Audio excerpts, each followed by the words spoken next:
the Shaktis.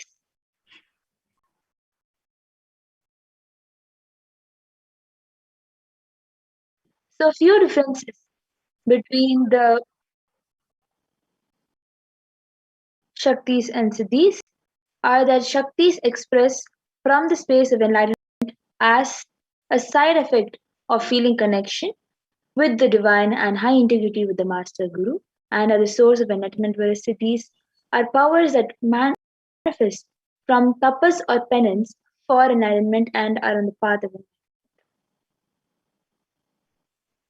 And a few more differences between Shaktis and Siddhis are that Shaktis of Paramashiva manifest through ordinary human beings in an extraordinary way after the initiation by the avatar, and are permanent, whereas Siddhis are not permanent and may divert you from enlightenment.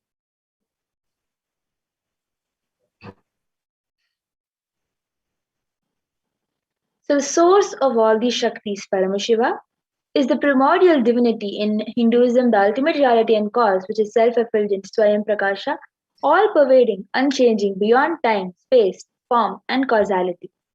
So, as a fundamental base of Avyakta, the unmanifest, and Vyakta, the manifest existence, Parameshwara performs the Panchakritya, the five cosmic acts of Shrishti, creation, Sthiti, sovereign rulership and maintenance, Samhara, which is rejuvenation, Trobhava, which is pulling out of delusion, and Anugraha, which is liberating grace for all living entities.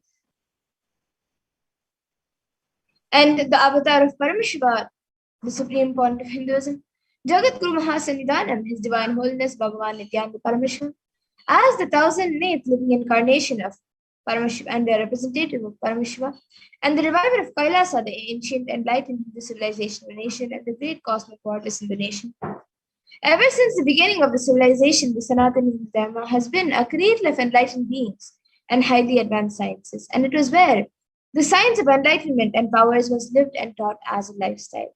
And for the first time in the modern day, the supreme point of Hinduism is reviving these yogic sciences and transmitting it to the world at a record-breaking pace, which is never accomplished before.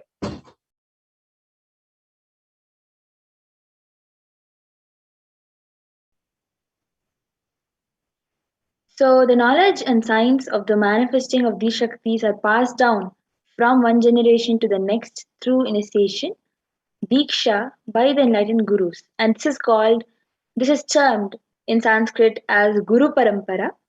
So, the supreme pontiff of Hinduism, being recognized as an incarnation at a very young age, was trained and taught these sciences to revive the initiations and knowledge repositories for billions to ex- manifest the science of power manifestation from disciplines of Vedanta, Tantra, Sri Vidya, Yoga, yogic powers, Mantra Shastra, Siddha Vidya, science of Aushadha, Advaita, Bhakti Yoga, Parameshwar Vijnana, and Parameshwar Vijnana.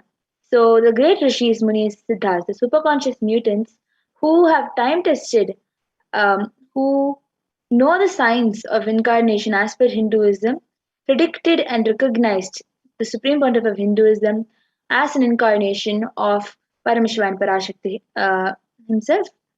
So you all can see various gurus of the supreme pontiff of Hinduism, Mata Vibhudananda Puri, Yogiraj Yogananda Puri, and Kanchi Paramacharya, Visri Swamigal, and many others, Sri Sadguru Om, and many others. So these everyone have transmitted the Shaktis through the initiation Diksha and have recognized the supreme pontiff of Hinduism as an incarnation of Parameshiva and Parashakti. And how can we awaken these divine Shaktis in us? How can you manifest these Shaktis yourselves? Every ultimate truth, jnana, is mapped into your consciousness, prajna, and manifests as a possibility and power of every being, prajnana.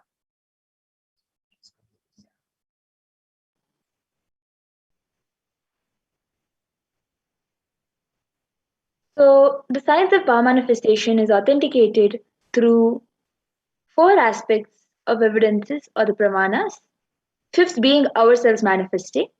So the Shastra Pramana, the eternal, unchangeable truths revealed in the source scriptures, the Apta Pramana, where the experiences and results of the authorities of Hinduism, the Vedic rishis and scientists who time tested and verified the science.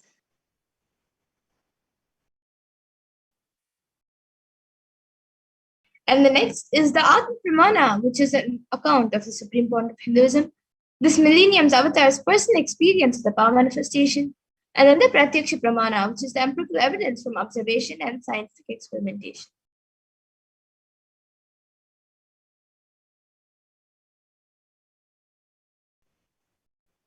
In the Vedagamas, so the Vedagamas are the living applied science. So the Vedas are the ultimate superior authorities for Hinduism. The Vedas are pure science where the ultimate truths are explained, whereas the Agamas are the scriptures where the applied technology, the applied science is expanded. So the Vedas and Agamas, the Vedagamas, are given the status of Shruti as they are directly revealed by Paramashiva. They are the ultimate eternal unchangeable truths. A reference cited from these Shastras or scriptures, those scriptures, are called the Shastra Pramana. And now let's get ready to witness a very unique and very exciting demonstration of the powers of third eye. So we'll be first entering into the power of third eye, which is seeing with the eyes blindfolded. After going through brahmanas for this power. So the Shastra Pramana. To manifest this power of third eye reading comes from the Vijnana Bhairava Tantra, Dharana 11, 34th verse.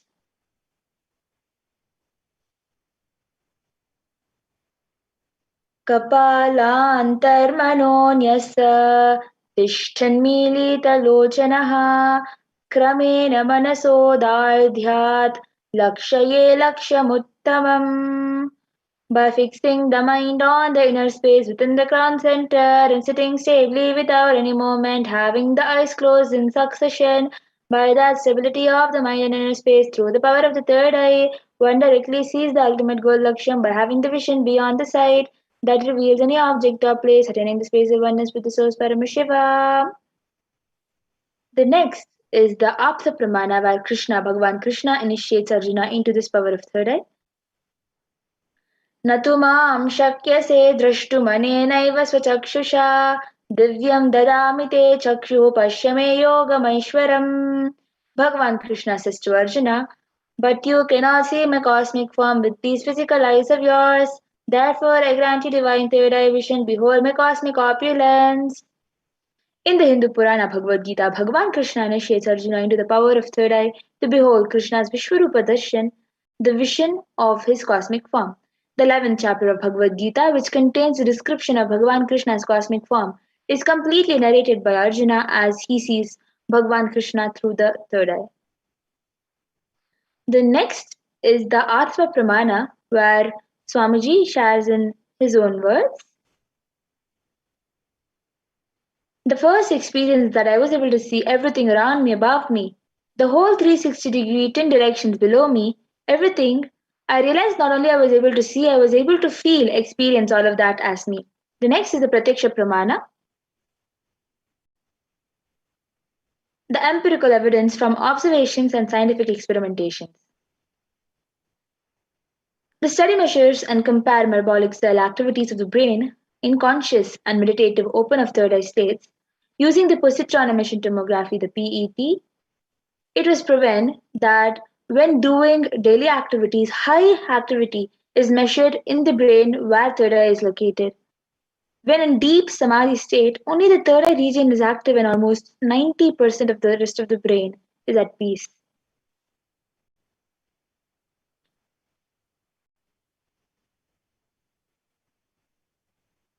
Sakshi Pramana, the experiences and results of the extraordinary manifestation happening through the initiated disciples of the Supreme Pontiff of Hinduism.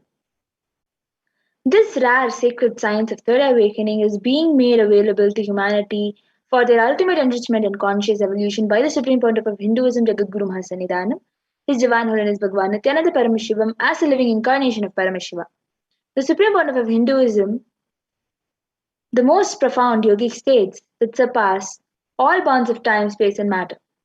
Supreme Pontiff of Hinduism is gifting this pure great science of third eye awakening along with many other spiritual sciences through initiation Diksha Millions of people have been initiated by the Supreme Pontiff of Hinduism and are experiencing the profound results as extraordinary manifestation in their everyday life.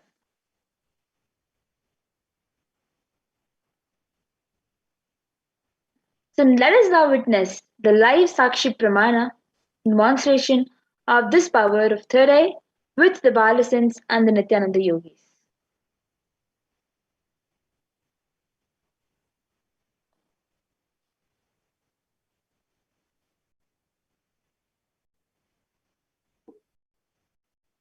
So now we have with us Ma Madhura, who will be manifesting this extraordinary Shakti for all of us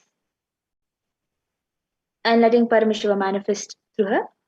So Ma Madhura has an eye band with her to cover her eyes so that she can do the power of third eye reading.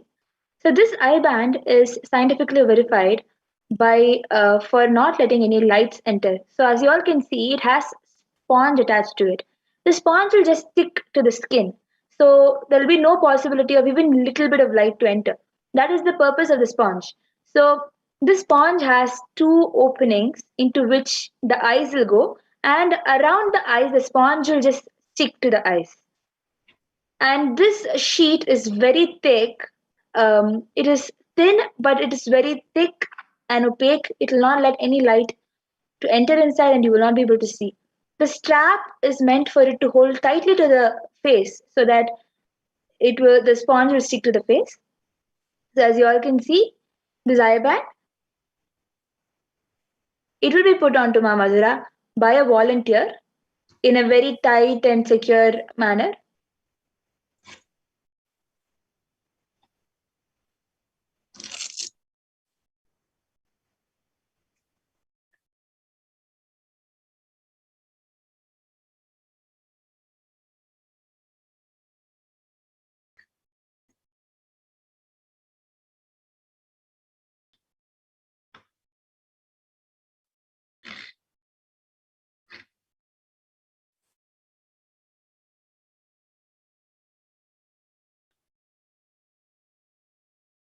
As you all can see, the eye band is adjusted perfectly onto the nose bridge, and there is no light possibly able to enter inside. She's turning to the left, right, up and down, and showing that there is no possibility of letting the light, and she will not be able to see from the two eyes. So now, whoever is able to see whoever is viewing us, you can start commenting any random numbers, random letters, anything in the YouTube comment section. And Ma Madhura will be able to see through her third eye and reveal every single um, comment that you all are able to comment until she does the power of third eye. Yes. So we have the first comment from Prabjot Kiraya, who has put a box with a cat in it. And then Manitya Parameshwariya, who has put Om Om Om, and then a girl who is sitting in Padmasan and meditating, and then a heart emoji, and then another the same emoji where a girl is meditating, and then Namaskar emoji, and then a smiley emoji with 3 hearts, a Namaskar emoji, then 3 roses, and then a Om, Nithyananda Parameshivoham, and then Namaskar emoji, then a Om emoji with a purple background, no Namaskar emoji, and again another smiley face with 3 hearts. And then now we have Silanji, who has put 22, and then a hand, 2 hands emojis like that. Yes. So as you all can see, Marcelanji has put exactly that symbol and a 22, and all the emojis that the previous comment was put, everything is exactly the same. Yes, and now we have Manti Parameshwariya, who has put red, blue, yellow are the primary colors, and a hibiscus flower, which is pink, and another pink flower, and then a smiley emoji with star eyes, red star eyes, and Om emoji with purple background, Namaskar emoji, and then now Pooja Kumar has put a dog emoji, which is brown and white, and then a watermelon emoji, a pumpkin emoji, which has all the Halloween stuff carved on it, and then a white flower and a house, and a boat and a sun, And then we have again Manitya Parameshwariya, who's put a heart emoji with the yellow stars in it.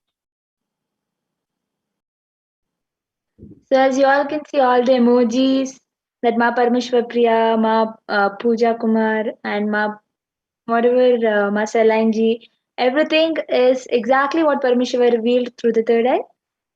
If anybody else wants, you can put it in the comment section.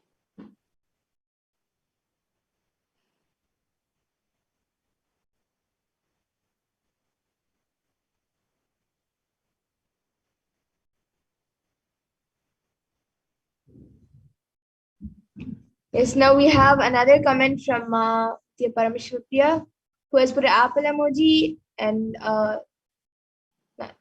another flower emoji, a rose emoji with the stem, and then a red rose emoji. Like the first rose is pink and it's more like a bud, and then a more bigger one, a red emoji, and then a frog face emoji. Yes, so as you all can see, it is exactly all the fruits and everything that you all have been commenting is exactly what Parameshiva has revealed from the flowers to the emojis and everything. And now Nithya Parameshwariya has put in I and N in cap letters.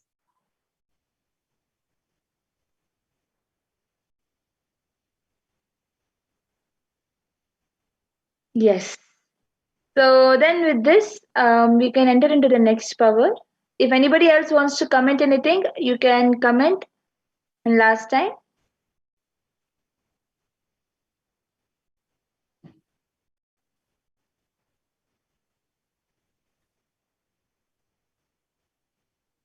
Yes, now Ma Parameshwariya has again put blessings to you and then a butterfly emoji, a brown butterfly.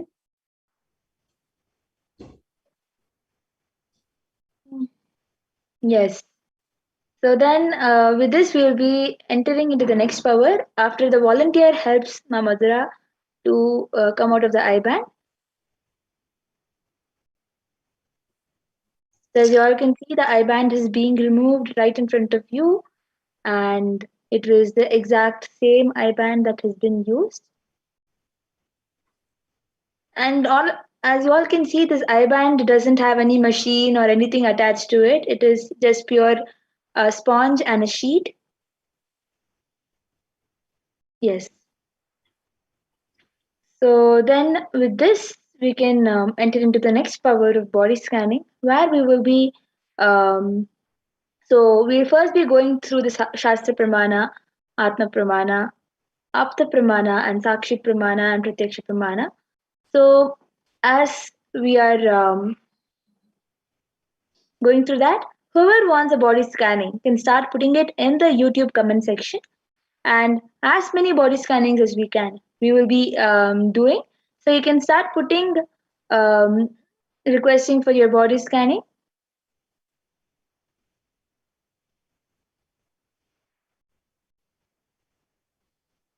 So in this power of body scanning, one awakens to the ability to scan illnesses, diseases, medically diagnose issues, and provide solutions through the awakened third eye. So the Shastra Pramana to manifest this power of third eye comes from the Vijnana Bhairava Tantra.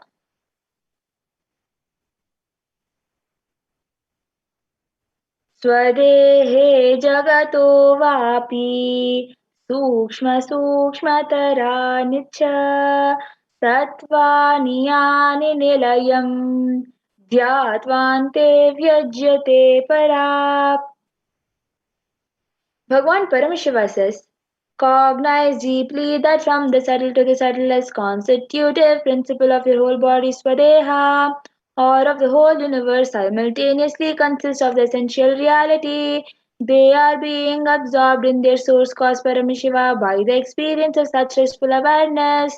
One becomes complete from all thoughts, and the ultimate universal divine power Paradevi is revealed and the supreme power manifestation happens.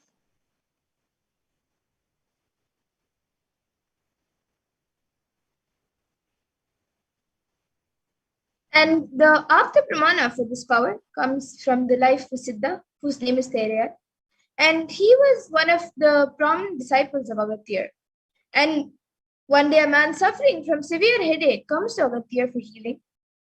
Agastya then uses the power of body scanning and identifies that the root cause of the headache is, he reveals that the root cause of the headache is because there's a small terai, a type of frog sitting in the person's brain. And Agastya immediately instructs his disciple Terayar, his disciple, to perform an open head surgery and remove the frog. And after the surgery is completed successfully, the person is healed and cured of the headache, and thus he gains the name Terayar.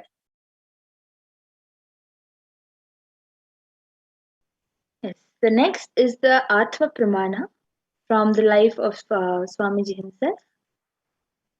On the 22nd December 2019, the Supreme Pontiff of Hinduism, His Divine Holiness Bhagavan Nithyananda Paramashivam, revealed how Swamiji uses the power of body scanning, paraphrasing his own words.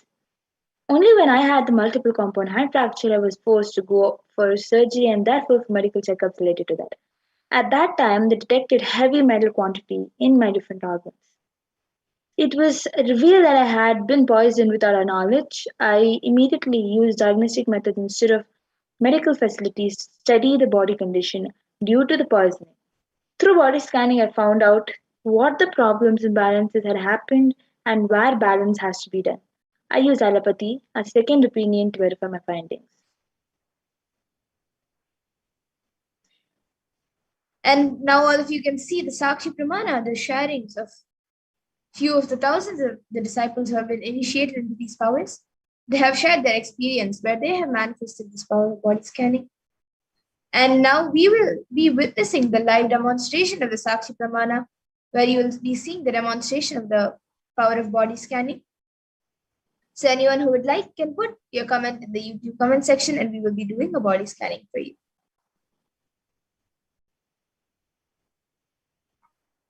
So, Ma Pooja Kumar has requested for body scanning and how to manifest my reality. So, Ma Madhura, you can manifest the power of body scanning for Ma Pooja Kumar. Yes. And Ma And Parameshwari has also. we have Ma Saline Ji who has asked for a body scanning before that. So, Ma Saline, Pragnana will be manifesting the power of body scanning and revealing.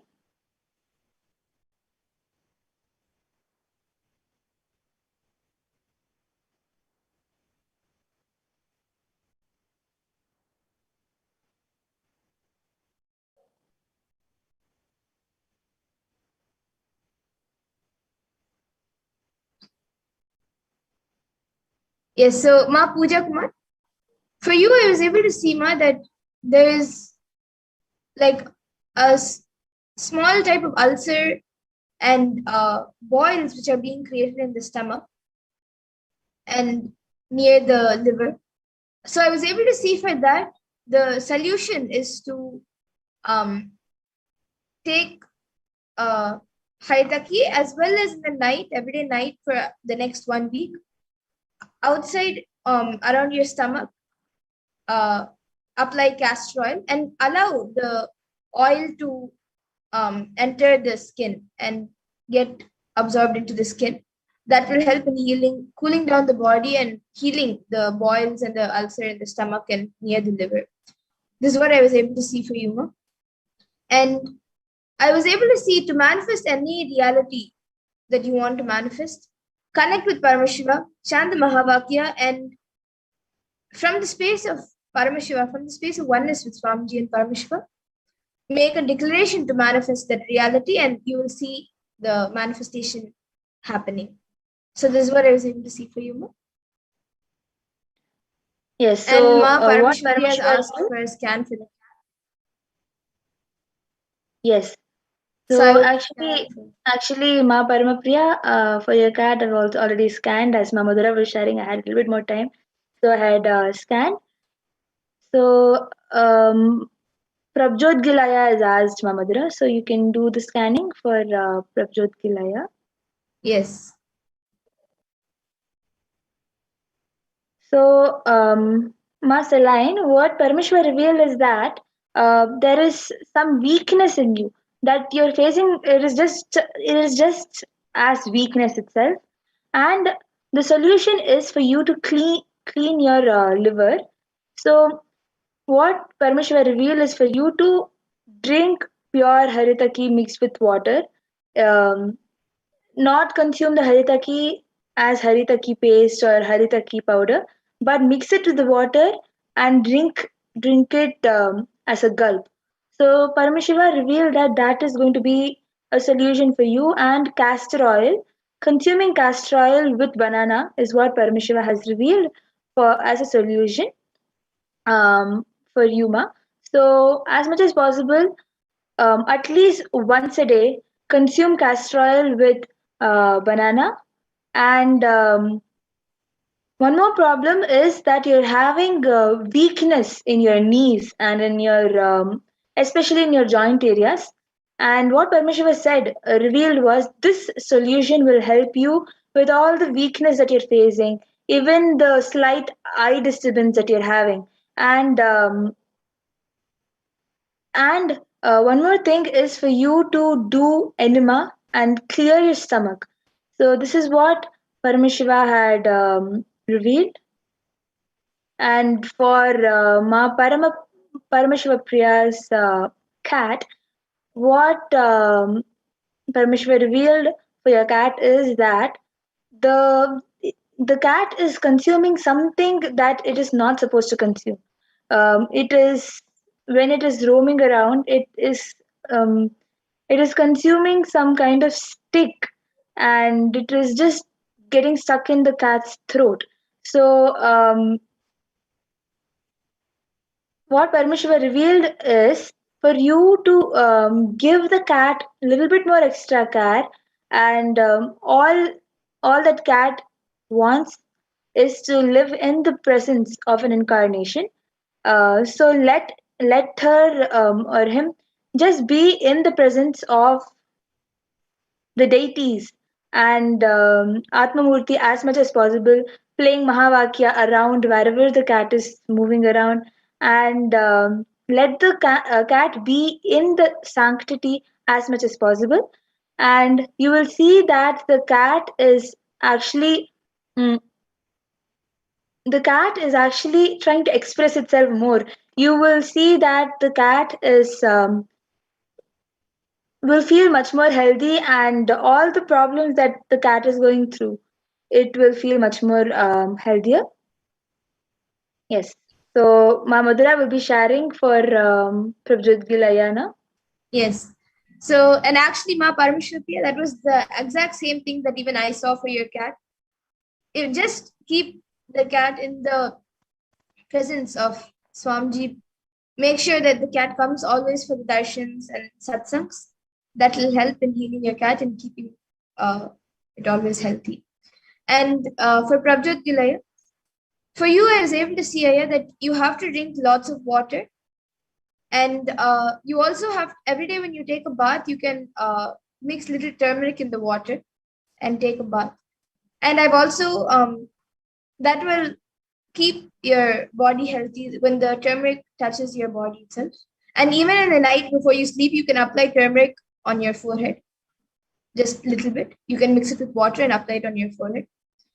And I have given healing for any other problems that you are going through. So with the grace and blessings of Swamiji, you will be healed. So Yes. this is what I was able to see from Aya. And Ma Adbhuta Chaitra, Ma Pragnana will be revealing for you in some time. And Sagar Palaya has asked for healing. Please heal my dad, mom, and me from COVID. Yes, Aya. Now I will be giving healing. Actually, Sagar Paraya, as Parashakti has already revealed, the best solution for you to heal yourself is to go to Adi Kailash. Yes. So when Parashakti herself has revealed that there is no other option for healing, we will not be able to do the healing.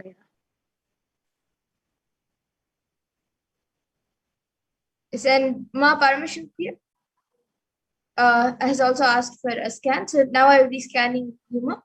And Sagarpalaya, of course, the ultimate thing is to go to the Adi Kailash and take a dip in the Vaidya Sarovar and be in the presence of Swamiji. Even we can give healing for you, but the ultimate thing is to go to Adi Kailash and have the healing in the presence of Swamiji, in the Yes, energy Saya. field of Swamiji. Yes, Saya.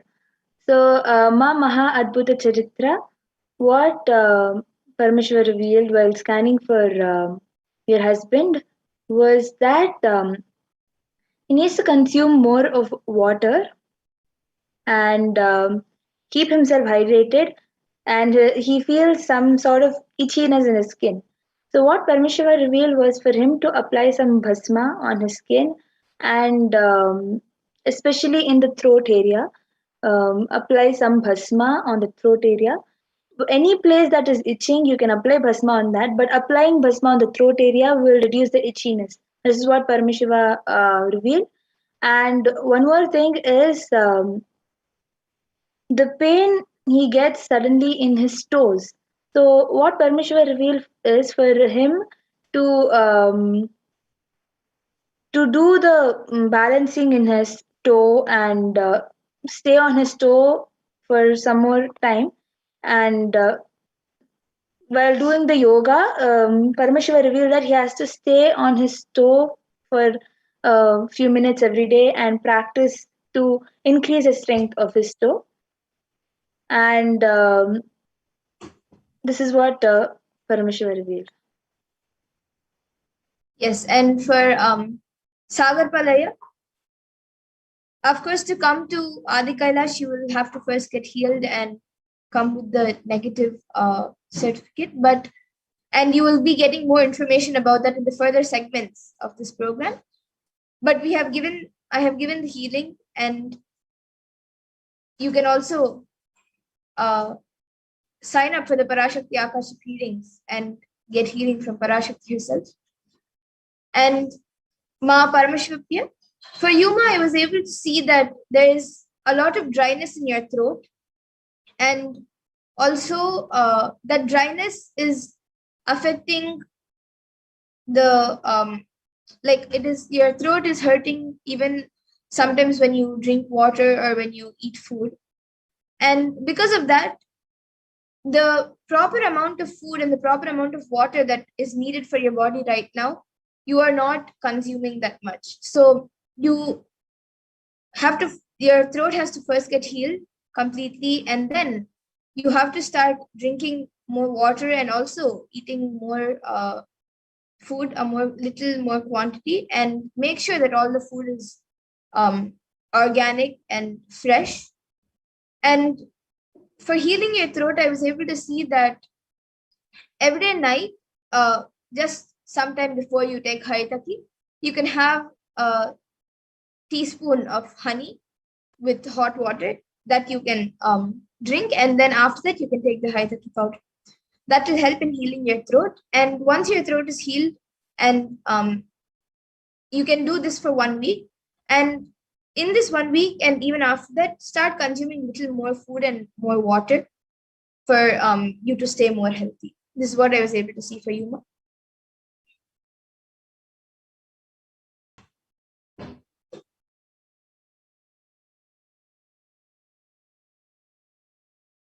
Yes.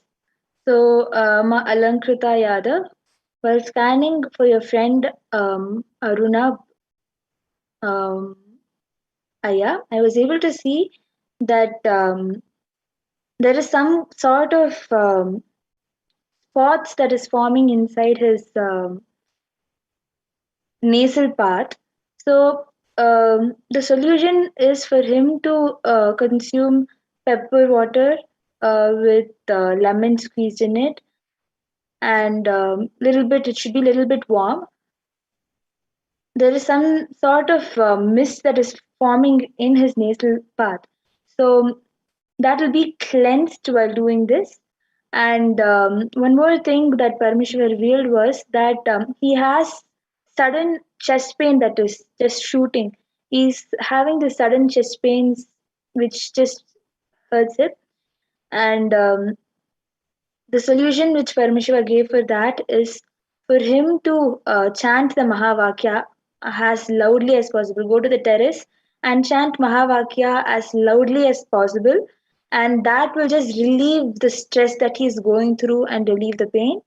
And one more thing that Parameshwar revealed was for spending some more extra time in spiritual activity, and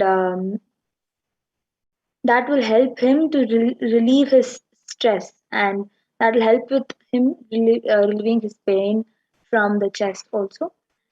So that that is a solution that Parameshwara has revealed, and the healing for other problems that Aya is going through is also done. So you can convey to Arunabhaya Ma Alankrita. Yes, and Ma Parameshwar has gotten back in the comments saying, wow, thank you, Ma. And Ma Mahatacharitra has also gotten back saying, thank you, Ma. I will tell you. Yes, Ma. Thank you for getting back in the comments. And anyone else who would like a body scan, you can put your comments in now. We have a few more minutes.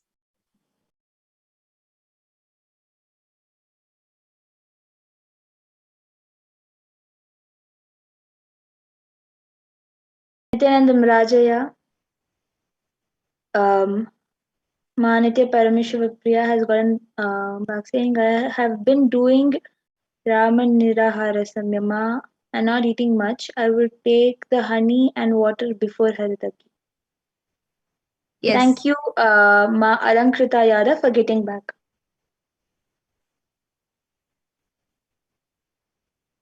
Rajaya So, has. yes, so Rajaya has requested for a scan and heal for the addiction patterns. Yes, Aya. So I will be doing the scanning and healing. Both of us will be actually doing the healing and scanning for the addiction pattern.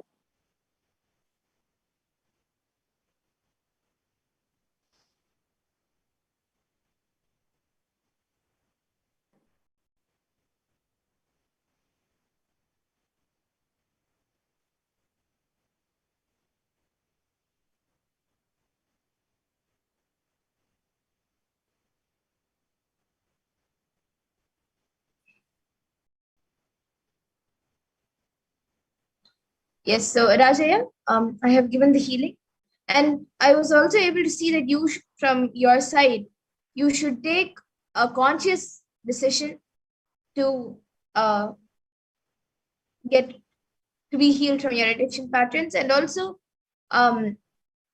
just how Swamiji said in a satsang a few days ago, whenever you feel like doing something that, whenever you feel that you are going back to something, then you can chant the Mahavakya instead of doing that specific action. So, and consciously decide to get healed from the addiction pattern. That will help in healing you, Aya. And Ma Alankrita Yadav has asked for a scan for her dog. Yes, Ma. So now I'll be scanning your dog, Ma.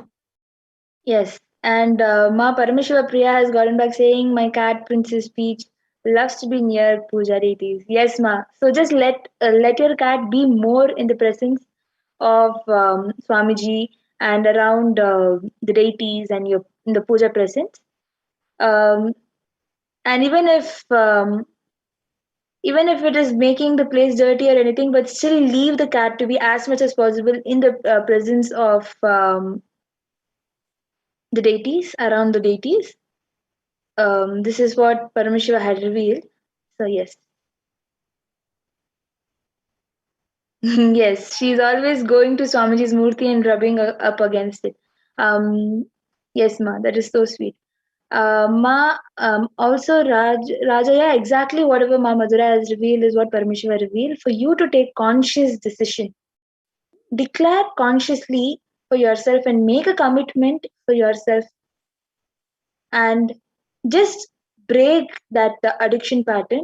This is what Parameshwara had revealed, exactly whatever Parameshwara had revealed to Mamadra. Yes, and Ma Solangi has asked a scan for her father and his lungs problem. So Ma Pragya, you can do a quick scan for Ma Solangi's dad. And Ma Alankrita Yadav, for your dog, Ma, I was able to see that he is quite healthy. And for him to have a more positive energy and positive space around him, I was able to see that you can, during the next darshan, you can keep some kumkum in front of the screen, get the kumkum energized, and specifically for the dog, for Bhairav. And every day, just apply a little bit kumkum on his third eye, and you will actually see that he starts manifesting powers. So, and the space around him will become very positive. So, this is what I was able to see for your dog.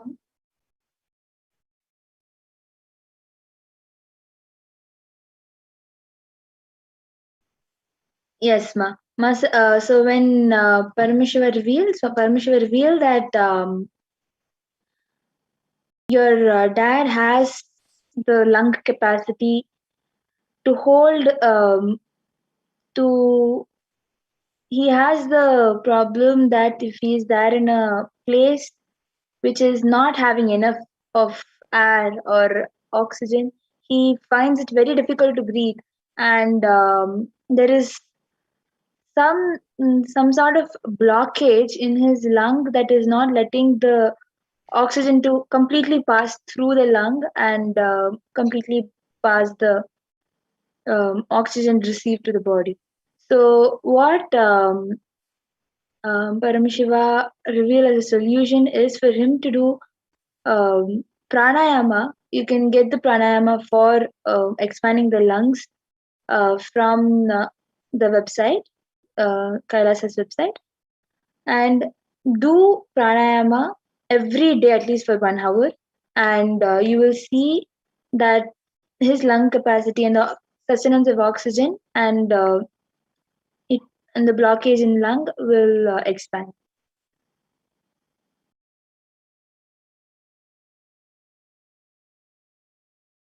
And you can get back in the chat.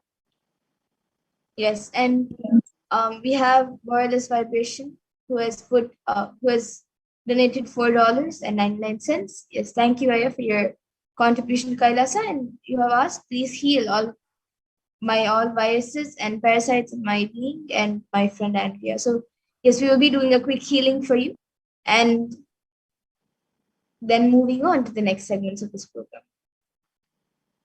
So me and Ma Pragnana will be doing a healing for you.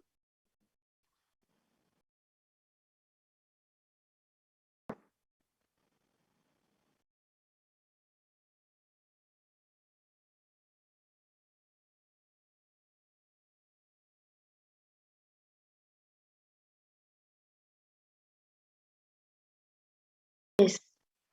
So Raja has gotten back saying, "Yes, ma, I should take conscious decision. Thank you very much for healing and guidance. I will do the solution provided through the scanning." Ma. Yes, Saya, thank you for getting back.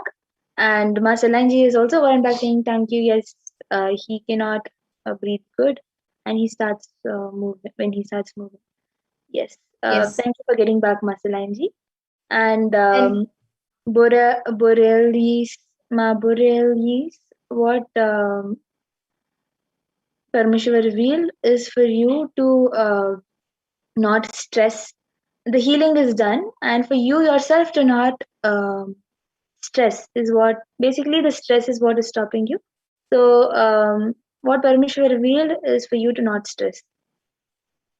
yes, and thank you, Rajaya, for the contribution, and also Wireless Vibration for another contribution to Kailasa. Thank you for your contributions, Kailasha. And now with that, we, in the interest of time, we come to the conclusion of this power manifestation segment. And we'll be moving on to the further segments of this program where we will be learning who is Devi Parashakti and how we can receive her.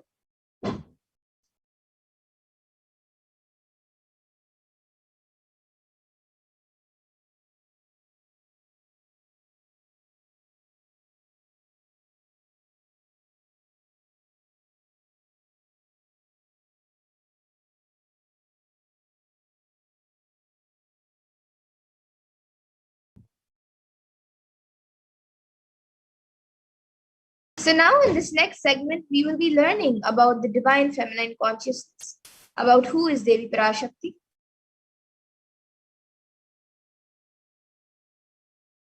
And we'll be first looking at the Dhyana mantra, the Dhyana shloka of Devi Parashakti, which comes from the Lalita Sahasranama Dhyana shloka. Sindhuraruna vigraham trinayana manikya mauli spurate taranayaka shekharam smitamukhim mapina vakshoruham panibhyamali purna ratna chashakam raktotpalam bhibratim saumyam ratna gatastha rakta charanam dhyayet paramambikam. And the translation for this verse is, the Divine Mother is to be meditated upon as shining in a vermilion red body, with triple eyes, sporting a crown of rubies, studded with the crescent moon, a face all smiles, a splendid bust, one hand holding a jewel cup brimming with mead, and the other twirling a red lotus. The next Dhyana shloka of Devi Parashakti comes from the Lalita Sahasranamam Dhyana shloka. Again, and the verse is, Arunam karunatarangatakshiim dhrutapashankushpushpabanachapam animadibhirapratam mayukairahamityeva vibhavaye bhavanim. The translation is, I meditate on the great empress. She is red in color and her eyes are full of compassion and holds the noose, the gourd, the bow and the flowery arrow in her hands. She is surrounded on all sides by powers such as Anima, Phares, and she is the self within me. And Devi is the ultimate pure feminine consciousness. Parashakti is the cosmic mother. It is her cosmic womb from which billions and billions of universes come out and go in, and the source where the Big Bang and black holes go on and on.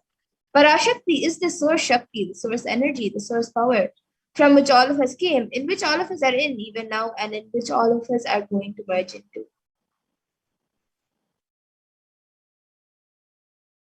The Avatar of Parashakti, out of her extreme love and compassion, Parashakti herself is manifesting through the embodied form of the Nijavatar of Supreme Pontiff of Hinduism, Jagat Guru Mahasanidanam, His Divine Holiness Bhagavan Nithyananda Paramashivam, gracing us, answering all our questions, attending to all our prayers, giving boons, healing us, revealing our past, present, and future, delivering profound spiritual truths, and ultimately giving us the experience of Parameshwaram itself.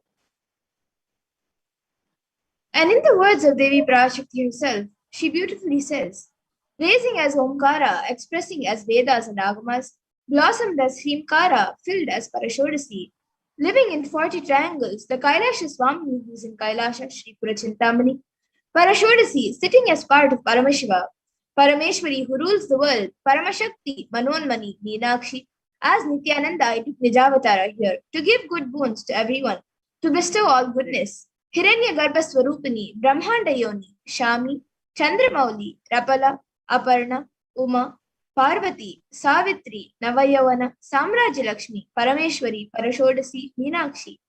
Taking the form of Nithyananda, I came here as Nijavatara.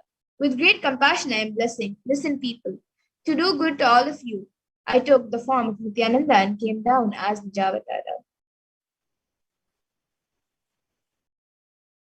Again, in the words of Parashakti herself, raising an Omkara, blossoming as Shiva Shiva, Shiva Shiva, manifesting as source of existence, powers of existence, expression of existence, from the oneness of Om, blossoming into two as Prakriti and Purusha, blossoming as three Shaktis, the Icha, Kriya, and Jnana, growing as four Vedas, expanding as five Panchabhutas, beyond 6 chakras, filled as gotras of 7 rishis, expanding as 8 directions, existing as 9 grahas, blossoming as 10 indriyas, being as 11 rudras, creating all the worlds, bringing life to tell and make truth blossom, and to do good, Parashodasi Meenakshi, in the form of Nithyananda, I came to bless every one of you. And let's see how we can receive Devi Parashakti. So literally you are seeing Paramashiva and Parashakti at that moment. She is there on your screen. So always receive her very traditionally. You can keep 2 beet leaves, 1 banana, 1 betel nut, and a coin in front of the screen as you watch Devi Parashakti and receive her. And for those of you who don't know, the coin is actually considered the traditional dakshina in the Hindu tradition. It can be the lowest value in India. It can even be just 1 paise, and in the US, it can even be just a cent. Swami says, I am not trying to monetize. Keep even 1 cent is okay. So for 100 days, if you have darshan, it will add up to $1. In India, even 1 paise is okay.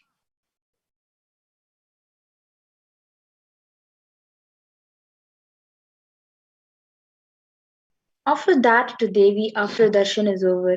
Do namaskar and eat the banana, betel leaf and betel nut, and take it as a prasadam immediately. Collect those coins and send it to a temple. This betel leaf, betel nut may look too small, but in few days you will see how much it adds to your sentiments that she really is there. You will not take the Devi Darshan for granted.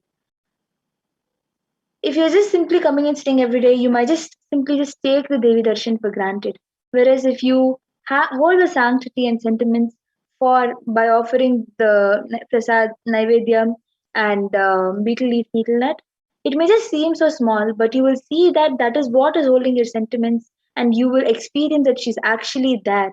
You will not take the darshan for granted. So the rituals will break your monotonous, unconscious mentality and lifestyle and remind you and raise you to the powerful cognition, and it will break your unconscious behavior. And now all of you can see how you can set up your tambulam.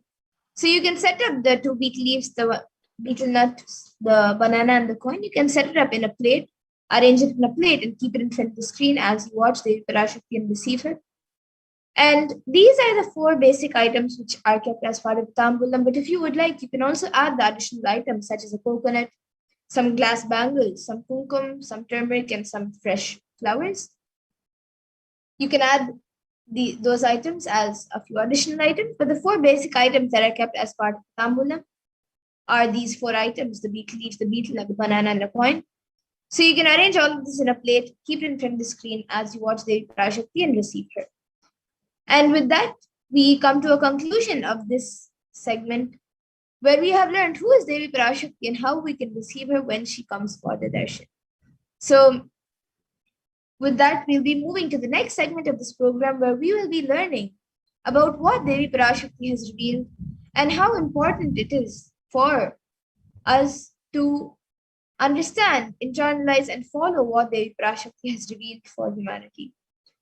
So we'll be moving on to the next segment after a really short break. So please stay tuned.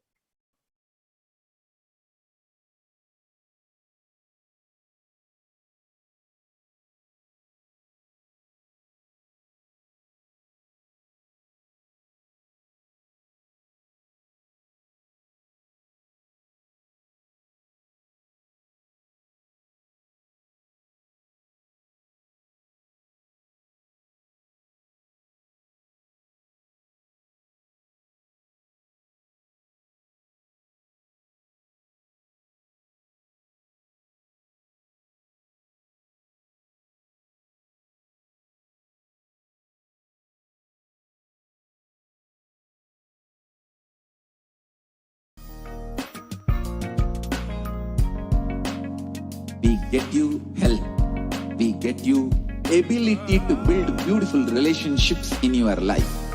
We get you direct spiritual support, and we make sure you become wealthy.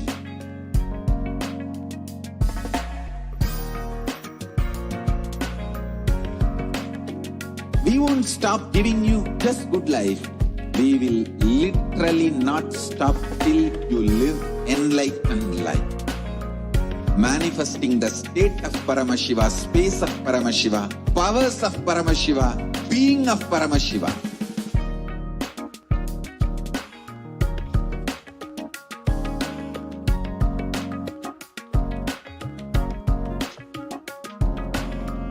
Whole world should become Kailasians. I want the whole world to know Hindus have something great to contribute to the world.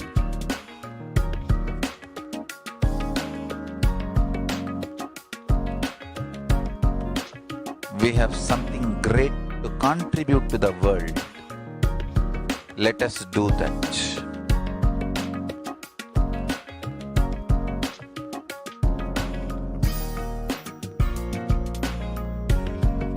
E-Kailasa is proper customized spiritual service helping you to identify your root patterns of suffering. We have perfected the science of helping every individual from every cultural, religious, nationality background.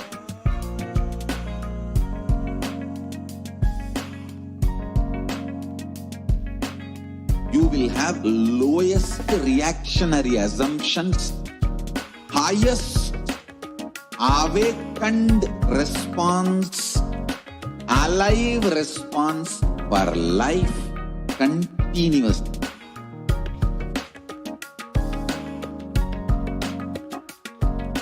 E-Kailasa is enlightenment ecosystem, literally enlightenment itself in your own home, wherever you are. Proper customized spiritual service helping you to complete with your life negativity, withdrawal from life, self-hatred, self-denial, self-doubt, so much of tiredness, laziness. We can support you aligning your diet, your attitude, your aptitude, your understanding about life. We can help you with everything.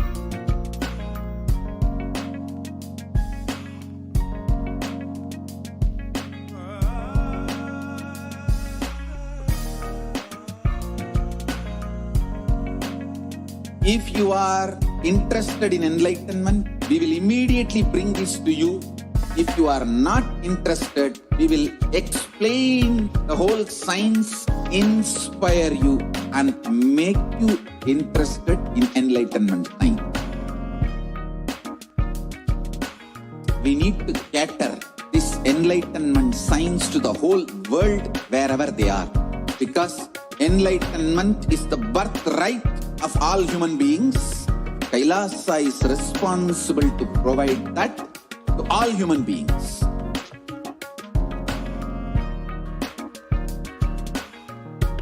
Kailasa is the totality of the knowledge I received from my gurus and practice manifested in my life, perfected by teaching millions of people from all cultures, time zones, backgrounds, genders, nationality, race, from every creed.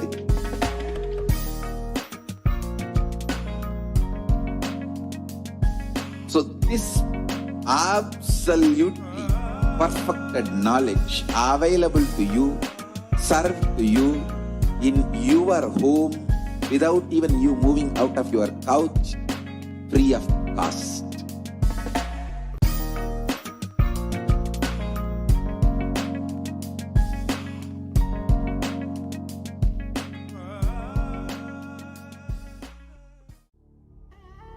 What I mean by the word E-Kailasa, listen intensely.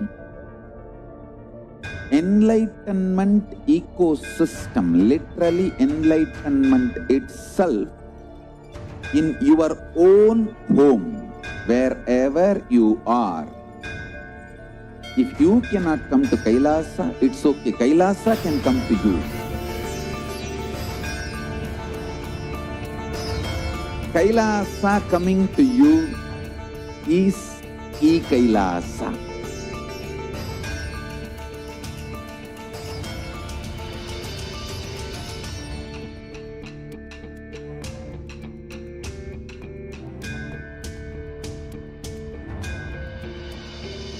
I will revive Hinduism.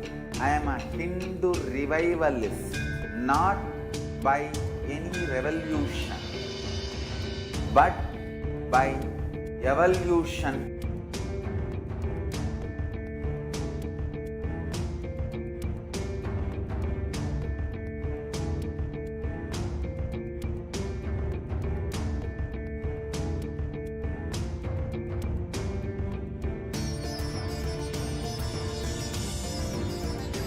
setting model community.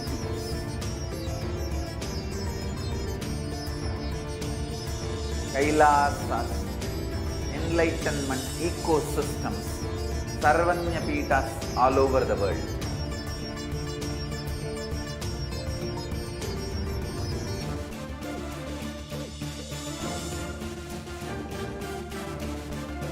All powerful cognition, knowledge, only when you live power manifestation and possibilities manifestation happens. This is a fundamental truth.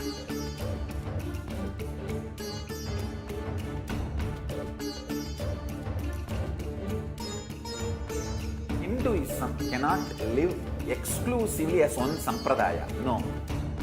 All sampradayas of Hinduism is an ecosystem.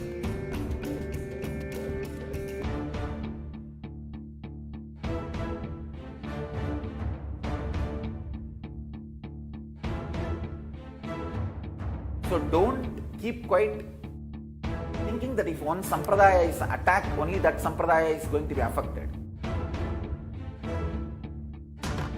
All of us are ecosystem.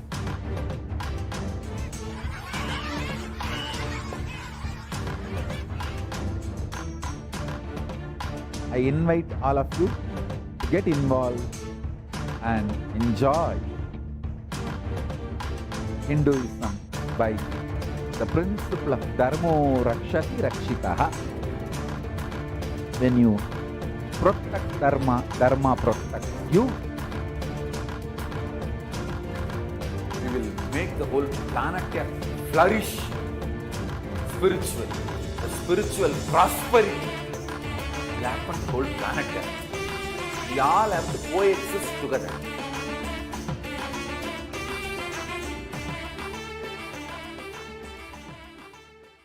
Just be alive for next 3 years. Don't die within next 3 years.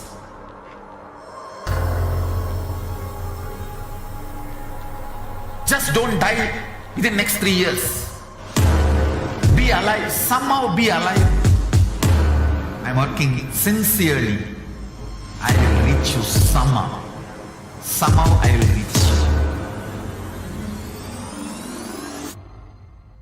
It's my commitment to humanity.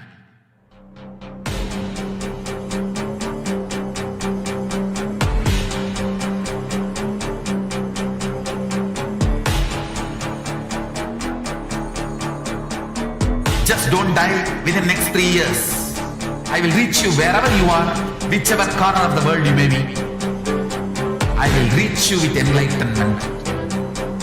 You manifesting the space, state, powers, being, Paramashakti. It is possible, and it is possible for you.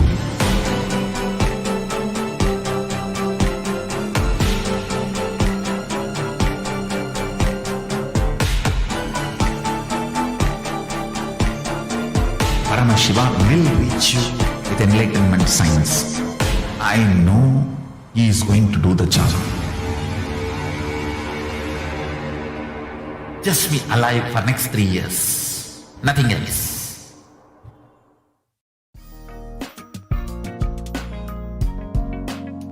We get you help. We get you ability to build beautiful relationships in your life.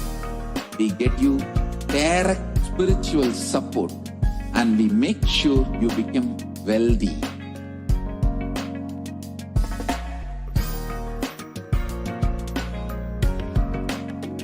We won't stop giving you just good life.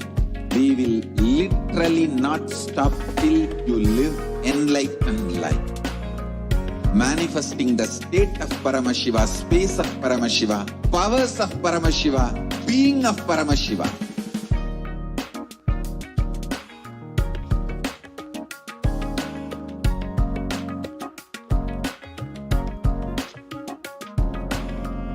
Whole world should become Kailasian.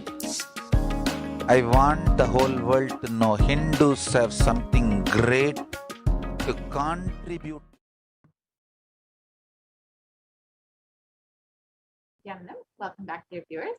Now we will be entering into the next segment where we will learn about some of Devi Parashakti's revelations made to humanity. Over the last several months, Devi has been continuously blessing all of us, has been continuously guiding us through this pandemic. So let us see what Devi has revealed about COVID-19 and this pandemic.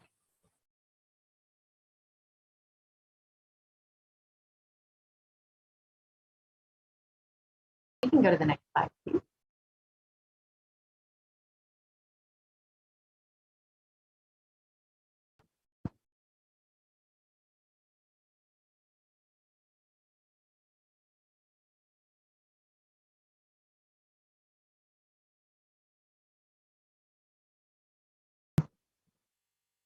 So Devi's words mapped into English. Listen carefully what is being said.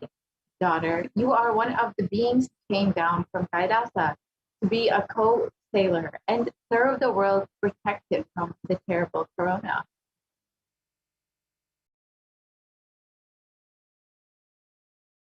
You forgot the purpose of coming and diverted into another life. Such beings as you who came from Kailasa are also the reason for this terrible pralaya. Like you and other such beings who came from Kailasa have become the reason for this great drama. Forgetting the divine seva you need to do and leaving the work you are meant to do, you are doing some other work. For 3 days, think about what I told you. I will make you realize it in your dream, waking state and consciousness.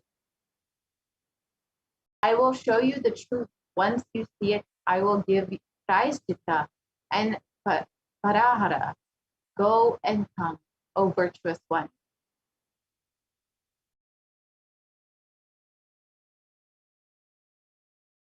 So on the 31st of May, 2021, Ma Nithyananda Prajna asked Devi Parashakti for blessing the USA for protection from the ongoing mega drought. Devi blessed that rain will happen in USA, and there was rain in Leicester town in the USA immediately after the reading. And here are reports from NASA about the ongoing drought conditions in spring of 2021, and in the USA Today about the dryness in the West exacerbating the region's mega drought.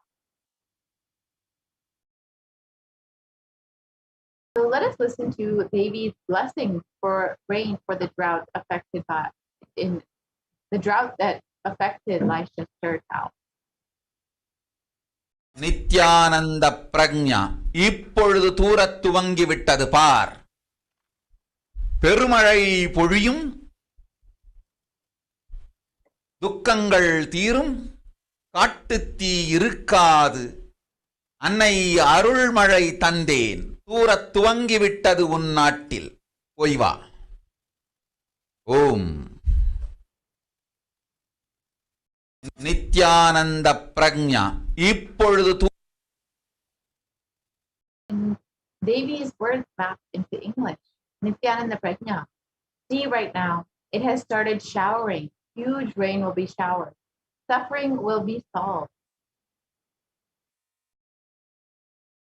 Forest fire will not be there. Mother, I gave my grace showering. It has started to rain in your country. Go and come. Let us listen to Devi Parashakti's revelations on the sacred secrets of Hindu birth. நன்றாய் கேட்டுக்கொள்.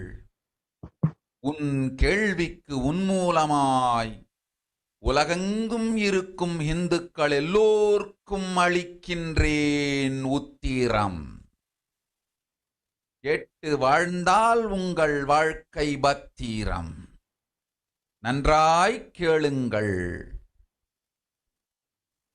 பிறப்பின் ரகசியத்தை பிறப்பிலா பெருமை உடைய பரமேஸ்வரி சொல்லுகின்றேன் கேளுங்கள்.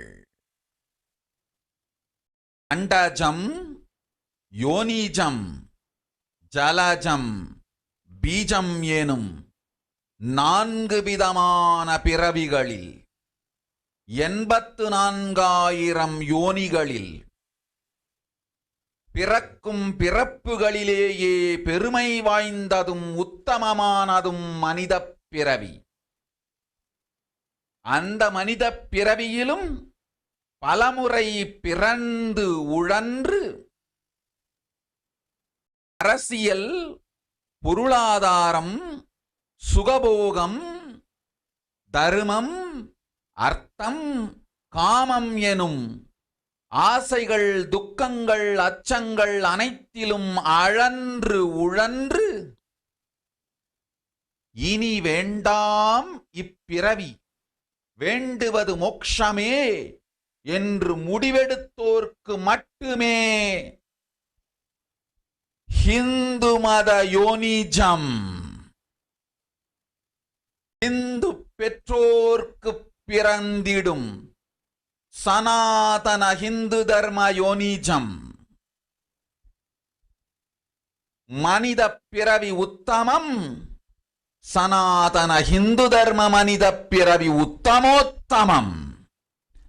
இந்த உத்தமோத்தம பிறவி எடுத்த எல்லோருக்கும் ஜீவன் முக்த விஞ்ஞானத்தையும் சனாதன தர்மத்தையும் காக்கின்ற கடமையும் உண்டு. அதனால் வருகின்ற நன்மையெல்லாம் அனுபவிக்கும் உரிமையும் உண்டு. இந்த கடமையை செய்வோம் என்று சத்தியம் செய்ததனால்தான் அந்த உரிமை அளிக்கப்பட்டது. பூமிக்கு வந்தபின் மனம் மயங்கி மதிமயங்கி சனாதன தர்மம் காக்க மறந்ததனால் மாயை அவர்கள் உயிரை பறிக்கின்றாள். நன்றாய் புரிந்து கொள்ளுங்கள். உயிரை கொடுத்தாலும் தர்மத்தை காப்போம் என்று உறுதி எடுத்தவர்க்கே சனாதன ஹிந்து தர்ம யோனிஜம் அளிக்கின்றேன் யான்.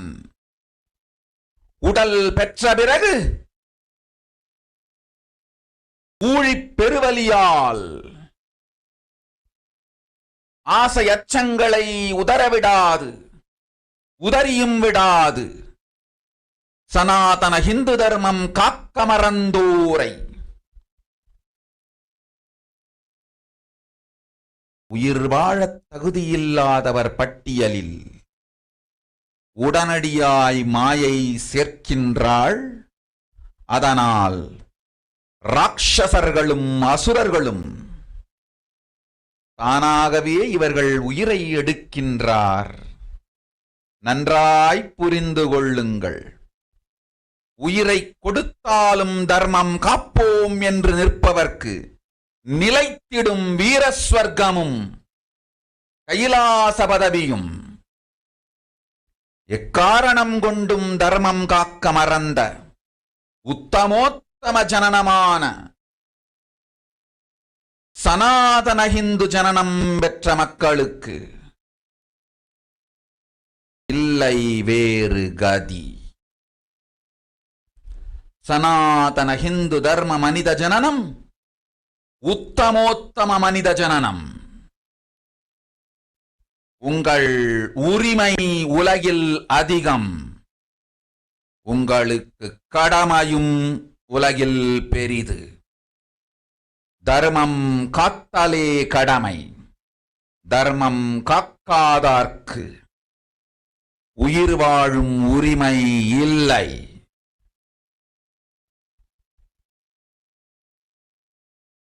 நன்றாய் புரிந்து கொள்ளுங்கள்.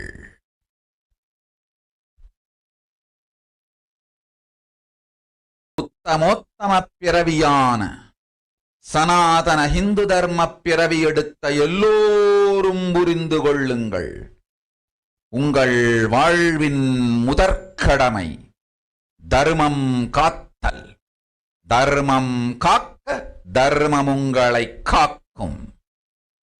சனாதன ஹிந்து தர்மம் காக்க மறந்திட்டால் வாழும் உரிமையை நீங்கள் இழந்து விடுகின்றீர்கள். அதற்கு மேல் வாழ்ந்தென்ன அழிந்தென்ன பூமிக்கு பாரம் குறையட்டுமென்று அசுரர்களும் ராட்சதர்களும் உங்களை உண்டு தீர்க்கின்றார்கள், அதையும் மாயை கண்டு சும்மாவிருப்பாள். பிரபஞ்ச ரகசியத்தை, பிறவியின் ரகசியத்தை உலகிற்கெல்லாம் உத்தரமாய்ச் சொல்லிவிட்டேன். புரிந்து வாழ்வில் நடந்து உயிரை பத்திரமாய் பார்த்துக் கொள்ளுங்கள். அன்னை சொல்லும் அருள் சத்தியம் இது. ஓம் ஓம் ஓம். Let us look at Devi's words in English. Listen, Andajam, Yonijam, Jalajam, Bijam, like this in 4 types of births in 84 lakh yonis. In all these births, the most greatest birth of them all is the human birth. Even in that human birth, being born and toiled many times, after getting burnt and toiled in politics, in finance, in luxuries, in dharma, artha, kama, and those who decide of not wanting this earth, wanting only moksha, only those will have the Hindu dharma yonijam, the Sanatana Hindu dharma yonijam of being born to Hindu parents. Human birth is uttama, the best. Sanatana Hindu dharma human birth is uttamottama, the best of the best. Everyone who took this uttamottama birth has the responsibility of protecting the signs of living enlightenment and Sanatana Dharma. And also, they have the right of experiencing its benefits. This right was given to them because of their commitment, given by them to do this responsibility. After coming to Bhuloka by getting mentally deluded and forgetting the Dharma of protecting Sanatana Dharma, Maya, she is taking away all their souls. Understand carefully. I am giving the Sanatana Hindu Dharma Yonijam only for those who gave the commitment of protecting Sanatana Dharma, even by giving their life. After getting the body because of painful deluge, not dropping fear and greed for those who forgot to protect Sanatana Hindu Dharma, Maya, she will immediately add them all to the list of those who are not worthy of living. Therefore, Rakshasas and Asuras are automatically taking away their life. Understand properly, for those who stand that even by giving their life, they will protect Dharma, will permanently have Virasvarga in Kailasa Padavi. For any reason, people who forgot to protect Dharma, having Uttamottama birth of Sanatana Hindu birth, there is no other way for them. Sanatana Hindu Dharma human birth is Uttamottama human birth. Your rights in this world are immense. Also, your responsibility in this world is large. Protecting Dharma is responsibility. Those who do not protect Dharma, they do not have the right to live. Understand properly. All those who took the Uttamottama birth, which is Sanatana Hindu Dharma birth, all of you understand. The first responsibility of your life is protecting Dharma. If you protect Dharma, Dharma will protect you. If you forget to protect Sanatana Hindu Dharma, you lose the right of living. After that, what bothers whether you live or get destroyed? Asuras and Rakshasas will eat you, so that the burden on earth is reduced. Seeing that Maya, she will keep quiet. So let us look at what Devi has revealed and how it is manifesting in our world. And she revealed, if you Hindus forget to protect Sanatana Hindu Dharma, you lose the right of living. And as we know, unfortunately, during this pandemic, an overwhelming majority of Hindus, 94% live in one country, India, And this is the largest population of Hindus outside of India is in Nepal, which is 2% of the population. And 90% of Hindus are in India, and it is one of the worst countries hit by COVID-19. And unfortunately, this is not a coincidence.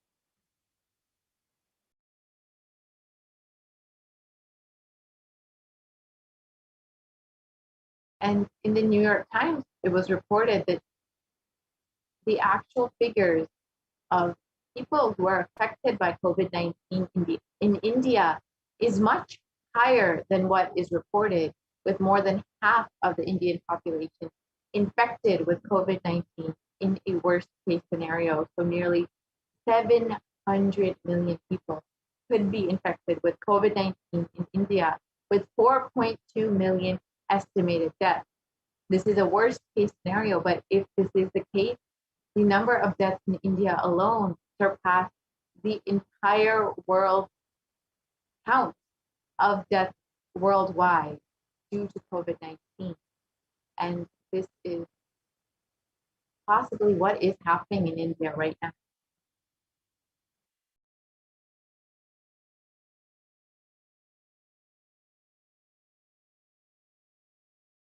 Again, the New York Times has reported that nearly half the Indian population, so 136 crore or 1.36 billion people live in India, and nearly 70 crore or 700 million people could be possibly infected with COVID-19.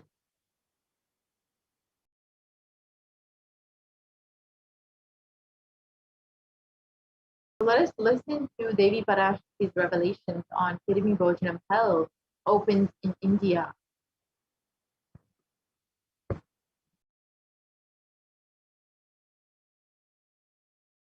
நீ சொல்லும் நபர்கள் போடும் சண்டை சச்சரவெல்லாம் எரியும் பெருநெருப்பில் இருக்கும் இரண்டு எலிகள் போடும் சண்டை போன்றது.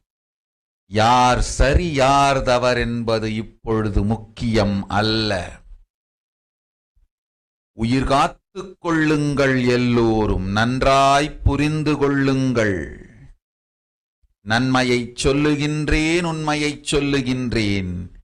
இந்திய நாட்டில் இருக்கும் மக்கள் எல்லோரும் கேளுங்கள். கருட புராணத்தில் வியாசன் சொன்ன கிருமி போஜனம் என்னும் நரகம் திறந்து நேரடியாய் இந்தியா மீது இடிபோல் விழுகின்றது. ஆதி கைலாசத்திற்கு ஓடிச் சென்று வருமுன் காத்துக்கொள்வது மட்டுமே ஒரே வழி. கொரோனா பெருந்தொற்று கொள்ளை நோய் கிருமி போஜனம் எனும் நரகத்தை பூமிக்கு கொண்டு வந்து விட்டது. அகோர தாண்டவத்தின் ஆட்டம் யாராலும் அடக்க முடியாத அளவிற்கு ஆரம்பித்து விட்டது. புதிதாய் உருக்கொண்டிருக்கும் இந்த நுண்ணுயிரி மைல்கள் கடந்தும் காற்றினில் உயிரோடு இருந்து மற்ற உயிர்களையும் அழித்து உடல்களைத் தின்னும் பெரும் வலிவு கொண்ட பேரசுரர்களாய் வலம் வரத் துவங்கி விடுகின்றது. நன்றாய் புரிந்து கொள்ளுங்கள்.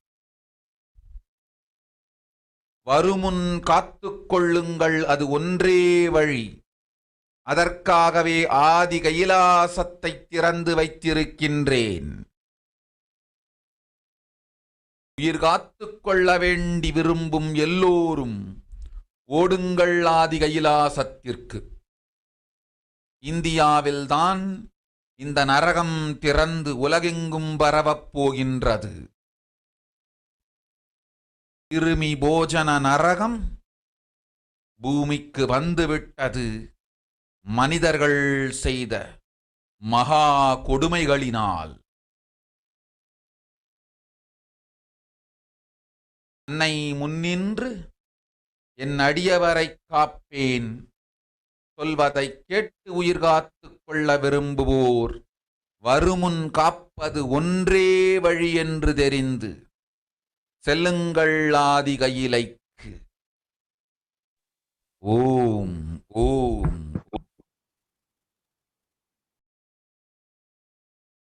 So let's look at Devi Parashakti's birth map into English. Everyone in India, all of you listen. The hell of Kirimi Bhojanam that was mentioned by Vyasa in the Garuda Puranam has opened and is directly falling on India as thunder.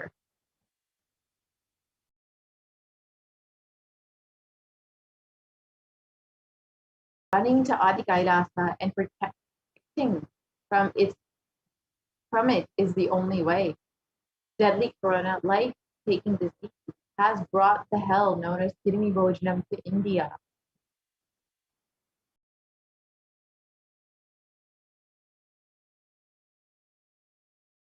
Dance of the Agora Tandava, which no one could control, has started. This microorganism that has formed will be alive in the air for miles together, destroying other souls. They will eat bodies.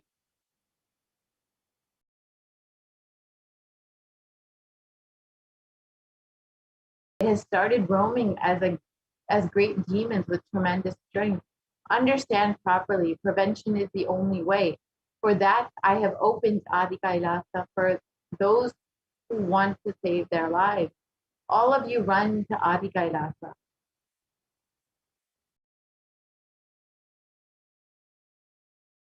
Only in India this hell is going to open and is going to spread to the whole world.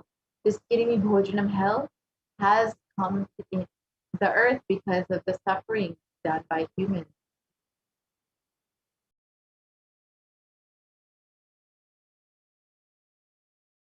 Mother, I will protect those at my feet, those who listen to me and wish to save their lives. Learning that prevention is the only way, go to Adi Kailasa.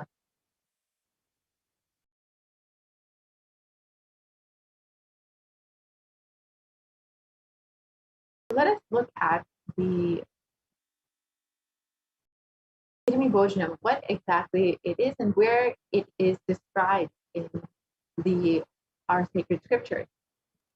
The Kirimi Bhojanam is one of the 28 hells described in the Hindu scriptures. And this is where people are sent to suffer in a pit to be eaten up by worms. And this was described in the Garuda Purana and in the Devi Bhagavata Purana. And this was in the narrative on hell and the narrative on sins leading to hell, and in the Shiva Purana in chapter 16.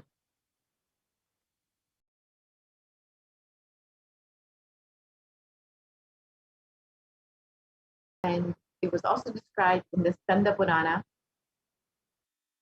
And sage Vyasa has described, "O excellent sage, above the nether regions are the hells where the sinners are scorched. Listen to their description for me."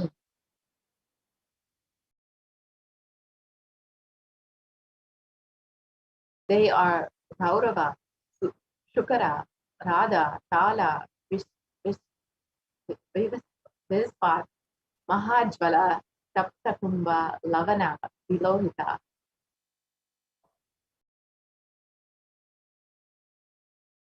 The river Vaitarani consists of the putrid stuff flowing in the Kirimi Bhojana, the Asipravana, the Lala Bhaksha are the terrible hells.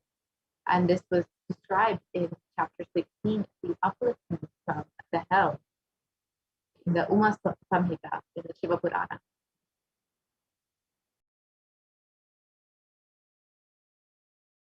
And the Supreme Pontiff of Hinduism reveals that only when the Supreme Pontiff of Hinduism will do the Padayatra in India will the pandemic and then Pralaya stop. Let us listen to that now.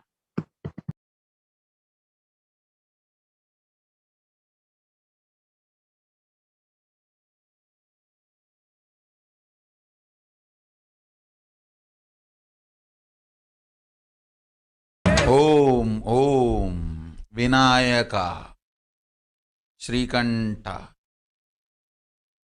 2022 வரை India செல்ல வேண்டாமா என்று கேட்கின்றாய். நன்றாய் தெரிந்துகொள், சொல்வதைப் புரிந்துகொள்.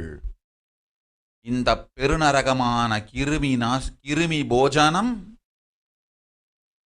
இந்தியாவிற்குள் வரக்கூடாது என்பதற்காக 2020 பாரதம் முழுவதும் 12 ஜோதிர்லிங்கமும் பாத யாத்திரை செய்திடவே என் மகன் மூலமாய் திட்டமிட்டிருந்தேன். படுபாவிகள் ஓடத்தின் மாலுமியை ஊர்விட்டு துரத்தினார்கள். என்ன நடக்கிறதென்று பார். முறையாக கைலாய நாட்டின் தலைவனாக நிறை மரியாதையொடு நல் மதிப்பொடு என் நிஜாவதாரம் நித்யானந்தன் திருவடி மீண்டும் பாரதத்தில் பட்டு பாத யாத்திரை செய்த பிறகு மட்டுமே நீ அங்கு செல்ல வேண்டும். அதுவரை உன்னை காத்து செல்லாதே.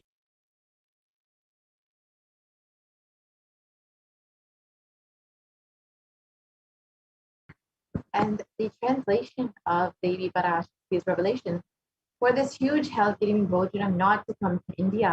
In 2020, I had planned to do the Padayatra throughout India in the 12 Jyotirlingas through my son Swamiji. They drove away the sailor of the ship.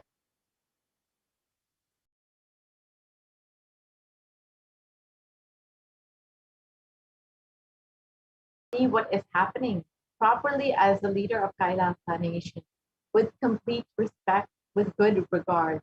When my Nijavatara Nithyananda's feet touch on Bharata,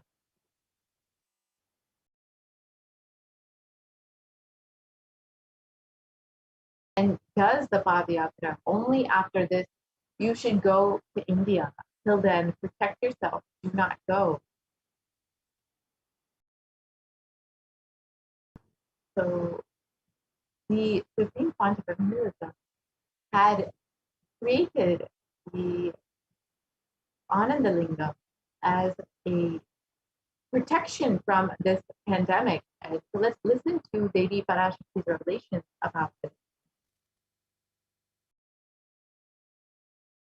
அடுத்த சில மாதங்களில் 1000 அல்ல, லட்சம் அல்ல, கோடியில் உயிர்கள் பலியாகும். இந்திய நாட்டினில் கோடியில் உயிர்கள் பலியாகும். உண்மையை சொல்லுகின்றேன், நன்மையை சொல்லுகின்றேன். தேடிக்கொள்ளுங்கள் உங்கள் வாழ்க்கைக்கு பாதுகாப்பை. ஆதி கைலாசத்தை நிர்வகிக்கும் அன்பர்களே, நன்றாய் கேளுங்கள்.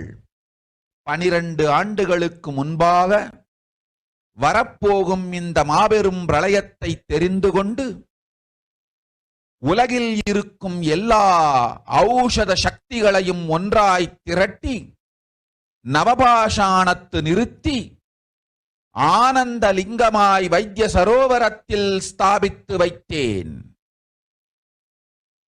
வருகின்ற குரு பூர்ணிமையோடு 12 ஆண்டுகள் அந்த ஞான ரசவாதம் பழுத்து முதிர்ந்து முழுமையான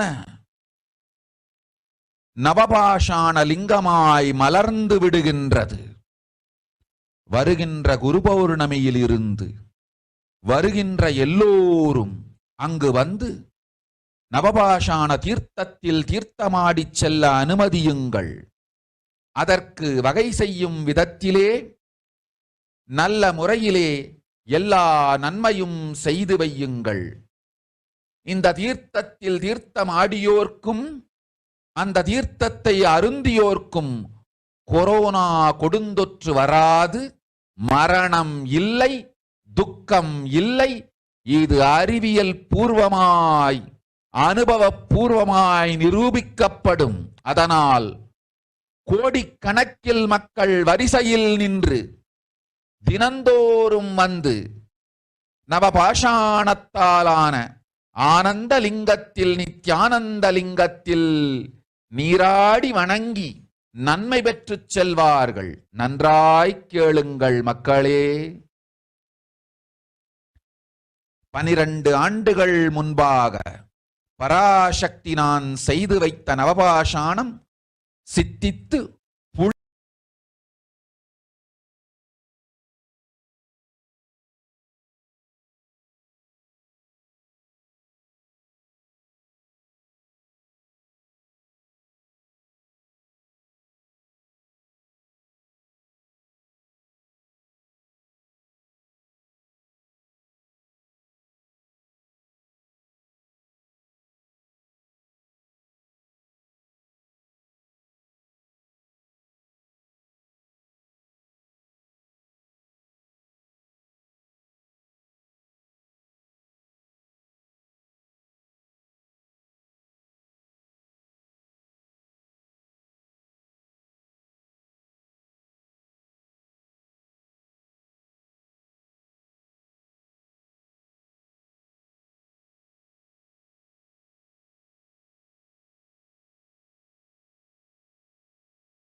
உங்கள் எல்லோர்க்கும் நல் பாதுகாப்பும் உண்டு, நல்லதும் உண்டு. என்னை இழந்தாலும் என்னை நீங்கள் மறுத்தாலும் உங்களை நான் காப்பேன். அஞ்சாதீர்கள். பெருங்கருணை பேரருளால் நான் செய்து வைத்த கப்பலை உபயோகித்து இந்த ஆழிப் பிரளயத்தின் பெருங்கூத்து ஊழிக் கூத்திலிருந்து உங்களை காத்துக் கொள்ளுங்கள். உண்மையை சொல்லிவிட்டேன், நன்மையை சொல்லிவிட்டேன். பிராயஷ்சித்தம் வேண்டுமென்றும் காப்பாற்ற வேண்டுமென்றும் கதறிய பக்தர்கள் எல்லோருக்கும் பெருங்கருணையினால் தீர்வை தந்து விட்டேன். அன்பர்களே, பக்தர்களே, சீடர்களே, என் சொல் கேட்கும்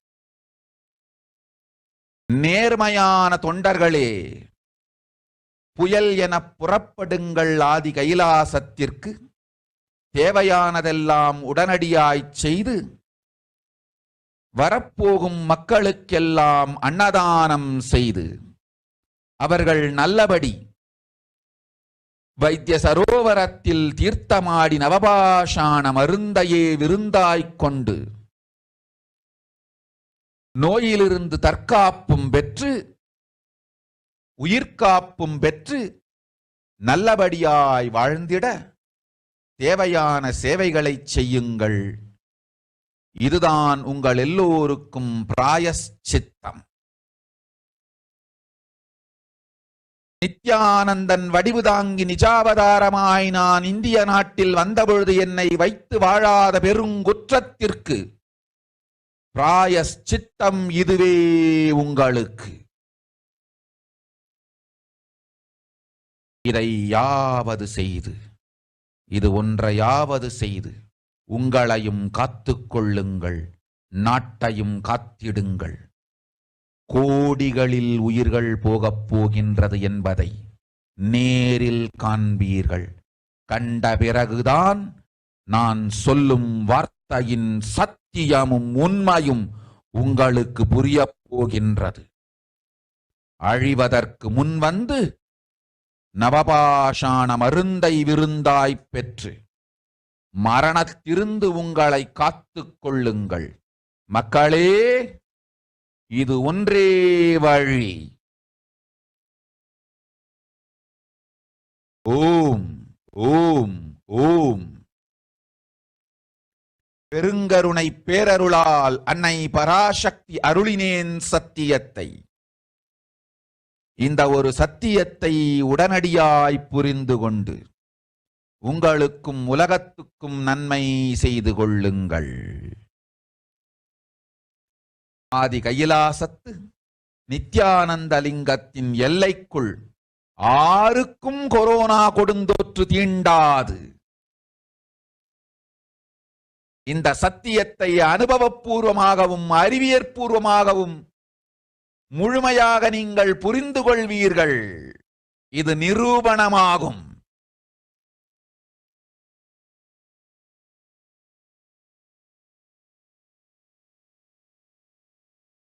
அன்னை பராசக்தி 12 ஆண்டுகளுக்கு முன்பாக உள்ள ஞான ஔஷத சக்திகள் அனைத்தையும் பிரம்மாண்ட யோனி ஹிரண்ய கர்ப்பத்திலிருந்து கொண்டு வந்து உருவாக்கி வைத்த நவபாஷாண லிங்கம் இன்று பிரளயத்திலிருந்து காக்கும் பெரும் கப்பலாய் உங்களுக்கு ஊதாவும். என இழந்தாலும் நான் செய்து வைத்த இந்த ரசவாத ஞானத்தின் துணை இழக்காமல் உங்களை நீங்களே காத்துக் கொள்ளுங்கள். இது ஒன்றே வழி மக்களே, இது ஒன்றே வழி. ஓம் ஓம் ஓம் ஓம் ஓம். Look at what Devi revealed in English.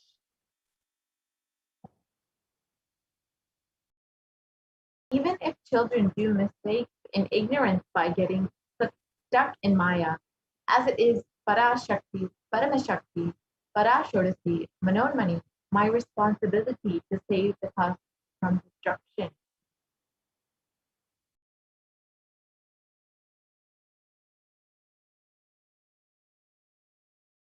I am telling some of the truth. Listen properly. Within the next few months, not in thousands or lakhs, lives will be lost in crores. Crores of lives will be lost in India.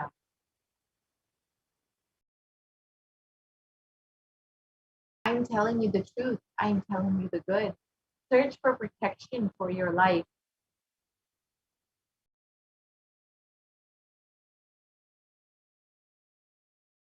And here you can see that as they be revealed, many bodies have been found in Ganga.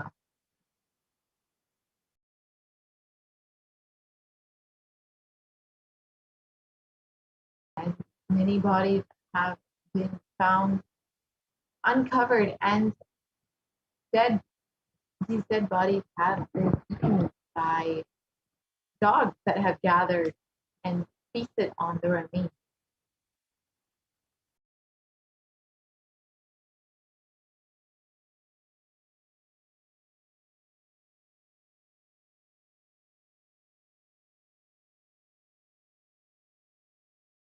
And while India is reeling under a massive second wave of COVID-19, the pandemic, the number of deaths also increased such that the situation in crematoriums and burial grounds are packed to capacity. And unfortunately, because of this, many people are not able to properly cremate their loved ones.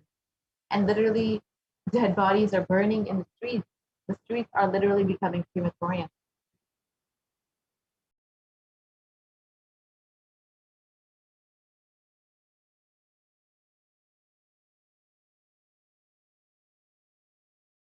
And hundreds of dead bodies have been found dumped in the Ganga, and these bodies have been washed further down and could be eaten by stray dogs, and these bodies are said to be affected by COVID-19. And as Devi has revealed again and again, protect yourself during this pandemic. Continuously, Devi has been telling us to make protecting our lives as the first priority.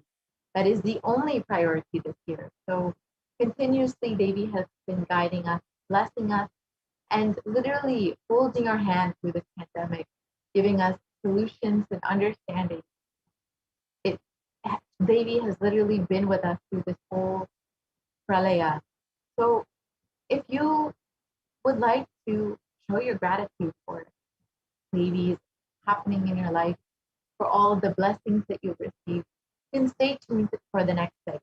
For now, we will be concluding this segment and taking a very short break. We will be right back with the offerings that we took to Devi Parashakti shortly.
Nithyananda, welcome back to all the viewers.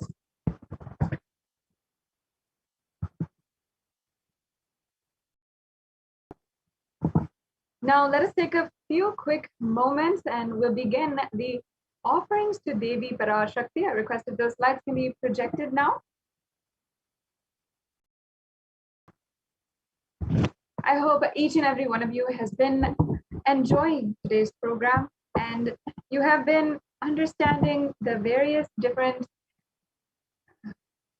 powerful cognitions of Devi Parashakti, and you have been understanding, finding out more and more about who is Devi Parashakti and what her revelations have been for the last 4 months, as Devi Parashakti has been literally guiding us, blessing each and every one of us, handholding us, taking care and attending each and every one of us, and giving us so many boons, granting whatever we want, and revealing our past, present, and future, and so much more.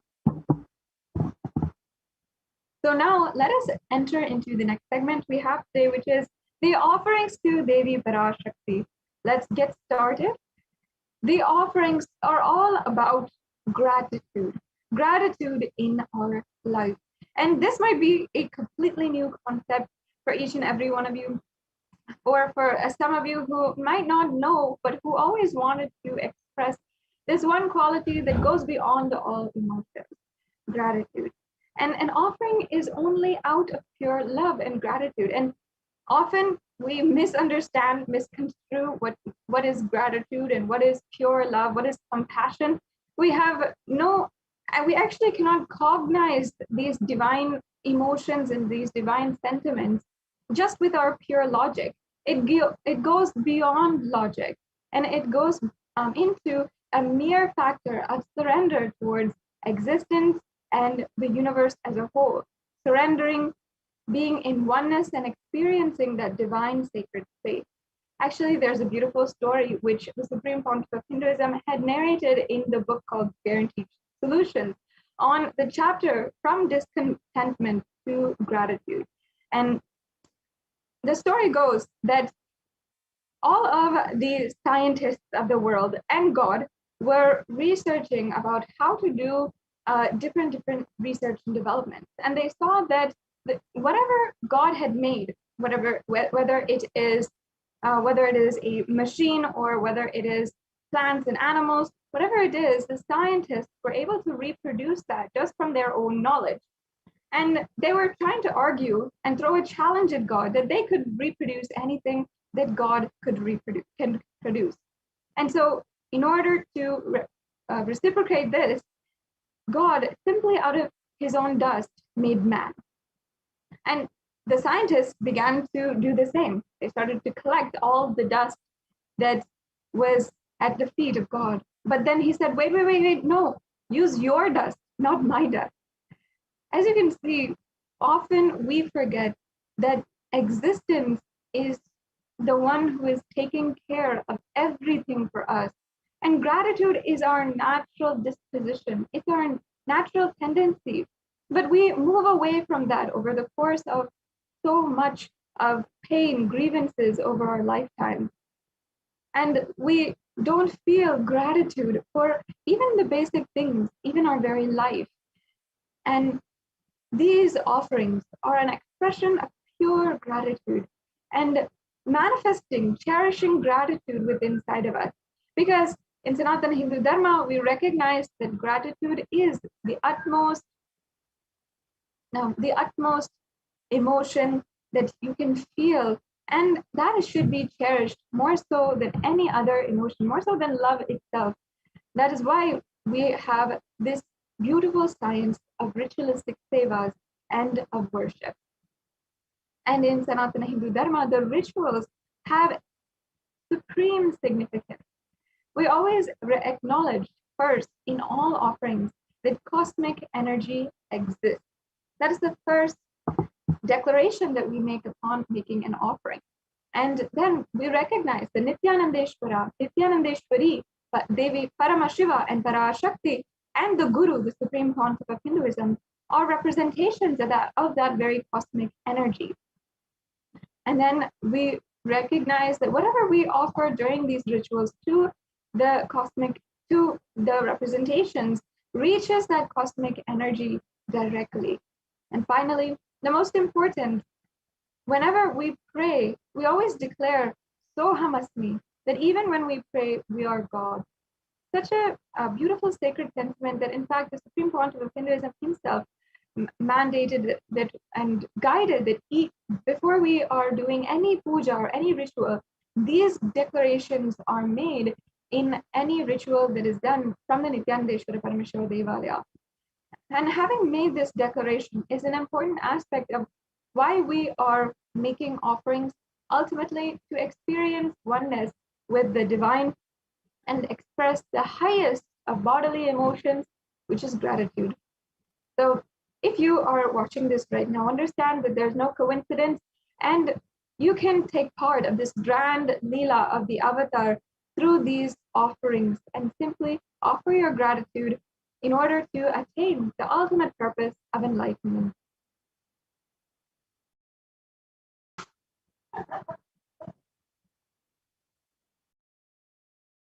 Now, before entering into the next segment, the segment of all of the different offerings, we have so many, we have 9 different offerings that you can do, and each one has so much of significance, profound significance, that you can talk about on and on and on, and understand the significance, the context behind it, the sacred sentiment, and literally swim in that pool of pure knowledge.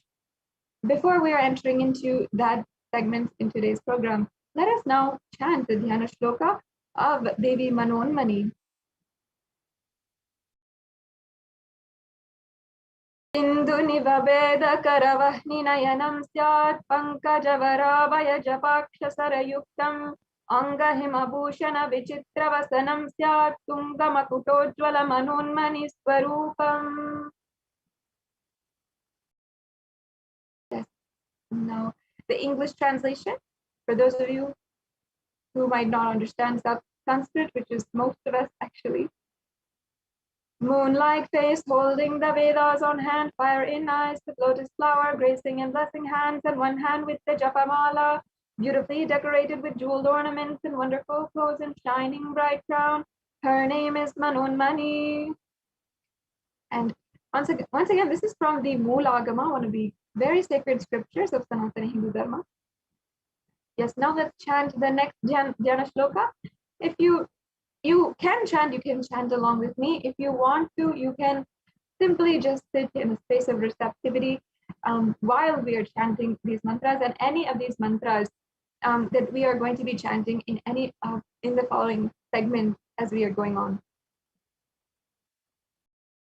ध्याये देवीं त्रिनेत्रां शशिनिभवदनां वेदहस्तां ददानां सव्ये पद्मं वरदमपरे चाभयं चाक्षमालां दिव्यैराभरणैर्विभूषिततनुं ब्रह्मादिभिः पूजितां देवीमेव मनुन्मनिं प्रतिदनं कामत्रधत्रीं शुभाम्. The next slide, please. And the English translation now. I meditate on Devi with 3 eyes glowing like the moon and holding the Veda, lotus and gracing and blessing and gracing hand. She is wearing beautiful ornaments and she is worshipped by Brahma and other many gods and showers auspicious boons for all actions every day.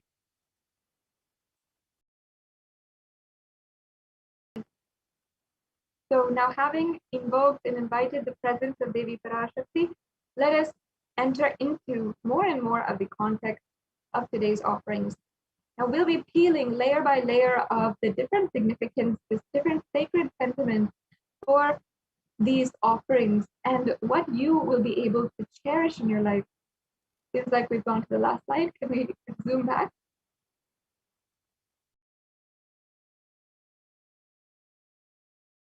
So let us first understand the significance of the element gold.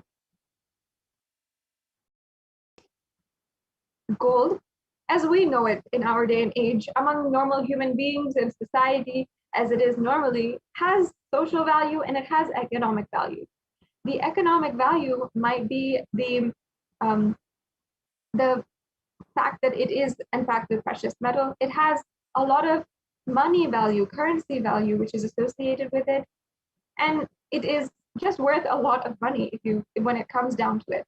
And the social value, it always gives value in our relationship. For example, on Mother's Day, on Father's Day, on different birthdays, we always offer gold gifts. And that's because we use it to give social value. And even there's the gold medal and the golden trophy. All of these are the highest pedestal that we use gold to symbolize. And we use it in gifts, we use it in our relationships. It has, in this way, a social value. Gold has a social value, but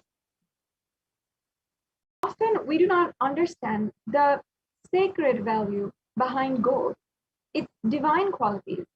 In fact, if we go to the previous slide, there is a verse from the Atharva Veda, and this verse shows us that the Vedic rishis understood the sacred value of gold, its virtuous powers, and its properties that can literally make you transcend from man to superhuman. And that's why we considered gold as a divine element. We recognize it for its spiritual qualities of transferring enlightenment energy and healing energy.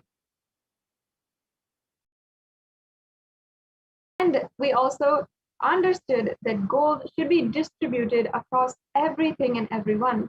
That's why gold is present in all the scriptures, Agamas, Vedas, Shrutis, the Smritis, the Itihasas and Puranas, and also everything was built in gold and exchanged in gold, and even ritual fees were offered in gold bricks.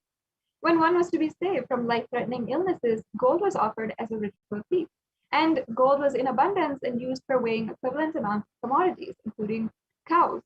And kingdoms were built with huge doors of gold. The streets would have huge columns and huge archways made of gold, and horses and cows, elephants, all of the different animals in our society living within our civilization were revered as embodiments of the divine and also dressed and adorned in gold.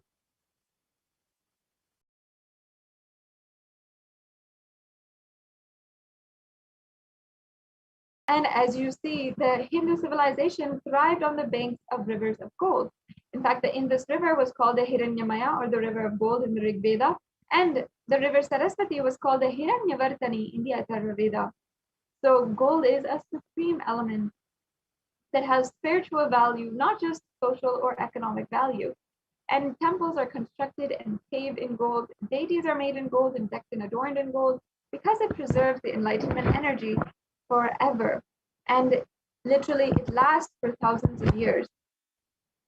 In fact, even the gold which was offered while Meenakshi Devi, the incarnation of Devi Parashakti, Queen Meenakshi, and the sovereign divine ruler of the Hindu civilization, while she was in the body, still today, those jewels are offered to Devi Parashakti in her deity form, and they are still used and revered as sacred. So whatever you offer today, these different elements of gold is basically immortalized forever. And that is the ultimate significance of the verse that we had just understood from the Atharva Veda, that it has eternal and eternal properties and has so much that can last for so long, so much of power that can last so long. Yes. So now we have understood what is the significance behind gold. Now let's understand the Ihundi, the first offering, which is the Ihundi offering. And we're going to go into the array of offerings that we have for you to be able to do today. So here we have a verse from the Lalita Sahasranama that I'll now be chanting. Bhakti Priya, Bhakti Gamya, Bhakti Vashya Bhayapaha, Shambhavi Sharadaradya, Sharvani Sharmadahini. The English translation says, Devi is fond of true devotion and is realized through true devotion.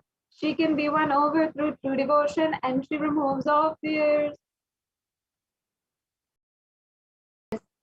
So this offering is the offering of true devotion. And once again, gratitude in our life. Another beautiful story that Swamiji had told in the book Guaranteed Solutions, from the chapter From Content to Gratitude. He said that one day a husband was going to shop for his wife for different vegetables, and he carefully went and picked out the lady's finger and brought it home. His wife said, no, these are too thick. I cannot do anything with these. This is not for the dish that I want. So then the next day he went back. He then carefully chose all of the vegetables that she would want as per what he thought. And then he went back. But then she again said, no, these are not good at all. These are too long for the dish that I have planned today. And then the husband again went back. Then he asked the shopkeeper, can you please pick out the vegetables that my wife wants? I'm not able to do it for her. And then again, the shopkeeper himself gives the best quality vegetables, and the husband goes back to his wife, and she then says, why have you bought the same vegetables again and again for the last 3 days? We understand that our mind is never contented. Only if we choose that we should be contented in our lives, only then we can be contented. But if we constantly choose discontentment, not being satisfied, then honestly, nobody can help us. Nobody can raise us how we want to be raised. What we can do is be in a state of gratitude and be in a state of devotion in our life. And Devi Parashakti, out of her grace, her compassion, has literally manifested through the supreme font of Hinduism and is completely every single day giving each and every one of us the revelations of the Sanatana Hindu Dharma, revealing the past, present, and future, granting us boons, healing us. And for this, for just making herself available, each and every one of us, especially Hindus and especially Kailasians, should be forever grateful and understanding that Devi Parashakti will simply give without asking for anything in return. If there's any fear in our minds, Devi Parashakti is sure to remove that fear. And it is stated actually that Devi likes to be worshipped in autumn. Here it is not meant the autumn of our lives, but when thoughts turn more and more inwards, the role of the divine is known and understood clearly, and the need of Devi Parashakti becomes stronger. And it's at this time that if we worship Devi Parashakti, we can simply be rid of all of our fears, and live in a space of gratitude. This is something, an offering that you can make very easily. And at the end of this segment, we'll be going over how you can make the exact payments if you're wondering, and if you have any questions about it. So stay tuned until the end of the segment for any of these offerings. Yes, now let's go on. Now, next we have the Sankalpa chanting. The Sankalpa chanting is another very profound, a very profound offering.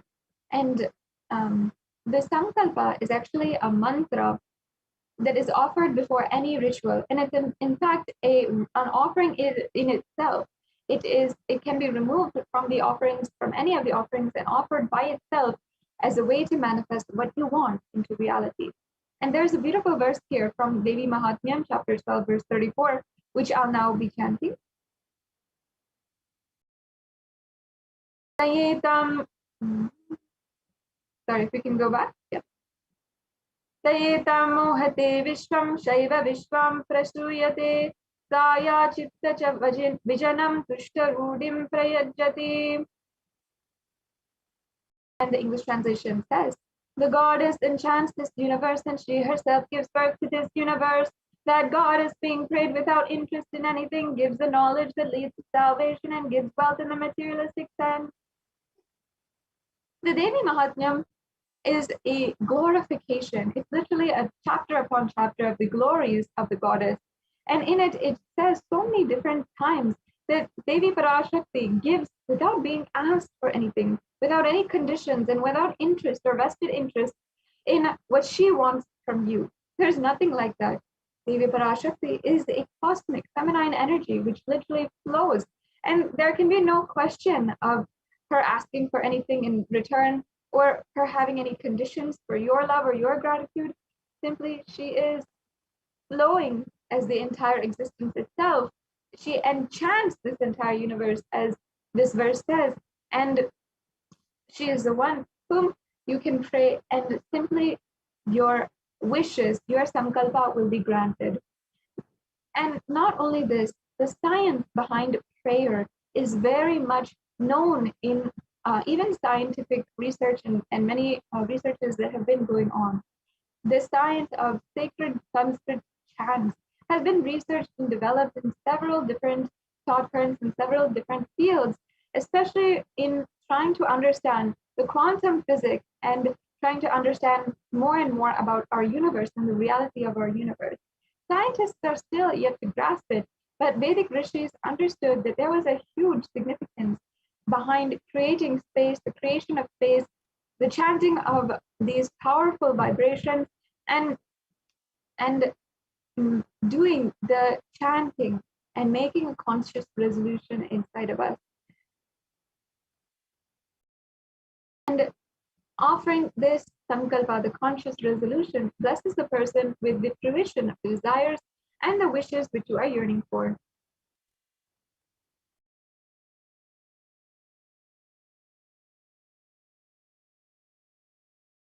Yes, we can go on now.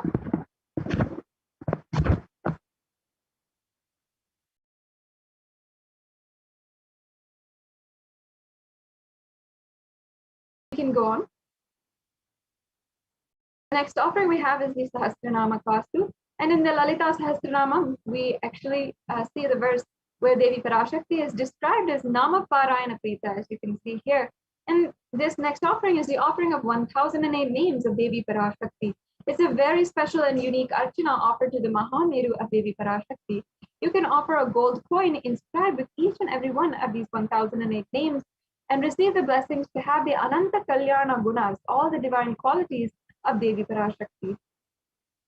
Yes, we can go on. Then the next offering is the Mukta Anguti, or the finger ring with a pearl. And now let me chant the verse here about the finger ring with the pearl and the significance of pearl to Devi Parashakti. Mukta Haranalasa Kirita Rushiram Purnendu Vatra Prabham Shinjhannu Puri Kinkini Manidharam Padma Prabhava Suram Sarva Vita Pala Pradam Giri Sutam Vani Rama Sevitam Meenakshim pranatosmi santatamaham karunyavaram nidhim.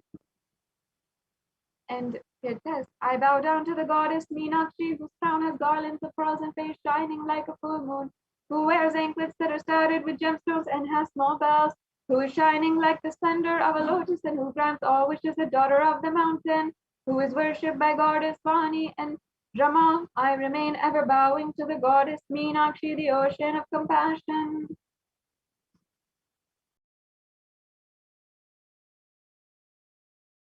So you can offer this finger ring with a pearl to the Devi Parashakti, who is the embodiment of compassion, the pearl being the symbol of compassion itself. And by her and you can receive the blessings of her compassion and pure love in all your business endeavors.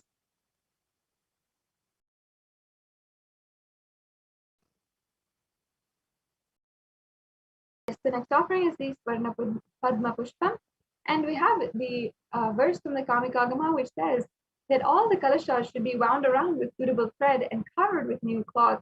They should be adorned with a lotus flower made of gold. And there's so many different verses for the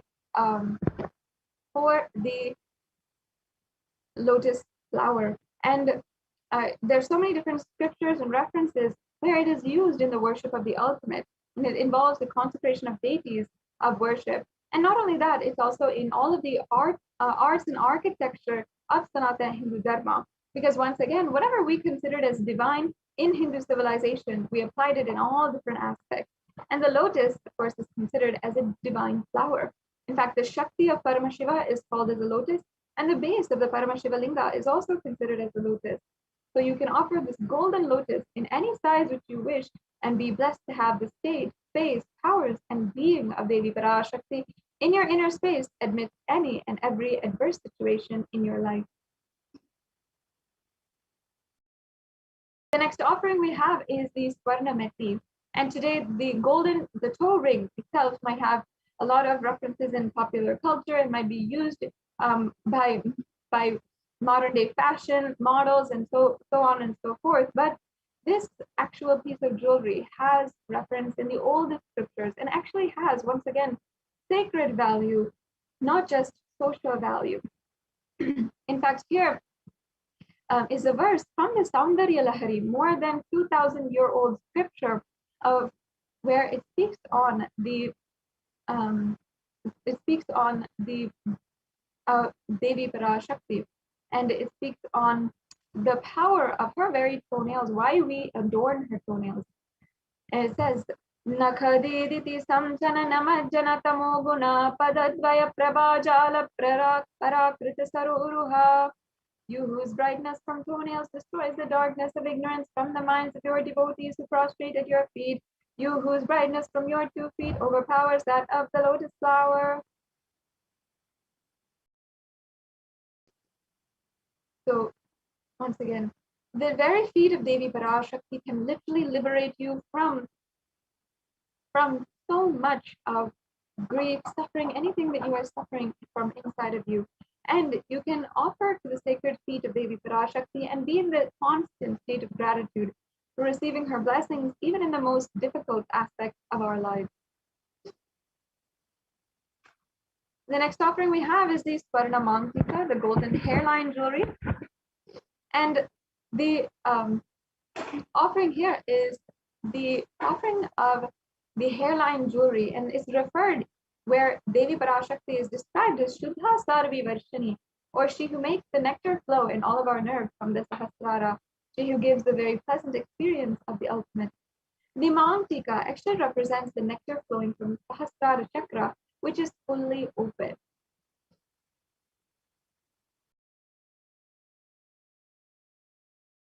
And you can offer the Mantika to the Devi and receive the blessings of achieving the blissful state of overflowing gratitude and the space of complete completion.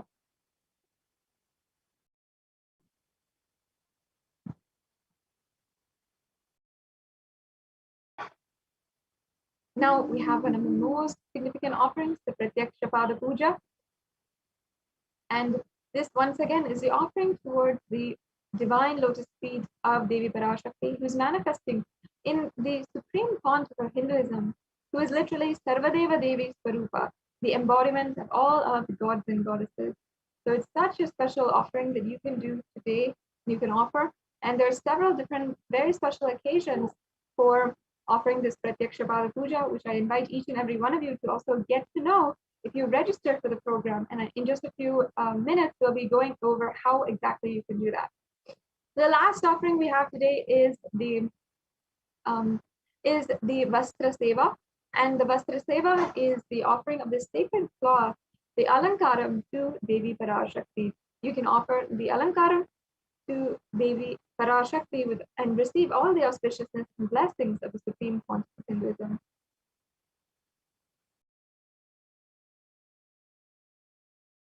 Yes. So here we have a summary of all of the different offerings that are available for you to offer today. The Ihundi offering, which you can make for any amount. The Sankalpa chanting, which is $1. The Devi Sahasranama Kasu, which has several different levels, as you can see here. And we also have the Mukta Anguti and the Swarna Padma Pushpa, which also have different levels. The Swarna Metti, the Swarna Mankika, the Pratyaksha Pada Puja, and the Vastra Seva. So you don't have to feel impossible in any way or form. You can make the offering which you feel is possible. And if you feel that you want to express your gratitude, you can offer today and ensure that you are expressing your gratitude towards Devi Parashakti, experiencing the ultimate oneness with Devi Parashakti. So yes, as I was saying before, you can register and keep yourself up to date with the future offerings that we have, the special occasions that are coming up, and you can get the help you want in manifesting any one of these offerings today by registering and making an intention for an offering at tiny.cc/bhavasamadhi. So if you go to this registration form, you'll be able to see the you'll be able to see this. And the next stage we have is the online payment. If you're ready to make a payment, if any one of these offerings kindled your seeking inside of you to experience that ultimate space, then you can go to tiny.cc/baby-offering. And after the payment is done, you can go to tiny.cc/sankalpa2021 and make sure that you are filling out this form after the payment is done, as it is a mandatory step in order for the puja to take place properly and your name be chanted during the puja. So yes, as you can see, this is the direct link to the tiny URL, tiny.cc/baby-offering. If you go to that link, you'll go to this page, and you can see you can just select in the drop-down menu which offering you want to do, and then you can go to add to cart. Then you can select the offering that you'd like to make and review your cart, and then you can proceed to checkout. And once you've proceeded to checkout, then you can fill out your billing details and your payment details. You'll see the kind of payment types that are accepted through this payment gateway. And then you can go ahead and submit your payment. So as you can see, it's a very easy process to make an offering. You don't need to feel confused. You don't need to feel like you might not be tech savvy enough. You can simply make one of these offerings. It's just 3 clicks away to make an offering. And also, after you're making a payment, you have to make sure that you're going to Sankalpa 2021 form, and that is this form here, and the link is provided. And you can see it's just a very quick form where you're going to give your payment order number and your names and the names of your family members, which will be chanted during the puja. Yes, so very easy step. Now, we also have the Bhava Samadhi Darshan form, which I invite each and every one of you, regardless of if you can make a payment right now or not, to go ahead and fill out. If you are interested in making an offering, not now, but perhaps in the future, you want to do it, you want to manifest this in your life. I'm sure there's many of you who want to manifest an offering for perhaps a birthday or for a special occasion in your life, or for a new venture that you are starting to receive blessings of Devi Parashakti. You can go ahead and make your intention with this form. Now, the last option that we have is the YouTube Super Chat. And in the YouTube Super Chat, you can make a donation And as you can see here, you can go to Kailasa's SPH Nithyananda YouTube channel, which is circled, and press join. Once you press join, you'll be led through the steps of how you can join, and then you can make a donation through the YouTube super chat. So you can go to the $ icon and see the chat, and as well you can comment your questions or to Devi Parashakti as well in this way. So you'll be able to see a $ where you can make a donation through the YouTube super chat, and you will press donate, and then you can either pay through credit card, debit card, or through PayPal. So there's another option here, which is PayPal. If you guys want that option where you want to pay through PayPal, this is also available to you in this way. So yes, now that brings us to a conclusion of this segment in today's program.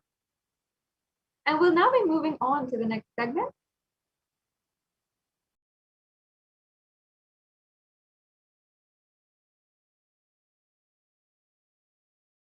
Yes. And each and every one of you, I hope that you have been enjoying and you enjoyed this previous segment on the various different offerings that you can make to Devi Parashakti.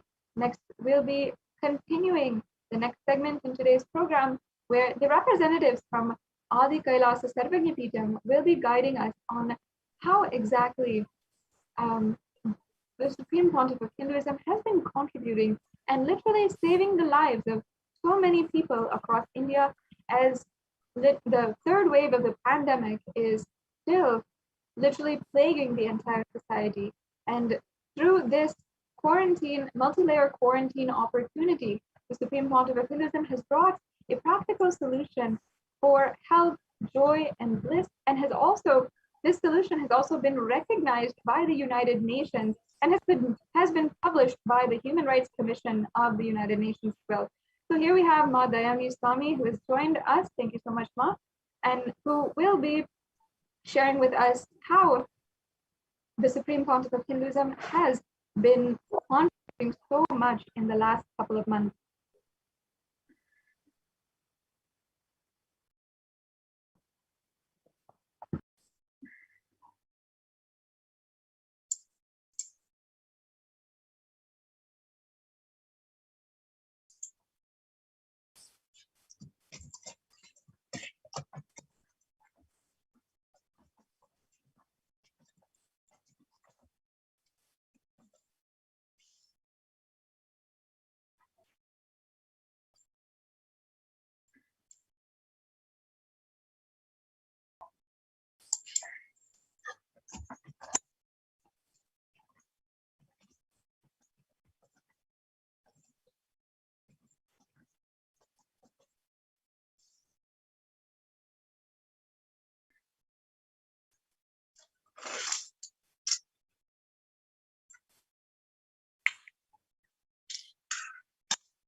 Nithyanandam, welcome back to this segment of Kailasa's multi-layered quarantine opportunity for India during COVID-19 as a practical solution resulting in health, joy, and bliss.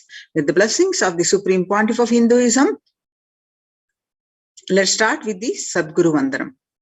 Nithyanandam Paramachugadam Kevalam Jnanamurtim Dvandvatitam Gagana Sadrusham Tattvamasya Ekam Nityam Vimalamachalam Sarvadi Sakshibhutam Bhavatitam Trigunarahitam Sadgurum Tam Namami.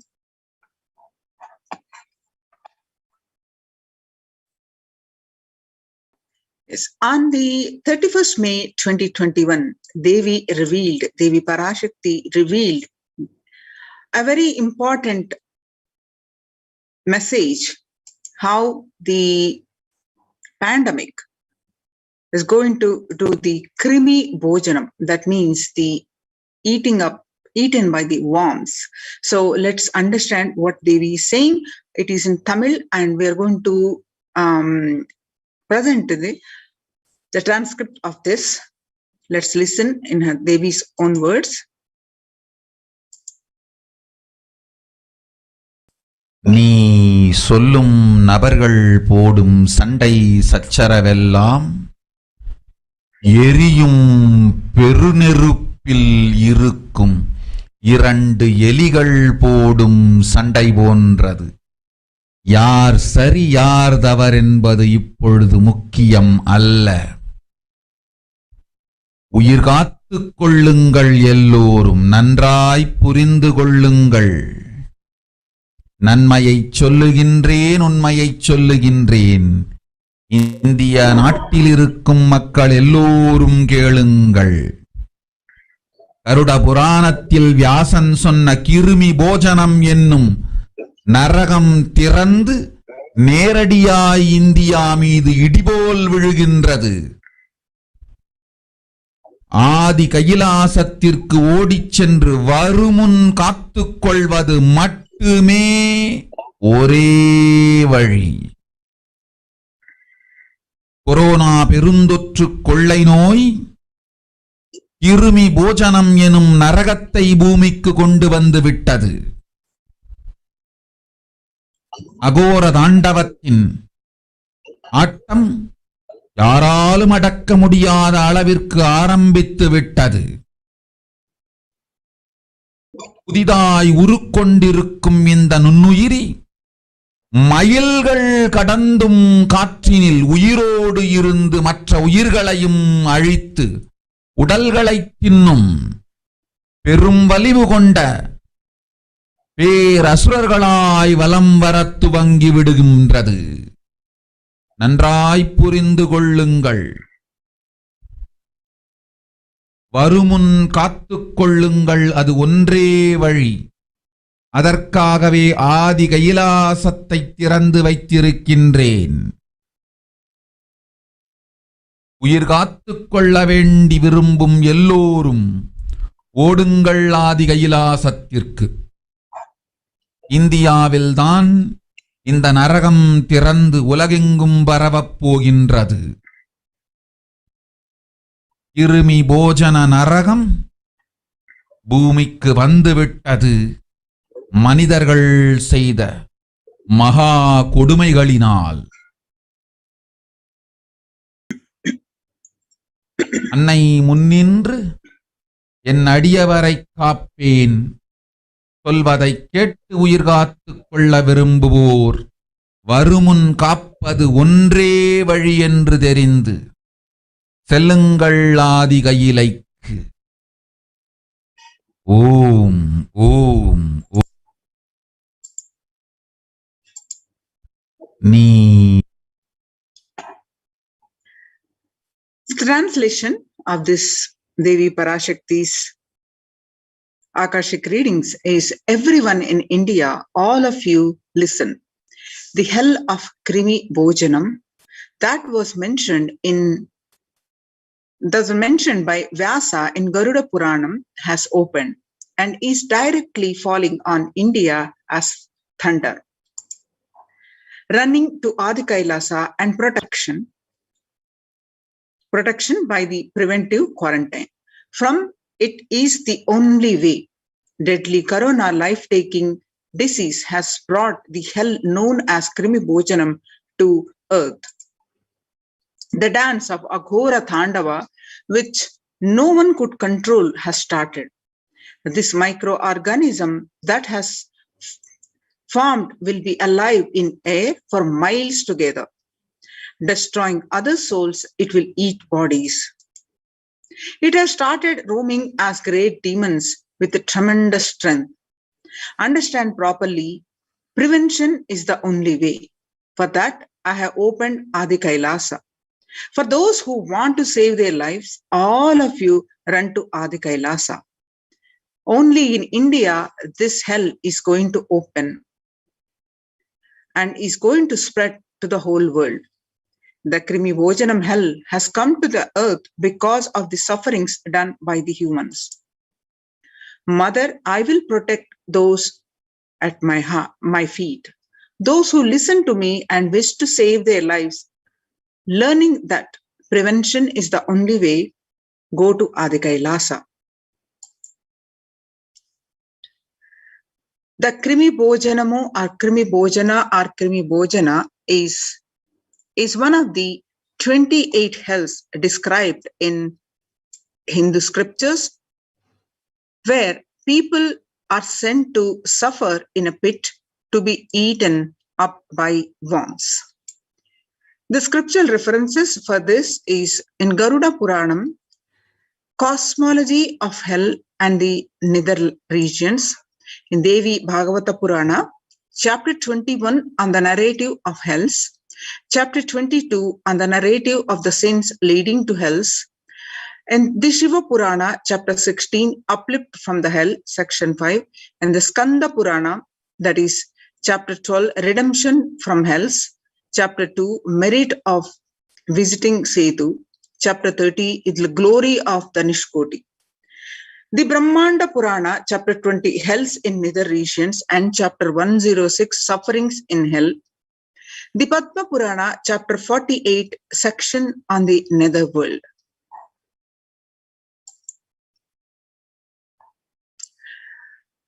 The various statistics of across the world.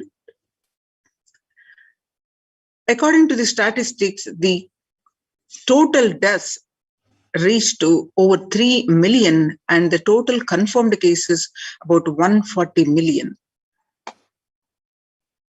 And the various statistics you can see now. The recent news is COVID is airborne. Scientists say now authorities think so too. Scientists are calling for ventilation systems to be overhauled like public water supplies were in the 1800s after fetid pipes were found to harbor cholera. A quiet revolution has permeated global health circles. Authorities have come to accept what many researchers have agreed for over a year. The coronavirus can spread through the air. The new acceptance by the World Health Organization and US Centers for Disease Control and Prevention comes to a concrete implications. Scientists are calling for ventilation systems to be overhauled like public water supplies were in the 1800s after fetid pipes were found to harbor cholera. The cleaner indoors air won't just fight the pandemic. It will minimize the risk of catching flu and other respiratory infections that cost US more than $50 billion a year. Researchers said in a study in the journal Science on Friday, avoiding these germs and their associated sickness and productivity losses would therefore offset the cost of upgrading ventilation and filtration in buildings.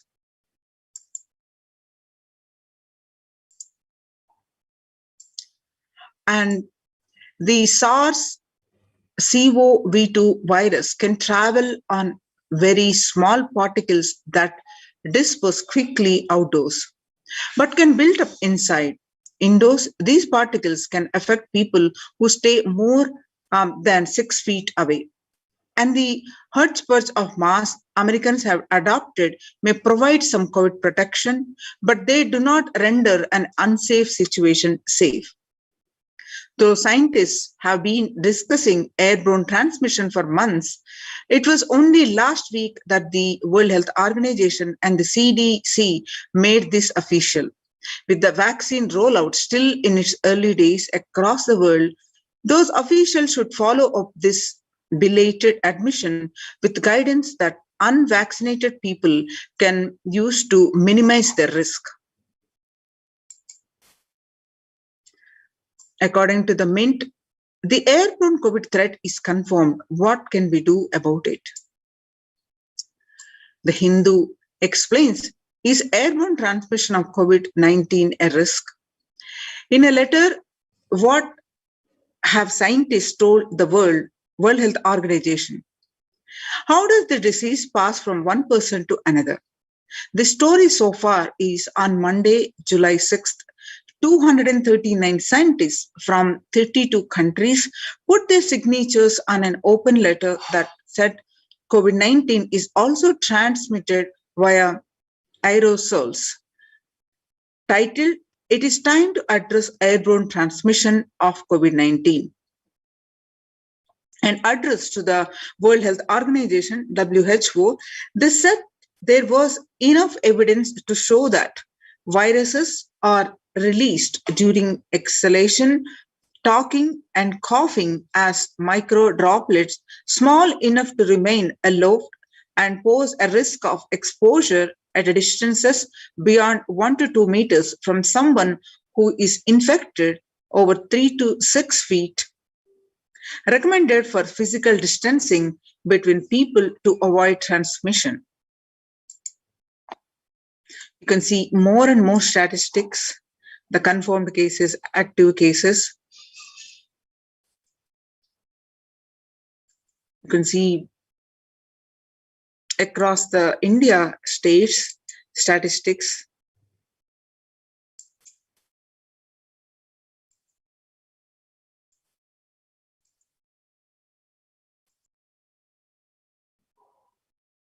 More statistics from Mumbai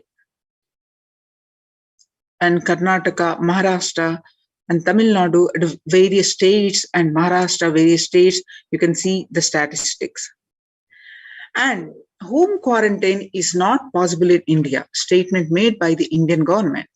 Home quarantine is a prime reason for large number of deaths in Assam.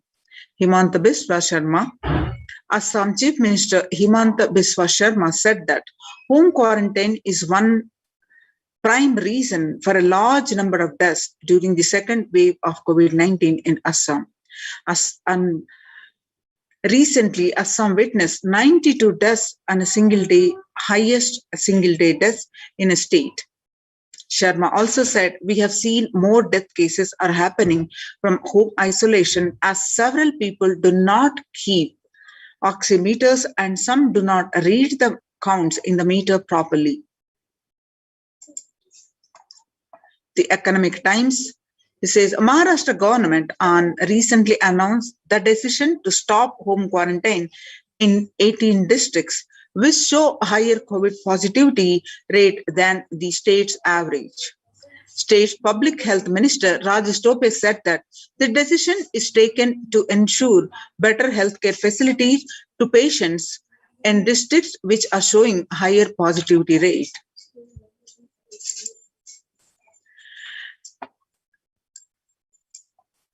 About 41% of the houses have just a single room, which is shared by 5 people. And why home quarantine is impossible for the majority of Indians? According to the Business Line, about 41% households in India have just one room or don't have an exclusive living room, and about 5 people share such accommodations.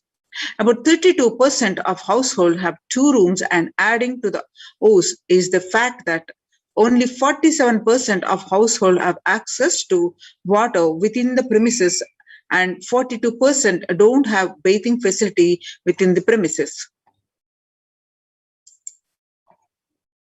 Self-isolation for COVID-19 is impossible for 40% of Indian families. In order to utilize India's healthcare infrastructure optimally to manage the expanding fallout of coronavirus, the central government on 27th of April signaled a change in approach. From mandating that every person who tests positive for the virus be moved to isolation beds in dedicated hospitals or units, the government allowed home quarantine for those with mild symptoms. The key additional condition was that their house should allow for self-quarantining. That in India, it's easier than said than done. According to the census of 2011, about 42% of Indian households were living in houses where an average 3 or more people were sharing a room. In the context of coronavirus, this challenge of physical distancing is greater in rural areas, about 45% of households, than in urban areas, that is about 35% of households. Only one state, Kerala, is looking relatively dignified at this metric, and all the districts reporting at least 250 cases have anywhere between 34% to 54% household averaging 3 or more to a room. So, where is the space for home quarantine in cities? In New Delhi, the health ministry last week said that more cases of coronavirus had been asymptomatic or mildly symptomatic and had advised home isolation for such people. It also said that 65% cases across the country were reported from the metros and big cities. However, census data suggests, and experts also agree, that following the ministry's guidelines on home quarantine is near impossible, particularly in urban households. The guidelines on home quarantine say the person showing COVID-19 symptoms have to remain isolated in a well-ventilated room, preferably with an attached toilet. If another family member needs to stay in the same room, it is advisable to maintain a distance of at least 1 meter between the two, it is stated. So when the first world countries closed their borders during a massive global emergency, Kailasa has opened its doors to all without exception. The Supreme Pontiff of Hinduism reveals that at least 6 months back, I became aware that multi-layer quarantine is needed to protect people.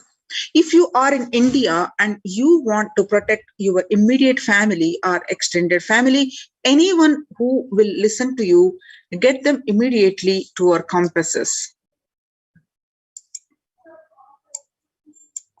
The free COVID care centers opened across India are Adi Kailas in Bidadi, Bangalore, and Salem Adinam in Tamil Nadu, Tirunnamalai Adinam in Tamil Nadu, Rajapalam Adinam in Tamil Nadu, Puduvai Adinam in Tamil Nadu, Pattanam Adinam in Tamil Nadu, Srirangapadi Adinam in Tamil Nadu, Sripuram Adinam in Hyderabad, Madurai Adinam in Tamil Nadu, and Avattipalam Adinam, Erode, Tamil Nadu, Huzur Adinam in Tamil Nadu, Baroda Adinam in Gujarat.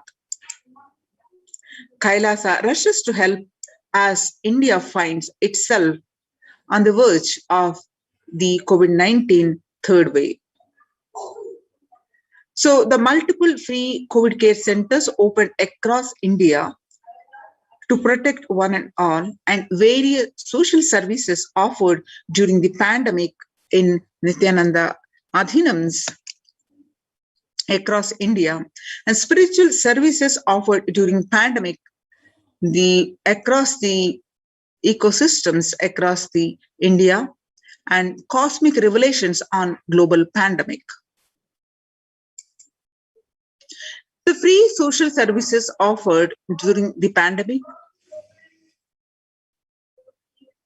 across India are the Kailasa's de facto spiritual centers, which includes but not limited to medical care, which is allopathy, Ayurvedic and Siddha medicine, fire safety equipment maintenance, infrastructure to accommodate thousands, accommodation for multi-layered quarantine, emergency ambulances and ICU on wheels, groceries collected for Annadan, and organic farming. So join Kailasa's COVID care protection centers. Register now through the link below, https://kailasa.org/Kailasa care.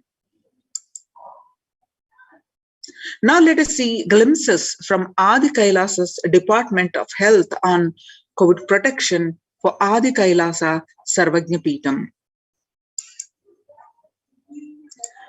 The immunity boosters and COVID care supplements procurement. Allopathic immune boosters are Zincona, vitamin D, and vitamin C. Through Ayurvedic medicine, immunity boosters are being provided to protect all the residents of Adi Kailasa. The the immunity boosters and COVID care, the streaming once a day with tulsi, eucalyptus and nochi and turmeric leaves from the healing trees here in the Adi Kailasa. Twice a week, consumption of Kabasura Kundanir, a mixture of pepper, ginger and clove and other ingredients, extensively aimed for boosting the lungs, improving the respiratory system and treating infection conditions such as cough, cold and fever. Neelavembu Kundini to be taken once a week. Agastya Lehyam 5 days. Talisadi Vatakam 3 to 4 tablets per day for 5 days. Indugunta Kathayam, Amrutottara Kashayam both for 5 days. 1 teaspoon with 50 ml of warm water. Sudarshana Gulika once every 5 days. Gargling with salt and turmeric twice a day. Spiritual routine, Panchakriya, Haritaki, castor oil, neem juice, Pratama Vinyasa Krama, that is Nitya Yoga, Trinetra Kumbhaka and Puja. Basic sanitation and safety practices which are implemented here in Adi Kailasa are disposable of soil pads, infected material and non-biodegradables done through incineration, RO water systems for drinking water, cleansing and sanitization of overhead tanks, regular DVDing, maintenance and repair of electrical circuits, communication facilities for safety of the residents, compost pit filling with biodegradables. Diagnosis, COVID care, quarantine methodology. Immediately upon arrival to the campus, occupants will be quarantined for 15 days. Swab test of RT-PCR test done to be done on day 5th of the quarantine. All food handlers to be wearing a mask and gloves and keeping a distance. Disposable of waste food to be done with gloves and mask. The disposal of gloves and mask by incineration. In case of an emergency, protective kits ready to at hand to take a COVID positive patient to hospital. Hand washing and infection control. Washing hands as often thoroughly with soap and water or with alcohol-based hand sanitizer. Avoid sharing any items, that is, example, dishes, drinking glasses, cups, eating utensils, towels, bedding, or other items with other residents in the Adhinam. And mask protection. Wear a mask at all times when and if exposed to vendors or outside people. Double-layer cotton mask should be changed every day after 24 hours and can be reused after washing with a detergent and sun-dried.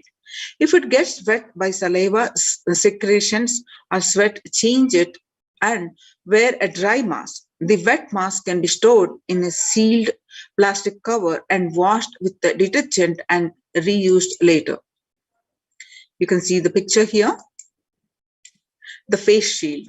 A face shield will be provided as an extra protective wear for people at the gate interacting with the vendors and outsiders. Use of hand sanitizer, hand washing, regular steaming, of taking of preventive kashayams, that means the herbal drinks, turmeric, salt water gargling, and bathing with washing of clothes with history of any exposure. If symptoms appear, cough, fever, difficulty in breathing, he or she immediately inform the medical person in charge immediately. The quarantine rules includes the first line of quarantine, people in the first circle who are in contact with the vendors, the area of stay confined to the outermost area where the communication with the outside is happening with the vendor side. Stay in a well-ventilated single room, preferably with an attached separate toilet.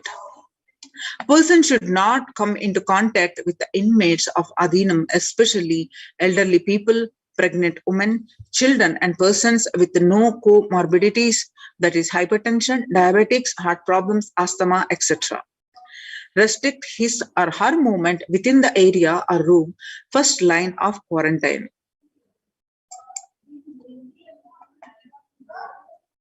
All parcels received at the gate to be sanitized, spraying with disinfectant. This regarding the delivery of packages. All deliveries will be contactless delivery. Wearing of face coverings and hand gloves are mandatory if contactless delivery is not an option, or request the delivery to be left in a protected and isolated place.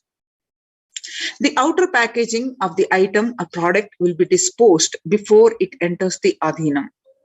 Packages will be quarantined before being delivered. All the delivery bags, boxes, and containers will be thrown away after transferring the items in their respective places. The surfaces of the package will be cleaned with a simple disinfectant and left to dry. All handling and packaging will be thoroughly washed with a soap and water and or antibacterial solution frequently.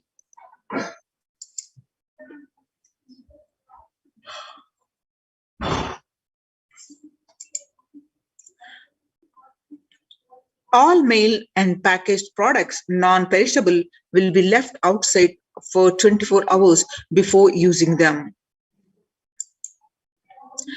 Disinfection, the sodium hypochlorite, that is bleach or chloride, will be used 1 teaspoon of bleaching powder in 3 cups, that is alcohol at 70 to 90%, will also be used for surface disinfection. Clothes will be washed separately with detergent and dried. Sharing of items is strictly prohibited. This prevents the spread of the virus. Fever continues for more than 5 days. The warning signs includes fever returns in the 2nd week after having been febrile for a day or 2. Fever more than 101 Fahrenheit after day 4. Resting heart rate over 110 when there is no activity happening. Breathlessness, tightness in the chest. Oxygen saturation, which is less than 94% on pulse oximeter, and the 6-minute walk test record the saturation rate before and after walking briskly for 6 minutes. If the saturation falls by more than 3%, it is not favorable, and less than 94% is not good too. Relentless cough, that is continuous coughing. You can see the in-campus ambulance. You can see the ambulance on wheels. Prevention is the best medicine. People who come in as newly will be given a separate room with toilet facility. Under no circumstances will they exit the room. Their designated quarantine person picks up the food after the person who serves the food is at a safe distance of 6 feet. The food will be placed outside the door. Monitoring the quarantine. Monitor the temperature, pulse rate, and oxygen saturation levels once a day and more often if the person is symptomatic. Please speak with the medical team. Take paracetamol if temperature is more than 99% and ensure good hydration and having a nutritious diet. Steam inhalation twice daily. Salt and turmeric hot water gargling twice daily. Ayurvedic and Siddha medication will be given as per instructions. Doctor will be contacted if there is worsening of symptoms for specific management, which could be further consultation, investigations, and treatment. Residents will be asked to continue taking medications if they are on blood pressure, sugar, or heart elements, etc. Doctors will be consulted if comorbid conditions pose a higher risk. Residents on medication will be asked to bridge 2 months of supply till the Adhinam is able to organize the medications for them. Residents will be asked to take a long deep breath, pranayama, lie in the prone position on the tummy as much as possible so that the lungs expand well. If there are no symptom, the person will come out if quarantine after a total of 15 days. The test will not be repeated if clinically well. If there is a symptoms, a person will need to be requested and need medical opinion and necessary investigations and treatment. Common symptoms which will looked out for: fever, sore throat, fatigue or excess tiredness, cough, the mostly dry or wet cough in some, body aches, headaches, loose stools, vomiting, loss of sense of smell, loss of sense of taste, exhaustion, giddiness, and fainting. Previous mentioned symptoms will be provided with immediate evaluation and hospital care. Early detection of these warning signs and identifying the timeline is very crucial for better outcome. This will be monitored very closely and is the most important thing that needs to be done. Identifying a day one of symptoms is very crucial in the management with respect to monitoring the treatment protocols. Day one would be when the very first symptoms started. Investigate for further possible source of contact, and all the people who have come in close contact, that is 3 to 6 feet range, with the primary case in the last 3 days need to be isolated separately and monitored for symptoms as well. Infectivity starts 0 to 3 days before the onset of the symptoms, and the infected person shed the virus till 9 days. Any of the above symptoms in various combinations signal the possibility of COVID-19, even though the symptoms can happen with any viral infection. In a pandemic, it is to be considered as the possible diagnosis until proven otherwise. Rare presentations are known: rash on body, bluish discoloration of the fingers and toes, sudden onset of breathlessness, heart attack, strokes, paralysis of the limbs. Any suspect case should be immediately isolated. The RT-PCR test is to be asked for an asymptomatic people immediately. The contacts will monitor for symptoms and will get tested if any symptoms show up, else to wait for 5 days. If they continue to be asymptomatic, they can check their status thereafter. A negative report ensures they can move into the community. Only an assigned member will be tasked with taking care of the quarantine person. Use disposable gloves when cleaning the surfaces or handling any soil linen of individual. Washing of hands after removing the gloves. No visitor to be allowed in the vicinity of the quarantine person. In case of person being quarantined becomes asymptomatic, all the close contacts taking care will be quarantined for 15 days and followed up for an additional 15 days or till the report of such a case turns out negative on lab testing. Clean and disinfected frequently touched surfaces in the quarantine person's room, that is bed, frames, tables, etc., daily with bleach solution. Clean and disinfect toilet surfaces daily with regular household bleach solution, the phenolic disinfectants.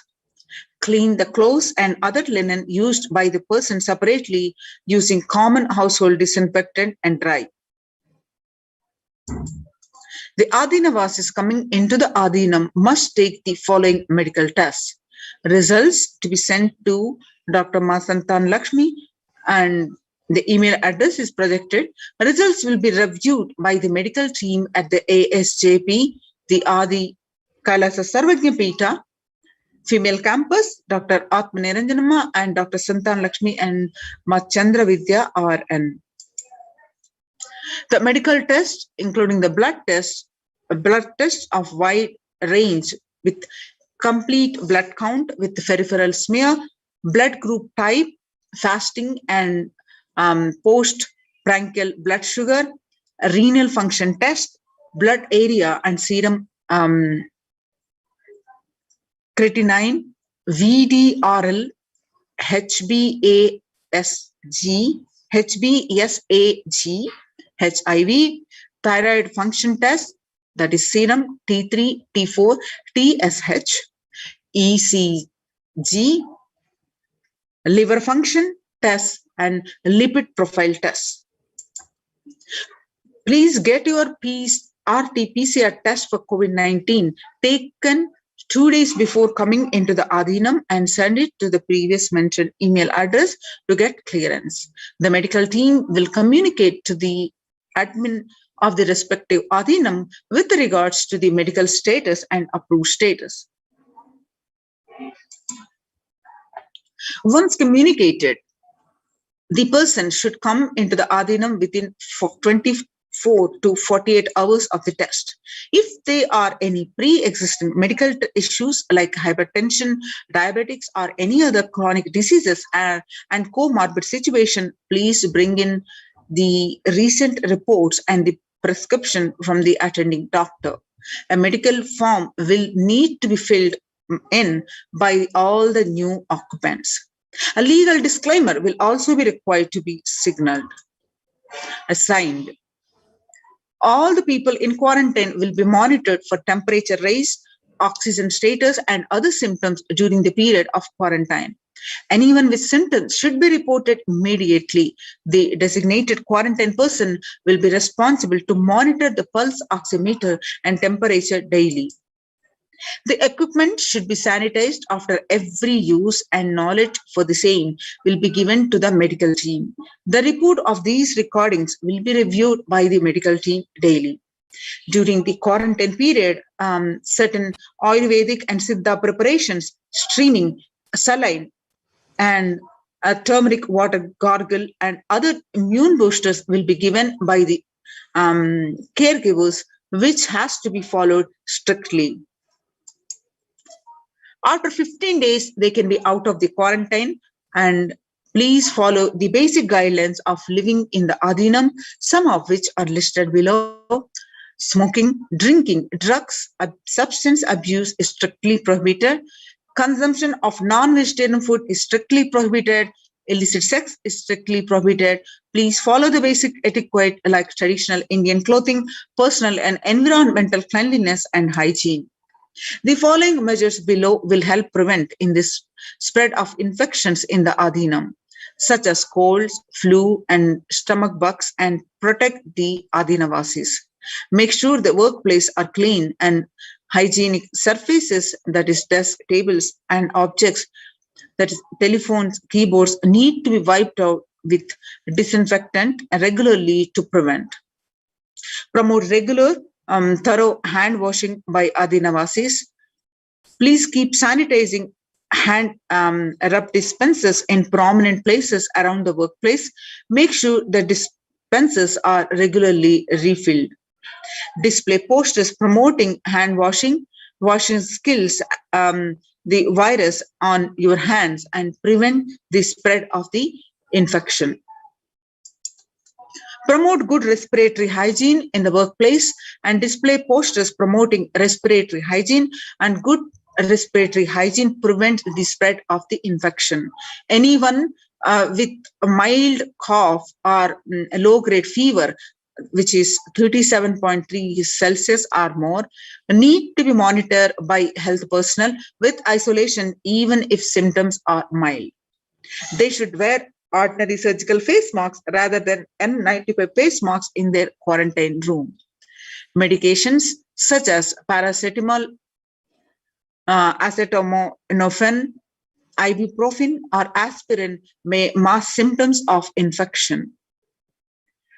Ensure the pre-order sufficient supplies and materials, including masks, tissues, and hand sanitizer for all people. Travel precautions. Travel outside of the Adhinam must be discussed with the medical department. No one is leave the premises without approval.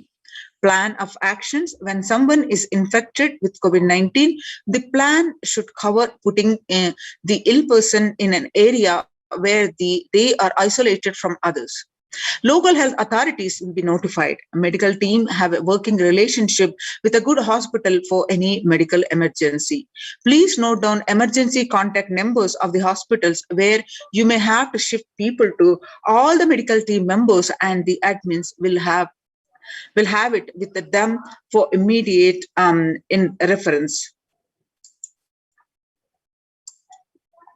Join the Kailasa's COVID care protection centers and register now through the link below, https://kailasa.org/Kailasa care.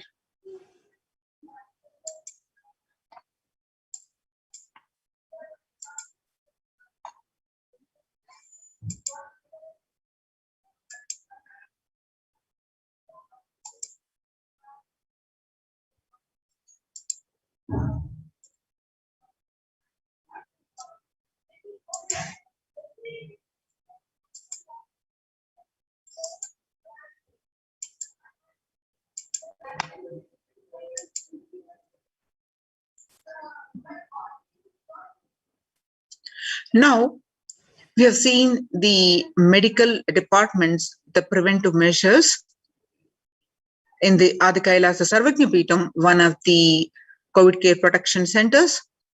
Now, we'll also see the Kailasa's multi-layered quarantine opportunity for India during the COVID-19 as a practical solution for resulting in health, joy, and bliss.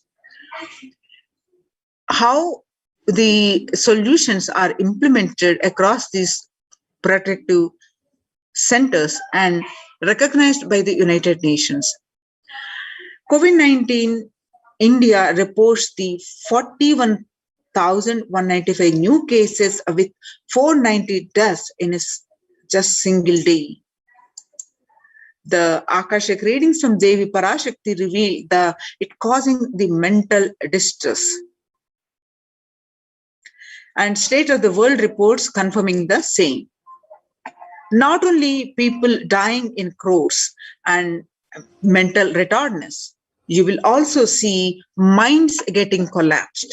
Freedom from all this is suffering is the life of living enlightenment. First, prevent yourself from this deadly corona. Oh people, do the job of saving your life as first priority.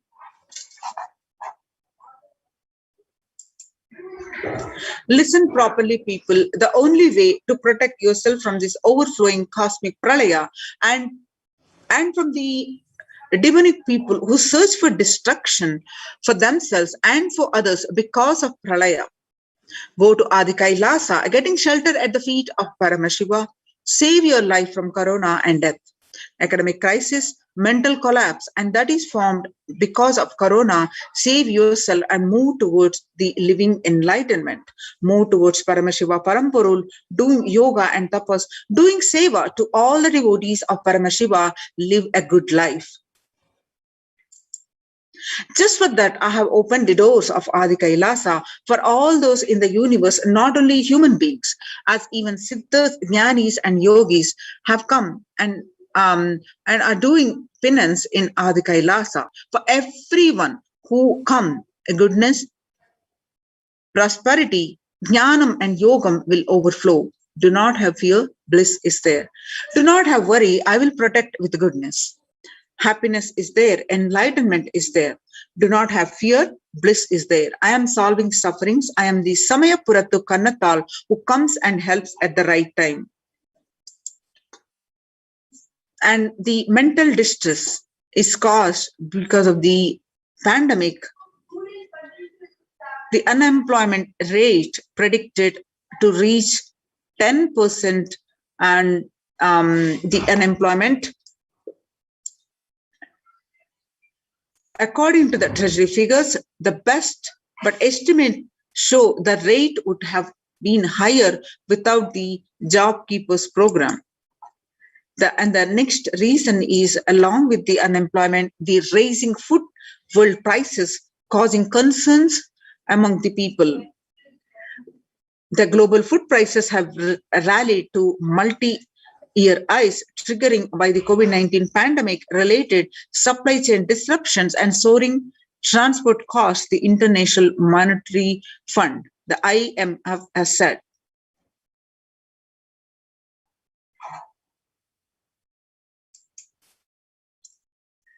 The revelations on the Devi Parashakti on 5th June 2021 about the concerns of the mental health across the world. And media articles also confirming the same on following the Devi revelations. Media articles, according to the global news, on 6th June 2021, psychiatric symptoms like depression, anxiety exhibited by the COVID-19 patients. According to a new study, neurological symptoms like depression and anxiety are also showing to be common in those who have contracted COVID-19. BMC Psychology, Impact of COVID-19 on the Mental Health of US College Students. Results indicate that students closer to graduating faced increases in anxiety, about 60.8%, feeling of loneliness, about 51.1%, and depression, about 59.8%, and many reported worries for the health of loved ones. The most impacted their mental health stated about 20.0%, and they need to take care of the family most affected current and future plans, about 31.8%. Almost one half of the students took to exercising and other remedies. The rates of anxiety and depression among the college students continue to soar, the researchers say. Researchers at the Dartmouth College who have tracked the moods and the behaviors are about 200 college students for 4 years say stress levels are at their highest. When they entered the school as a freshman in 2017, in the hopes of understanding how they behave, they have seen students' stress levels rise and fall, usually in tandem with the midterm and final exams. But since the onset of the coronavirus pandemic, rates of depression and anxiety have soared and have showed no signs of coming down, said the Andrew Campbell, a researcher and computer science professor. Coronavirus is a psychological trauma and PTSD event. Much has been said about the mental health crisis that is occurring related to the coronavirus pandemic. Much of this information has focused on the all-consuming anxiety, panic, and fear that many are experiencing.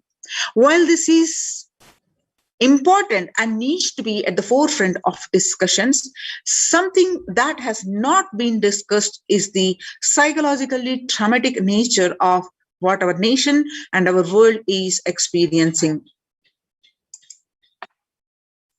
The increased prevalence of post-traumatic stress disorder is expected to emerge as a primary factor driving the growth of the global post-traumatic stress disorder therapeutics market over the period of assessment.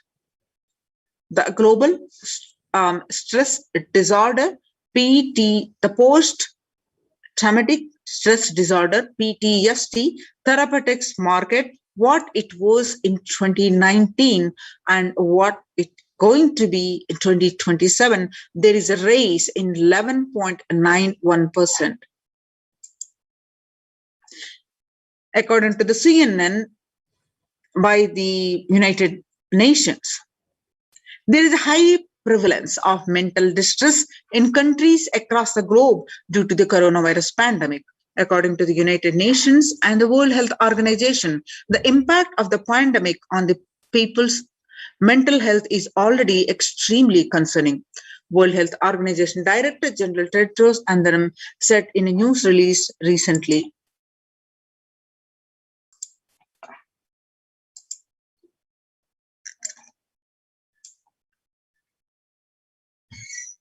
It is now crystal clear that mental health needs must be treated as a core element of our response to and recovery from COVID-19 pandemic, Tedros added.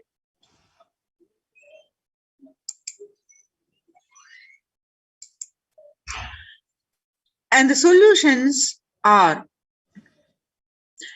yoga greatly improves mental, spiritual, and physical health. People who practice yoga experience less anxiety, less depression, and fewer symptoms of post-traumatic stress disorder. Yoga also improves well-being, including the increased gratitude, relatedness, and acceptance and centeredness, empowerment and self-esteem, compassion, self-awareness, and hope.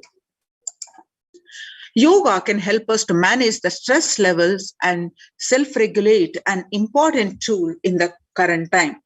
We are all equipped with the innate coping strategies for responding to stress, but sometimes our stress response can become out of balance. We are living in a world that regularly activates our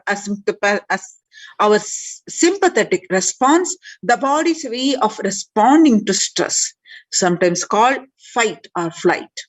This is balanced by our parasympathetic response and the way our body helps us to rest and relax. Yoga can help us bring our parasympathetic response back online and allows us to find balance. Activating our parasympathetic response brings us into a more restful space and allows us to find calmness, connection, and compassion. The deep mindful breathing of yoga and meditation stimulates the vagus nerve, which activates the parasympathetic nervous system and supports the self-regulation and stress management. Yoga is now being used as an empirically based treatment, often in combination with other interventions which benefit for both physical and mental health. Many clinicians are recommending yoga as it may help support the effectiveness of the traditional treatment approaches.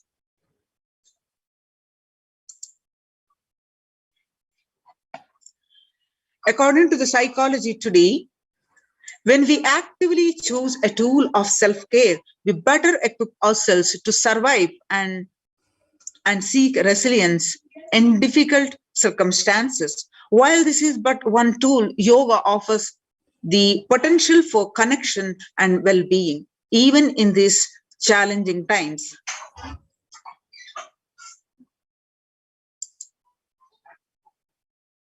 Spirituality benefits mental health. Researchers shows that individuals have better mental health if they belong to a particular community or have religious beliefs. Spirituality can help people in many ways. First and foremost, spirituality or religion can help people find meaning in their lives, which is instrumental in improving one's mental health. In addition to endowing meaning to your life, spirituality can perhaps help you to connect with your divine self. It has the potential to improve mental, physical, and emotional well-being as well. It has been a source of relief and comfort from various challenging issues for thousands of years. The Supreme Pontiff of Hinduism, Jagadguru Mahasannidhanam, His Divine Holiness Bhagwan Nithyananda Paramashivam, revelations on the 22nd May 2021 that Paramashiva is very clear. focus on making your body alive. Life alive. Mind is obsessive, compulsive reaction. It is nothing but a bunch of unconscious reactions. Do not try to sympathize with the mind. Make your body and life alive. That is the only priority for all of you. I am talking to everyone who has a little love and sympathy for me. For all of you, take this as Guru walk. Make your body consciously strong, and gym will build muscles, make you look very nice in the outside, but only yoga and Ayurvedic lifestyle will make your body conscious. And just see all over the world, all the gym bodies are just dropping dead. Only yoga will make your internal organs strong and your ability to manifest consciousness strong. Let me give you the solution, Parashiva, to protect yourself from this whole pralaya, not just from corona. The amount of depression and mental suffering, the way the whole world is suffering, the kind of poverty happening, people losing job, income, having insecurity, comforts being lost, so much. Just make your life extremely strong. 3 years back, I said, keep yourself alive for next 3 years. Somehow, I have enough evidence that 3 years back, I trained the whole Kailasa. First, the devotees in their own homes. Second, Kailasa was inside the Sangha, physically, mentally, psychologically, or consciously for a quarantine lifestyle. For being active without getting mentally broken by being in one place. Doing intense yoga, making the body and internal organs strong, taking bay leaf, neem juice, tulsi, haritaki, triphala churna, Ayurvedic lifestyle of less food and more energy, more activism. I only told it is for an important reason. Please wake up. Quarantine yourself, build your body. Don't bother about your business or any other profit or anything else. This year, if you're alive, that is the greatest profit. Now, United Nations recognizes Kailasa's report on COVID-19 and multilateralism. You can see the screenshots from the Supreme Pontiff of Hinduism Facebook page. You can see some more screenshots, and you can go ahead and download the link of www.oschr.org and read a full article by yourself. The report published on their website, www.oschr.org. The globalization of disease has led the world to be as resilient as the least resilient country and person, especially for highly contagious COVID-19, which has spread with a scale and severity not seen since Spanish flu. The variants of this virus, such as the Delta plus, Epsilon, Gamma, continue to threaten even those vaccinated. Secondary diseases such as black fungus are targeting COVID patients and killing almost 1 in 2 persons in such cases. Human life is more precious and important than all economic principles or systems in totality, because all these concepts are legitimate only because of their utility value, which is to fundamentally make human life better. At least until this ongoing crisis ends, all economic policies related to money, banking, fixing prices of commodities, etc., need to be revised to make sure no human being suffers from hunger or the absence of required medical care. For this purpose, Kailasa has presented a detailed report on effective solution for COVID-19 on the through the multilateralism that was published by the United Nations on their website www.oschr.org. The earlier reports recognized by the United Nations, a report on the rights of indigenous women and girls, and a report on femicide. And this is the third report on COVID-19 and multilateralism, a report submitted by the Adi Shaivite Minority Tradition ASMT Hindu Community Kailasa Union. The report submitted in the month of June 2021 and recognized about over 2 weeks.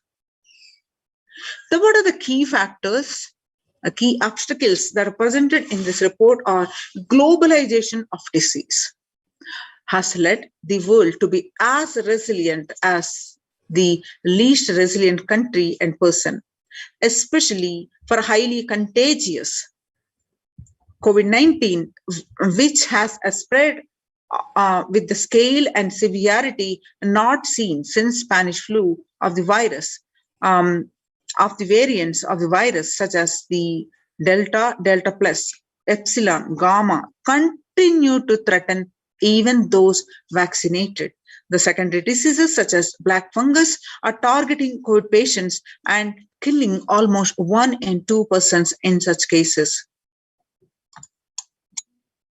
Second, distorted policy decisions and conflicting principles can lead to polarizations amongst nations and within, leading to various extremes such as the hoarding of vaccines in some places and the wastage of vaccines in others, and an unaddressed shortage of vaccines globally. The pandemic has exposed the fragility of the global system. The disruption in the supply chain is especially worrisome for essential food supplies, which disproportionately affects the already most vulnerable even more. Fourth, the lockdowns have brought the global economy into crisis, bringing recessions and worsening unemployment rates. Frequent lockdowns and the ongoing threat of famine, especially in countries where the employment is predominantly informal, are exacerbating worries that starvation may cause more suffering than the virus itself.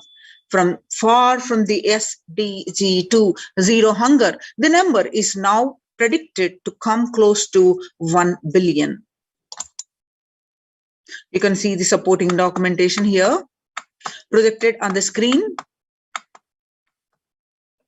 Solutions. What are the key solutions presented? First, revised economic principles or policies. Human life is more precious and important than all economic principles or systems in totality, because all these concepts are legitimate only because of their utility value, which is to fundamentally make human life better. At least until this ongoing crisis ends, all economic policies related to money, banking, fixing prices of commodities, etc. need to be revised to make sure no human being suffers from the hunger or the absence of required medical care.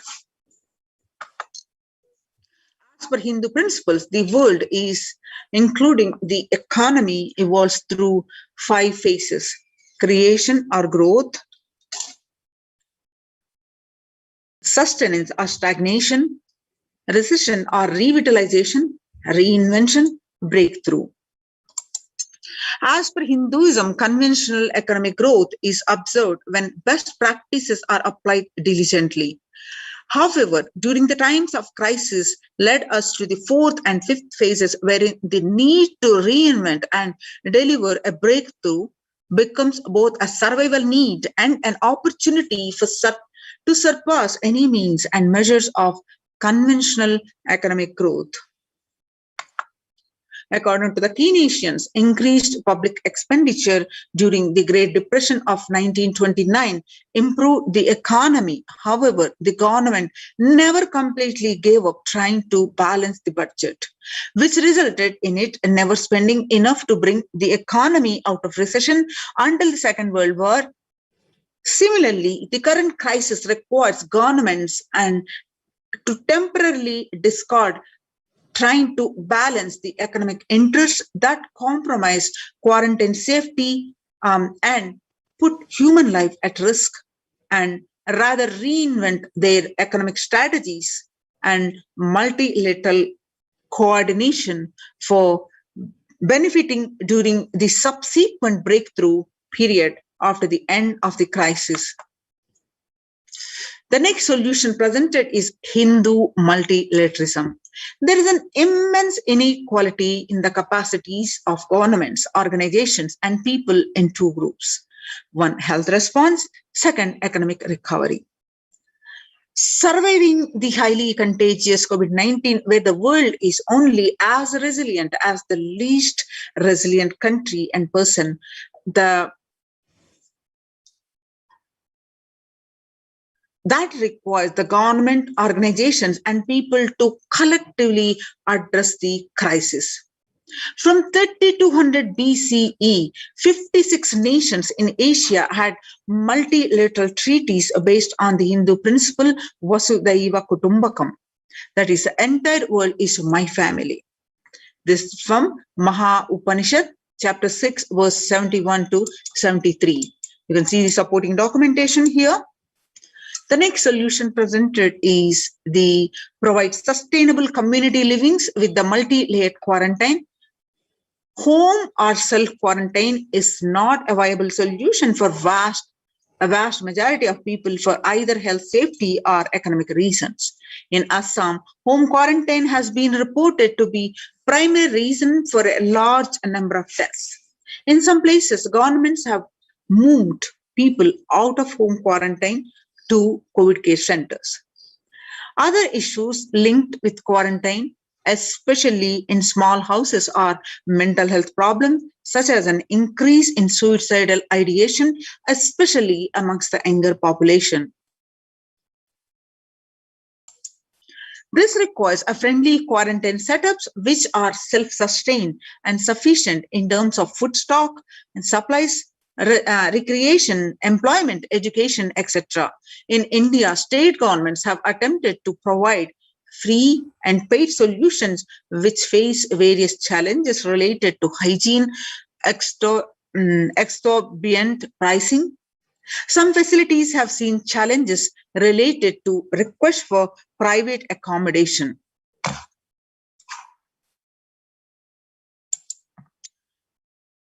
Experimental townships such as Araville have demonstrated a fair amount of success in creating a friendly, safe, compliant quarantine facility. However, solutions such as Araville are not open to public. For 2 decades, the leader of the ASMT Hindu community, the Supreme Pontiff of Hinduism, Jagadguru Mahasannidhanam, His Divine Holiness Bhagwan Nithyananda Paramashivam, had been creating townships like Araville across more than 100 cities in several countries. Most of these townships, such as the ASMT Monastery India, Bangalore, have been open to offer multi-layer quarantine as a free public service with free food accommodation, free internet to work from home, and that is monastery. The ASMT community has seen a fair amount of success in these townships with 0 reported cases of COVID infection in the past 2 years and has already saved many lives. The Supreme Pontiff of Hinduism, Nithyananda Paramashivam, has urged citizens worldwide, especially from religious regions severely affected by the pandemic, to protect themselves as the topmost priority and avail these free quarantine facilities that the community has created, especially as the home quarantine has failed for many and is known to be a primary reason for a large number of deaths in many scenarios. The Supreme Pontiff of Hinduism, Nithyananda Paramashivam, has emphasized the need and urged the government worldwide to provide food, safety, medical care, shelter, and all survival needs to all human beings under their care with absolute multi-layer quarantine until the coronavirus is eliminated from planet Earth, including all different strains of the disease. You can see the supporting documentation here. The next is educate citizens on individual pandemic management. Unlike various pandemics, the current era provides active, real-time visual information about the fatalities. Underreporting of this data may give a false hope, may make people reckless. Exaggerations in reporting can also make people reckless, as they may feel eventual death due to a coronavirus is inevitable.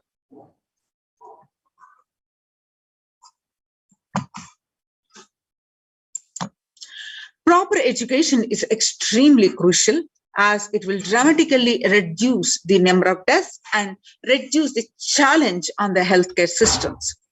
Alcohol-related deaths have hit a record high during this pandemic, and long post-lockdown liquor lines are some extremely worrisome issues regarding which people need to be educated.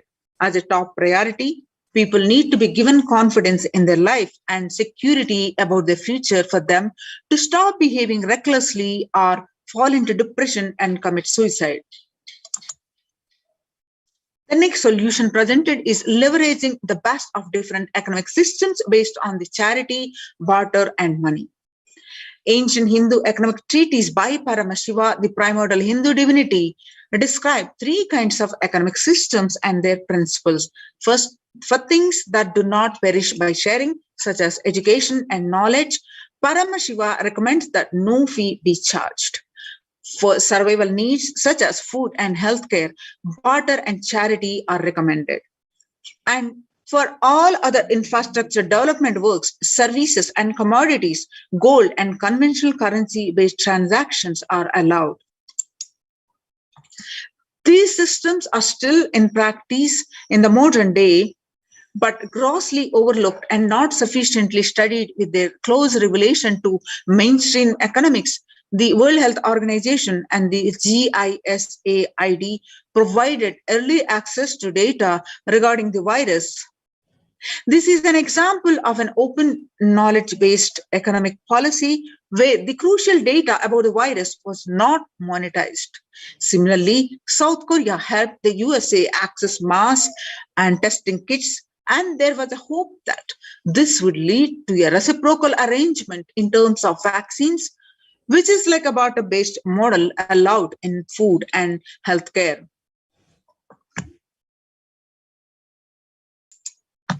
Next solution presented is Hindu policies for food security. A highly effective concept for ensuring food security in ancient Hindu nations was that of food grain banks. These were prevalent until the 18th century. The elderly in villages would start food grain banks with the seed capital of grains collected by fundraising. If any person met with a crisis such as the crop failure, the food grain bank would lend him grains in exchange for an interest. The compound interest was prohibited in grain banks.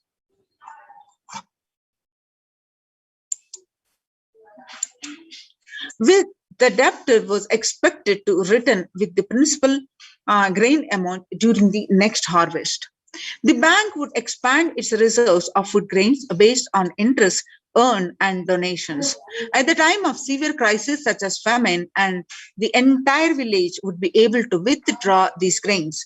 And if required, all such grain loans would be written off on humanitarian grounds. In Hindu temples, food is shared for free as a policy. This was the case in both ancient times and in modern times. For 27 years, every month, the Hindu ASMT community has served more than 3 million free organic meals, and in religious gatherings to everyone without discrimination, and has served over 1 billion free meals in total. Such private and public efforts are crucial to ease the threats of starvation, which is estimated to hit 1 billion people worldwide. Next solution presented is monitor global health. The crisis requires governments to take aggressive, proactive measures to monitoring health. Smartphone applications have been used by the governments that are based on the health color code system that categorize individuals into 3 color groups based on their health status and travel history, and then determine whether they need to be quarantined. You can see the supporting documentation here.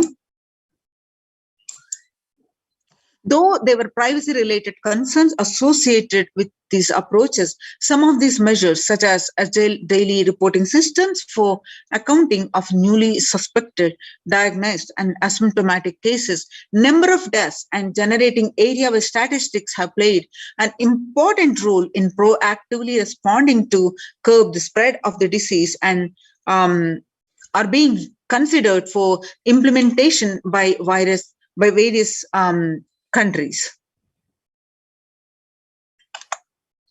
You can see the supporting documentation here. The next is the traditional medicine. In Hinduism, nature and planet Earth are respected as living divine mother energies capable of providing us with all our survival needs, food, medicines, etc. Though traditional medicines such as TCM and Ayurveda are effective in addressing COVID-related issues, a few years ago, a Nobel Prize was awarded for scientific work based on traditional medicine. The mainstream Western medicine has chosen to characterize Ayurveda as pseudoscience and TCM as unscientific. Such demeaning of traditional medicine systems have led nations to consider taking defensive unilateral decisions to protect their interest. Outright rejection of traditional medicine is not wise, and such policies should be revisited, especially as these medicine systems are time-tested and have kept people healthy for several generations.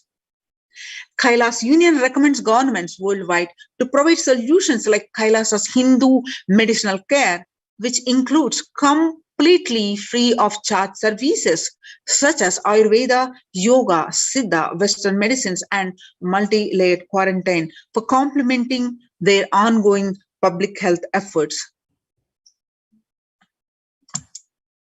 Intellectual Treaty for Pandemic Preparedness. The international multilateral negotiations and treaties should consider the multilateralism based on the spirit of Vasudhaiva Kutumbakam, that is, the entire world is my family.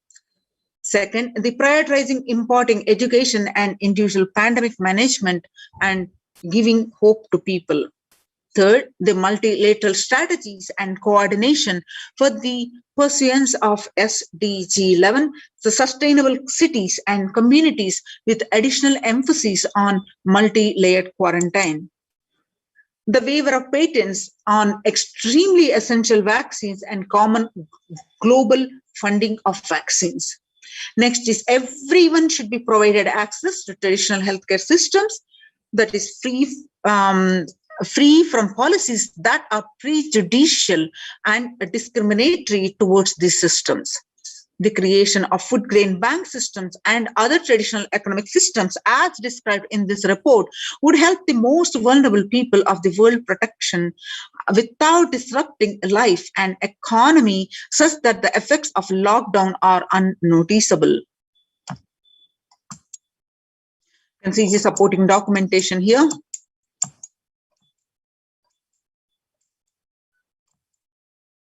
The sovereign order of Kailasa worldwide, inspired and guided by the vision of the Supreme Pontiff of Hinduism to save lives, a one-of-a-kind humanitarian charitable service massively mobilized to provide protection and preventive COVID care in this testing time of global meltdown. Through the initiative, Kailasa has been consistently supporting people through free food banks, that is Annadanam, free medical care, and many more services. The impact of mental disorders and lack of spiritual strength during a humanitarian crisis are often difficult to access and inflict lasting damage. To assuage this, Kailasa is offering spiritual programs, temple events, and spiritual healing online. So Kailasa's recommendations on COVID-19 and multilateralism to be presented at the United Nations General Assembly and Human Rights Council.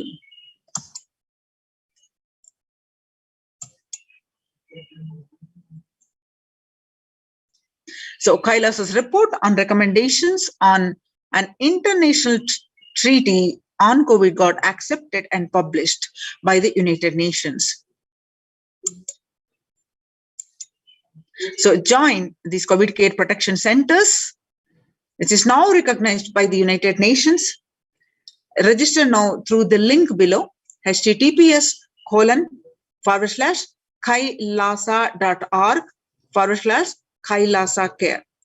A link again, https://kailasa, KAILASA.org/Kailasa care, KAILASACARE.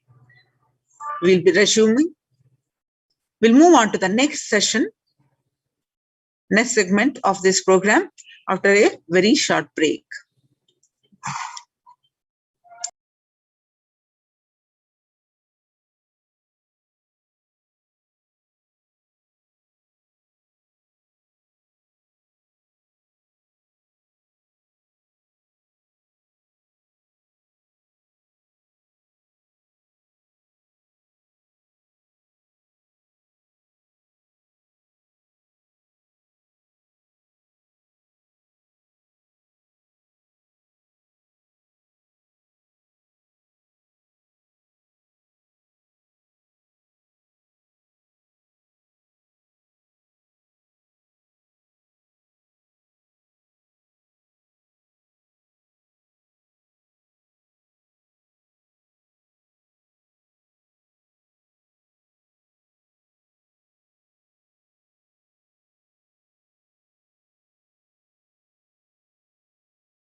Connecting with the divine with your eyes closed is meditation.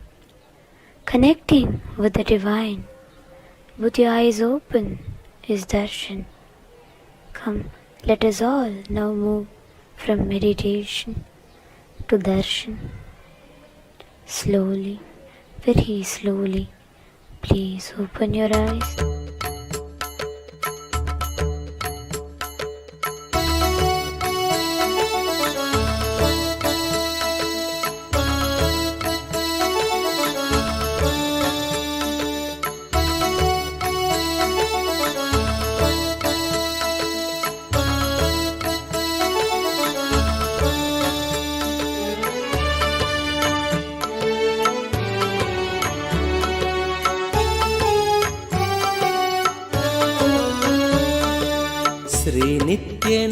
श्रीनित्यनन्दार्थबन्धो भस्मलिप्ताङ्गगाङ्गेय कारुण्यसिन्धो श्रीनित्यनन्दार्थबन्धो भस्मलिप्ताङ्गगाङ्गेय कारुण्यसिन्धो श्रीनित्यनन्दार्थबन्धो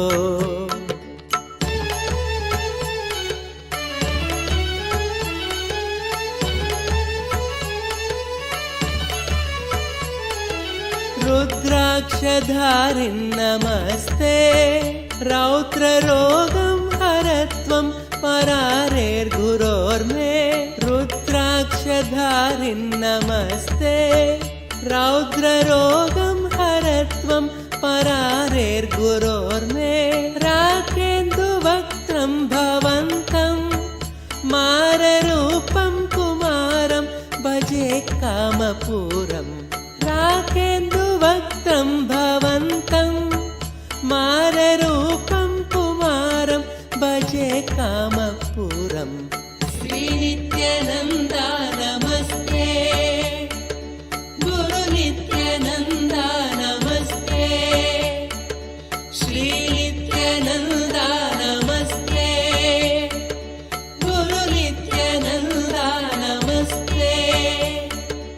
Shri नित्यानन्दार्थ-बन्धो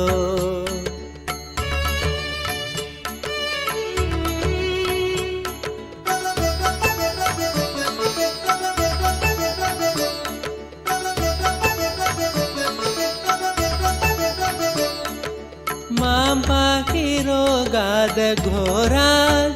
मङ्गलापाङ्गपादेन भङ्गात् स्वराणां मां पाहि रोगादघोरात् मङ्गलापाङ्गपादेन भङ्गात् स्वराणां कालाच्च दुष्पाककुलात्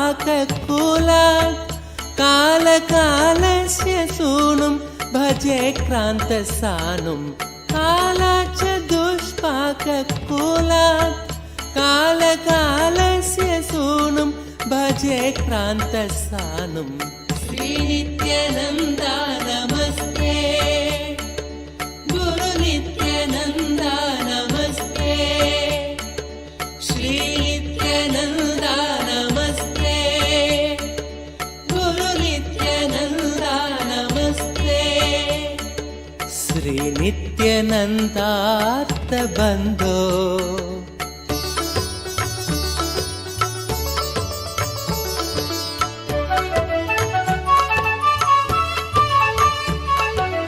ब्रह्मादयो यस्य शिष्या ब्रह्मपुत्रा गिरौ यस्य सोपानभूता ब्रह्मादयो यस्य शिष्या ब्रह्मपुत्रा गिरौ यस्य सोपानभूता सैन्यं सुराक्ष्वापि सर्वे सामवेदादिगेयं भजे नित्यानन्दम् सैन्यं सुराक्ष्वापि सर्वे सामवेदादिगेयं भजे नित्यानन्दम् श्री नित्यानन्दा नमस्ते गुरु नित्यानन्दा नमस्ते श्री नित्यानन्दा नमस्ते गुरु नित्यानन्दा नमस्ते श्री नित्यानन्दार्थ-बन्धो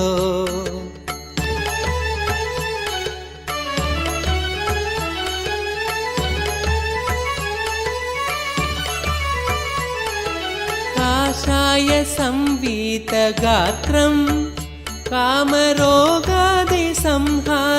भिक्षान्नपात्रं काषाय संवीतगात्रं कामरोगादिसंहारि भिक्षान्नपात्रं कारुण्यसम्पूर्णनेत्रं शक्तिहस्तं पवित्रं भजे नित्यानन्दम् कारुण्यसम्पूर्णनेत्रं शक्तिहस्तं पवित्रं भजे नित्यानन्दम् श्री नित्यानन्दा नमस्ते गुरु नित्यानन्दा नमस्ते श्री नित्यानन्दा नमस्ते गुरु नित्यानन्दा नमस्ते श्री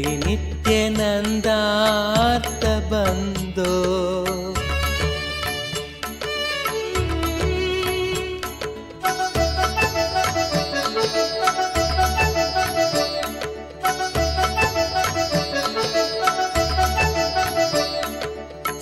श्रीनित्यशैले वसन्तं साधुसङ्गस्य रोगान् सदा संहरन्तं श्रीनित्यशैले वसन्तं साधुसङ्गस्य रोगान् सदा संहरन्तम् ओंकारतत्त्वं वदन्तं शम्भुकर्णे हसन्तं भजेऽहं शिशुन्तम् ओंकारतत्त्वं वदन्तं शम्भुकर्णे हसन्तं भजेऽहं शिशुन्तम् श्री नित्यानन्दा नमस्ते गुरु नित्यानन्दा नमस्ते श्री नित्यानन्दा नमस्ते गुरु नित्यानन्दा नमस्ते श्री नित्यानन्दार्थबन्धो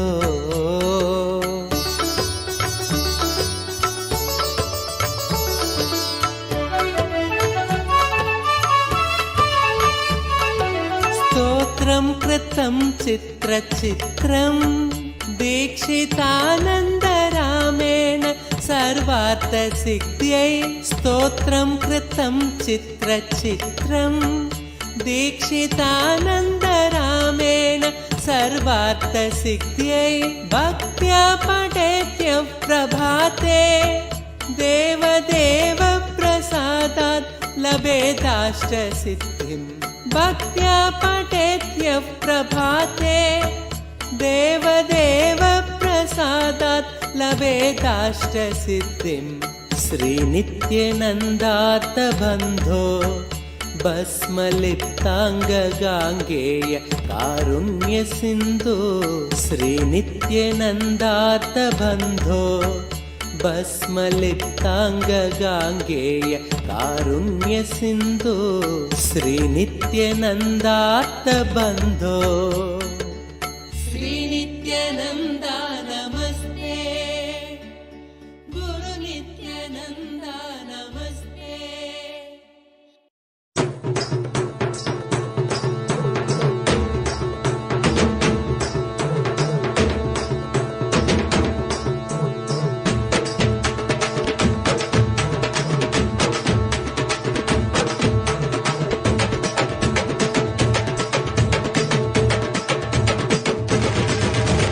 வெள்ளிமலை கைலை விட்டு நித்யானந்தனே தங்கமலை அருணை வந்தாய் நித்யானந்தனே வெள்ளிமலை கைலை விட்டு நித்யானந்தனே தங்கமலை அருணை வந்தாய் நித்யானந்தனே நித்யானந்தனே நீ பரபிரம்மானந்த ஞானி ஆனந்தானுபவத்தை இங்கு அருள வந்த சாமி நித்யானந்தனே நீ பரபிரம்மானந்த ஞானி ஆனந்தானுபவத்தை இங்கு அருள வந்த சாமி வெள்ளிமலை கைலை விட்டு நித்யானந்தனே தங்கமலை அருணை வந்தாய் நித்யானந்தனே வெள்ளிமலை கைலை விட்டு நித்யானந்தனே தங்கமலை அருணை வந்தாய் நித்யானந்தனே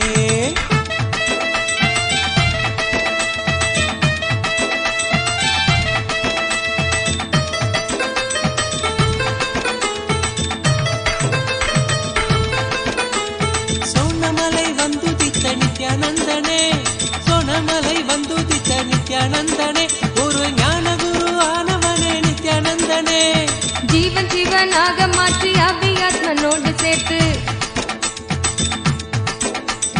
ஜீவன் சிவனாக மாற்றி அவ்வியாத்மனோடு சேர்த்து ஆனந்தத்தின் எல்லை காட்டும் நித்யானந்தனே நித்யானந்தனே நீ பரபிரம்மானந்த ஞானி ஆனந்தானுபவத்தை இங்கு அருள வந்த சாமி நித்யானந்தனே நீ பரபிரம்மானந்த ஞானி ஆனந்தானுபவத்தை இங்கு அருள வந்த சாமி வெள்ளிமலை கைலை விட்டு நித்யானந்தனே தங்கமலை அருணை வந்தாய் நித்யானந்தனே வெள்ளிமலை கைலை விட்டு நித்யானந்தனே தங்கமலை அருணை வந்தாய் நித்யானந்தனே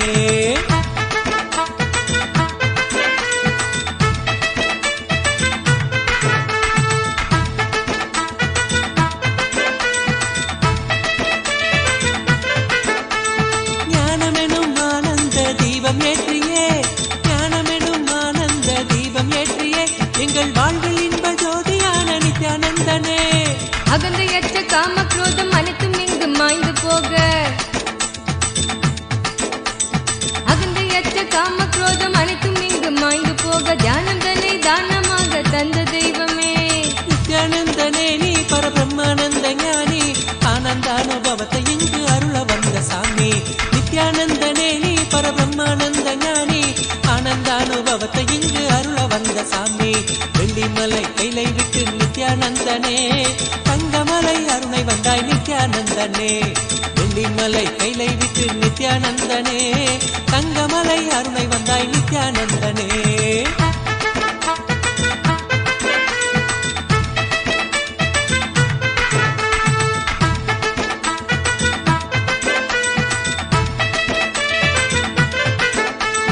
தாரணியின் அவல கோலம் நீக்குவதற்கே தாரணியின் அவல கோலம் நீக்குவதற்கே ஒரு தவத்தின் கோலம் பூண்டனையே நித்யானந்தனே நின் நாமந்தனை நாவிலேந்தி ஞான மார்க்கத்தினை பற்றி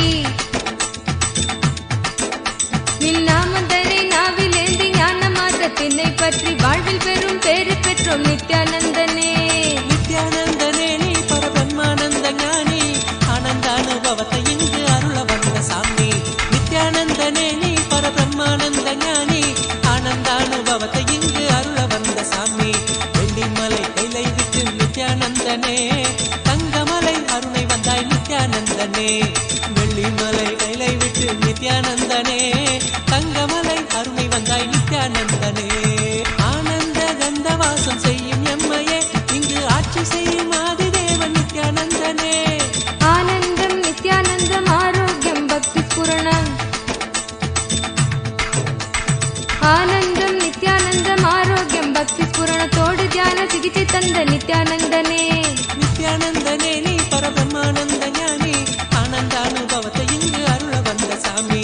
நித்யானந்தனே நீ பரபிரம்மானந்த ஞானி ஆனந்தானுபவத்தை இங்கு அருள வந்த சாமி.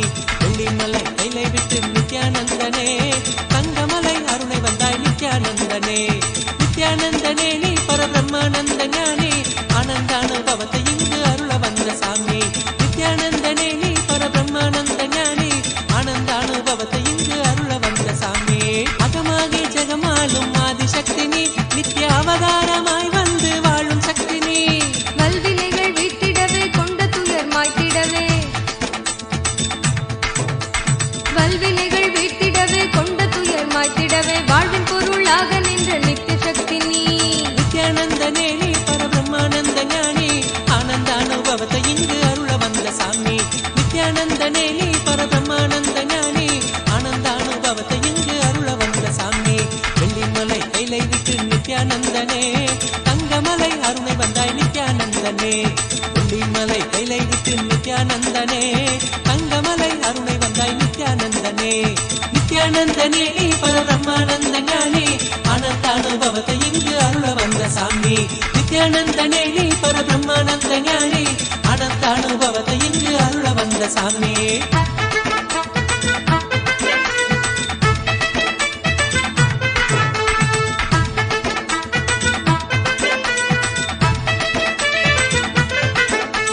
ஞானபீட தாரகையாம் நித்யானந்தனே எங்கள் வாழ்வில் சாரமானவனே நித்யானந்தனே. ஞான கருத்திலே திளைத்து வாழ்வில் பற்றுதல் கடக்க. ஞான கருத்திலே திளைத்து வாழ்வில் பற்றுதல் கடக்க தாளினையே பற்றுகின்றோம் நித்யானந்தனே. நித்யானந்தனே நீ பரபிரம்மானந்த ஞானி ஆனந்தானுபவத்தை இங்கு அருள வந்த சாமி. நித்யானந்தனே நீ பரபிரம்மானந்த ஞானி ஆனந்தானுபவத்தை இங்கு அருள வந்த சாமி. வெள்ளிமலை கைலை விட்டு நித்யானந்தனே தங்கமலை அருணை வந்தாய் நித்யானந்தனே. வெள்ளிமலை கைலை விட்டு நித்யானந்தனே தங்கமலை அருணை வந்தாய் நித்யானந்தனே. நித்யானந்தனே நீ பரபிரம்மானந்த ஞானி ஆனந்தானுபவத்தை இங்கு அருள வந்த சாமி.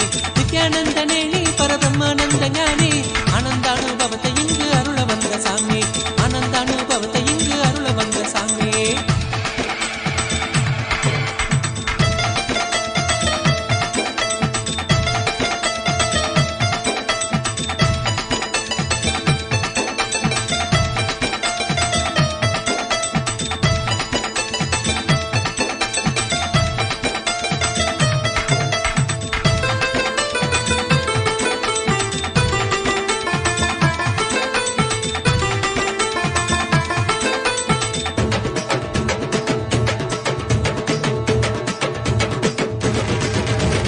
வெள்ளிமலை கைலை விட்டு நித்யானந்தனே தங்கமலை அருணை வந்தாய் நித்யானந்தனே.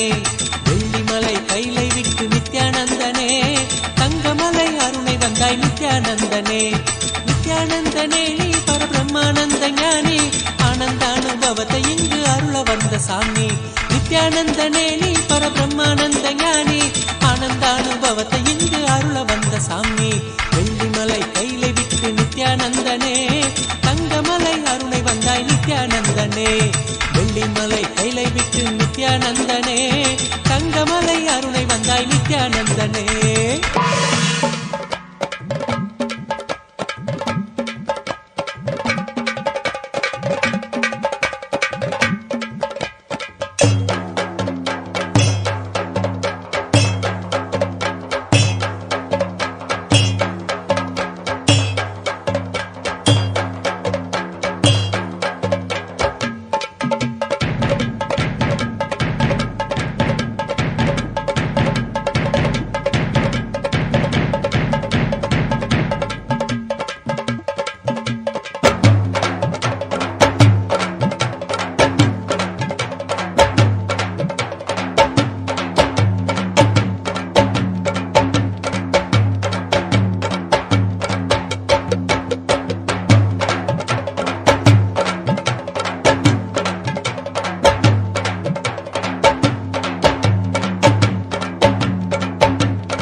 नित्यानन्देश्वर परमशिवसमारम्भाम् नित्यानन्देश्वरि परमशक्तिमध्यमाम् अस्मदाचार्यपर्यन्ताम्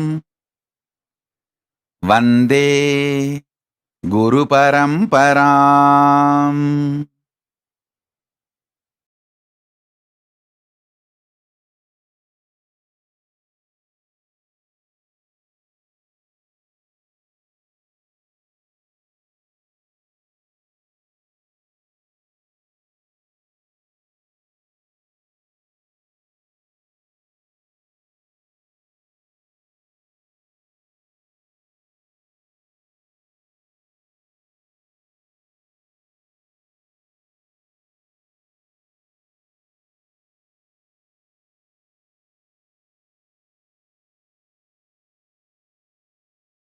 I welcome you all with my love and respect. I welcome all the living, practicing Hindus, everyone sitting with us all over the world. I welcome all of you with my love and blessings.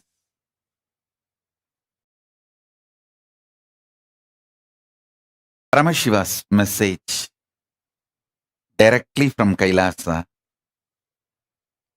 Listen.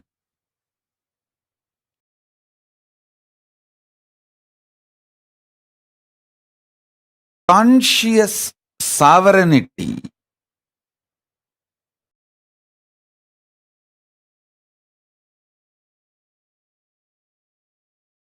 not only brings you the freedom, it brings right purpose for your freedom. Not just health, right reason why you should be healthy. Not just wealth, right reason why you should be wealthy. Not just freedom, right reason what for you need freedom, what kind of freedom you need. Understand? Not just powers, what kind of powers you need for your fulfillment. Not just freedom, bringing the purpose for your freedom. Not just bliss, bringing the purpose for your existence. I tell you, the beauty of conscious sovereignty is the moment you hear this truth, get initiated, your inner space expands to that level. You can never go back to the old past, same old personality or identity. You can never back to be same old. That is why that initiation is always called, Shakti Pada is always called, giving you second birth, rebirth. Initiated one who got the Shakti Pada is called Dvija, reborn. Because once you receive Shakti Pada, you can never go back to the same old existence, same old identity. Once in a while you can have mood swing, that's your freedom. But you can never go back to be the same person. Listen.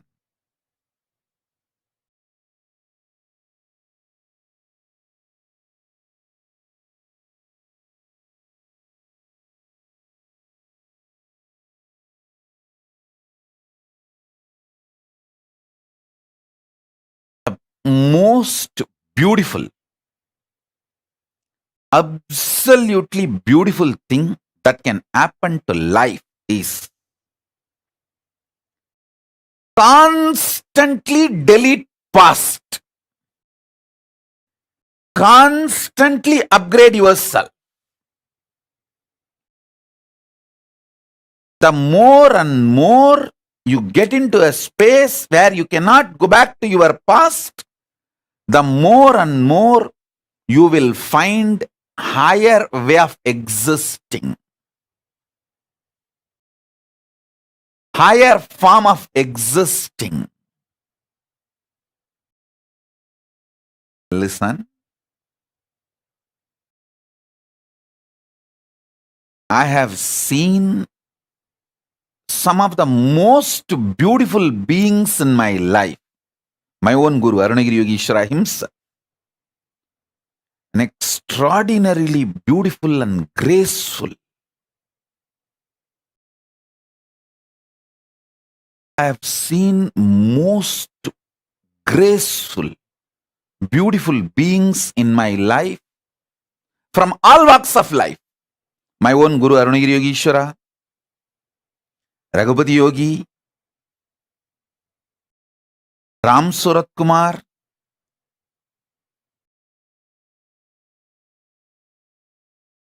at least all these names I uttered, they are all not bound by certain responsibility or organization or organized living.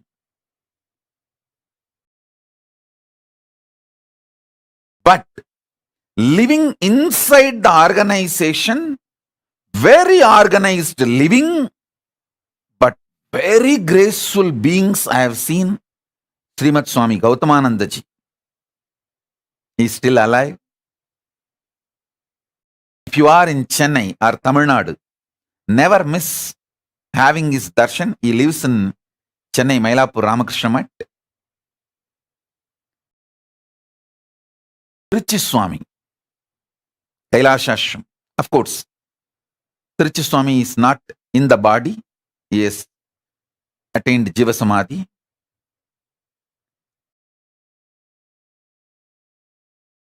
Some of these beings, especially Srimad Swami Gautamananda ji, he is within the organization. Very organized living. But I have seen him in close quarters. The kind of the conscious sovereignty he manifests. Absolute clarity. Extremely powerful understanding of Vedanta, highest truths, unimaginable. Same way, Swami Kamalatmananda, he is still alive. He is the head of the Madurai Ramakrishna Mat. I had the fortune of sitting at his feet and learning. He radiates the grace of Shiva Bhakti. I have seen such wonderful people in my life who demonstrated, who proved that conscious sovereignty, manifesting it, living it is possible in all walks of life. In all walks of life. Whether you are a free living individual or living in an organization or even married and living with wife, a householder life. I have seen so many graceful people in my life radiating conscious sovereignty. Listen carefully. Some of the greatest revelations I received from my Guru, Arunagiri Yogeshwara. And when I started implementing it in my life.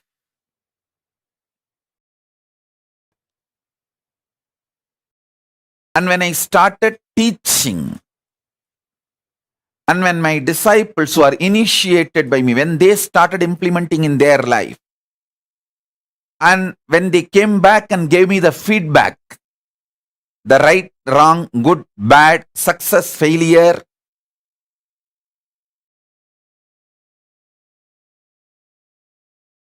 compilation of all this knowledge, the essence of all this I am sharing with you all. So listen, understand. Three things I wanted to convey. Conscious sovereignty brings not just health for the way you want to live your life.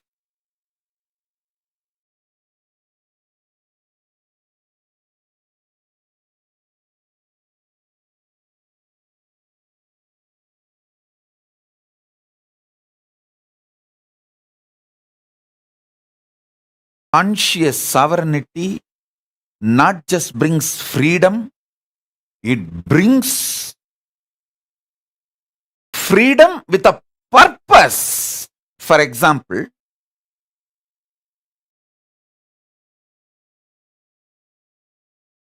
when you are suffering with diabetes, eating sugar is not freedom, it is a suicide. You can't say, oh, can't I even have a freedom to eat sugar?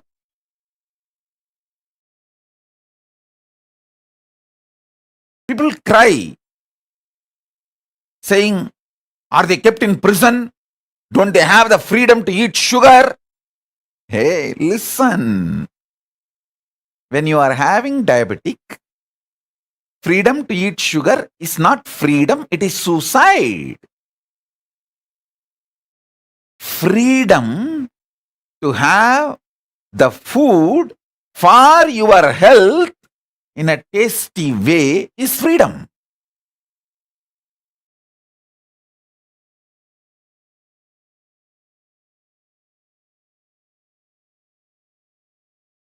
Freedom to do what you want with the right purpose is freedom. See, realizing the right purpose of your life and having freedom to live it, progress towards it is freedom. I feel so happy when I see Soumya and her mother, both of them in the Hyderabad, when they come and religiously they will sit. Especially mother is elderly person, but even if she feels little sleepy, because now it is already 11 o'clock late night in India, but I have never seen her missing the satsang. Actually, this is freedom.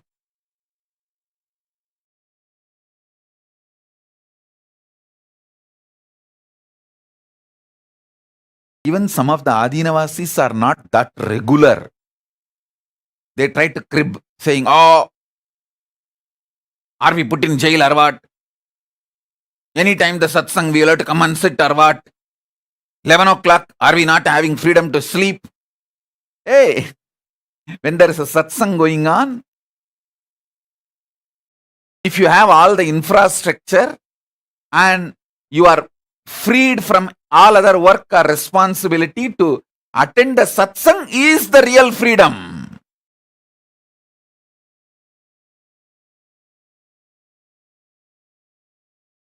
So freedom with a purpose.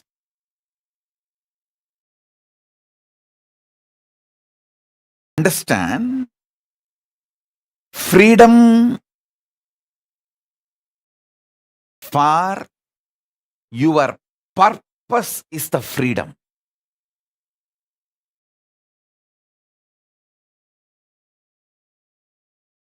Health for your purpose is health.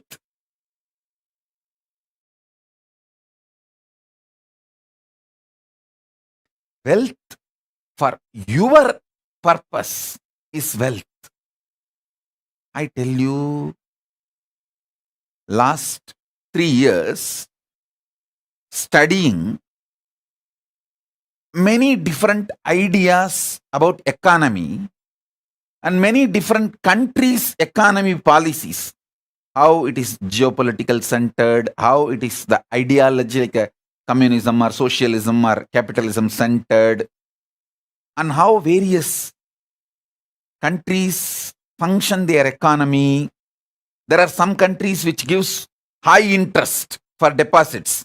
There are some countries which gives minus interest, means they take money from you to keep your money.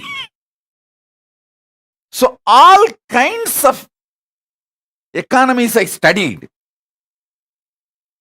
I wanted to tell you all few things.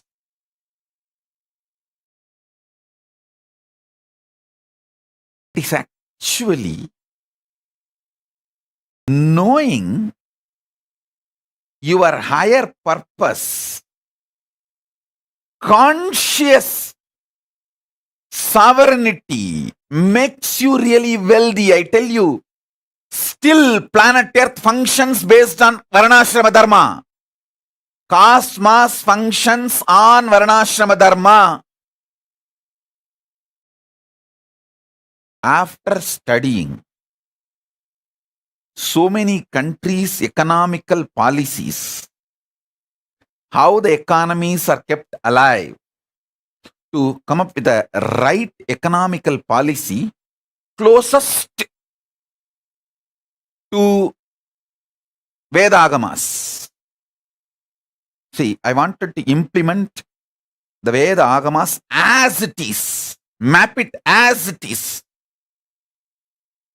So the closest possible structure on which I can map, so I can fine-tune the whole thing to focus as Paramashiva wanted, the whole Vedagamic civilization.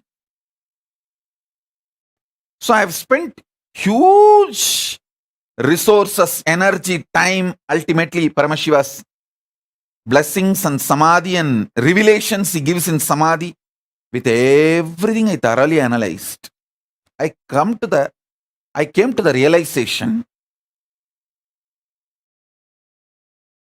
planet Earth runs based on Varnashrama Dharma. Wherever Vaishyas exist with their Vaishya Dharma, that nations become wealthy. The economical intellectuals, their thought currents and the ecosystem they want to nourish. I am studying the Japanese economical intellectuals and the ecosystem they are nourishing. The US economical intellectuals and the ecosystem they are nourishing. The Indian economical intellectuals and the ecosystem they are nourishing. All this I studied. Finally, I realized, I could see clearly what exactly Paramashiva revealed in Vedas and Agamas and penned down in Dharmashastras. That exact Varnashrama Dharma is the most successful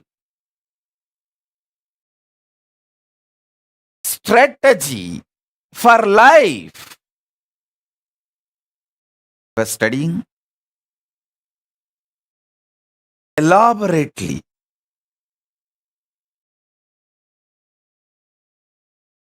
I'll give you just understandings. This will be directly useful for your life.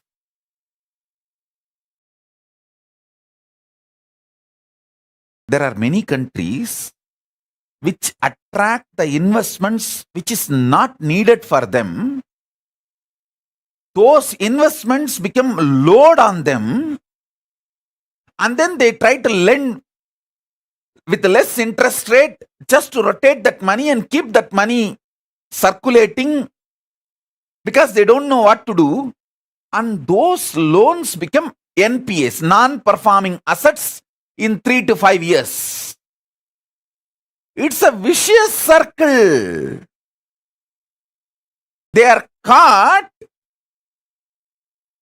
in vicious circle, having wealth without purpose. The conscious sovereignty is not nourished. Listen. If the conscious sovereignty in you is nourished, you build muscles, not fat.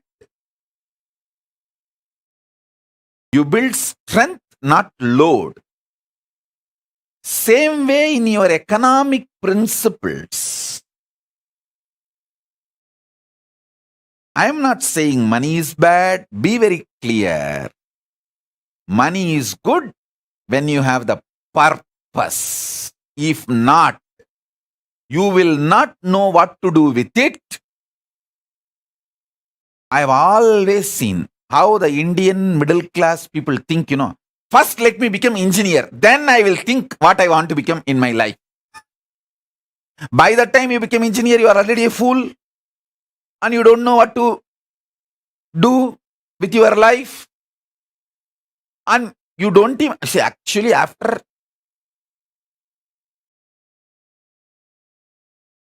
completely dampening you with the dumbest ideas and all outdated machineries which can be seen only in museum.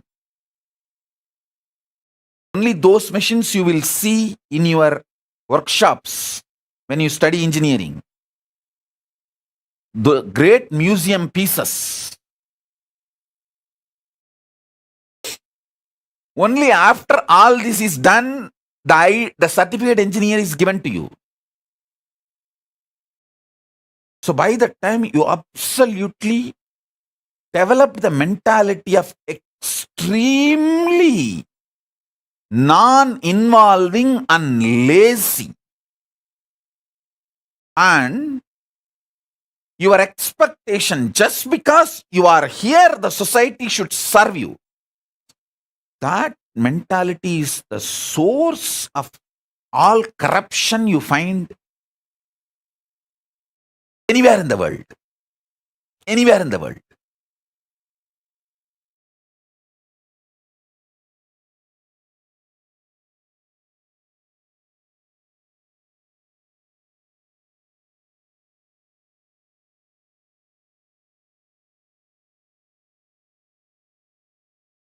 Listen carefully.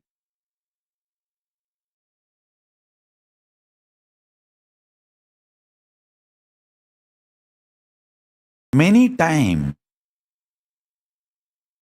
just like Indian middle class mind thinks, oh, let me become first engineer, then I will think what I want to become, what I want to do in my life. Same way, you guys think, let me first just acquire money, then I will do what I want to do with that money. No. First, have conscious sovereignty. The society has become such now, none of you are in poverty and none of you are going to die without food. The moment you found your basic needs, food, shelter, clothes, focus on conscious sovereignty, realizing the core purpose of your existence. That will tell you the purpose for which you want wealth.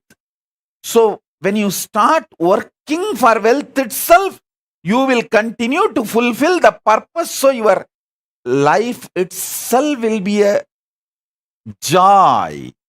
Your path and goal will be one and the same. You will be enjoying the very path, not waiting for the goal to celebrate your life. The path itself becomes celebration. I tell you, person who made path itself as a celebration lives in eternal vacation. See, I live in eternal vacation.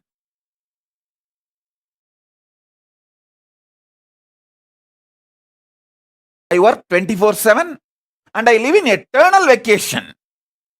I work actually 24/7 in multiple dimensions, multiple time zones, not just horizontal time zones, vertical time zones also.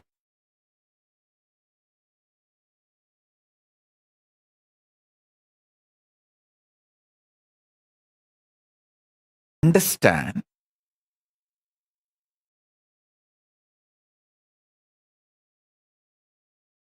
especially if you are young. When I say young, connected with me below 30.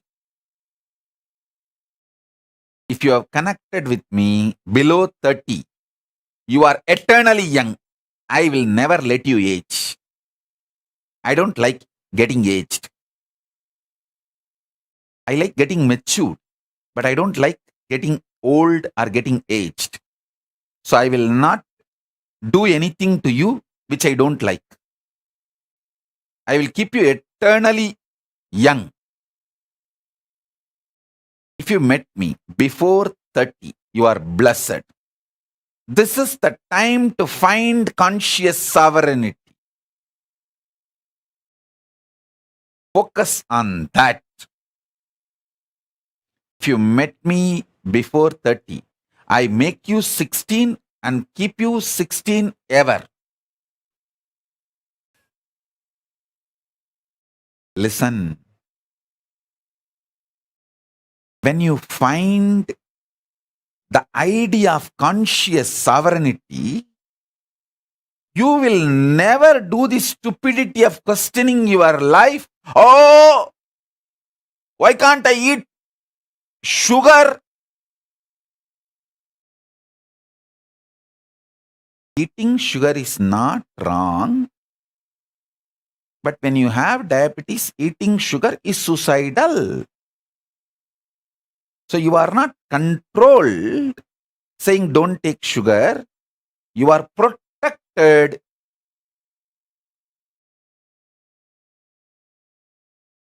With the understanding taking sugar is suicidal when you are diabetic.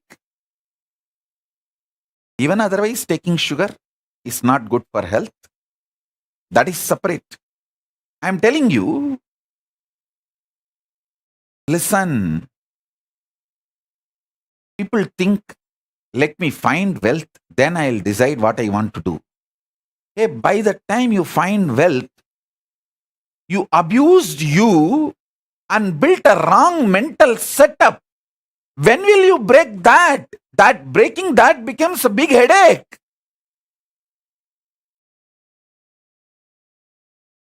I tell you, with conscious sovereignty, if you find wealth, you will live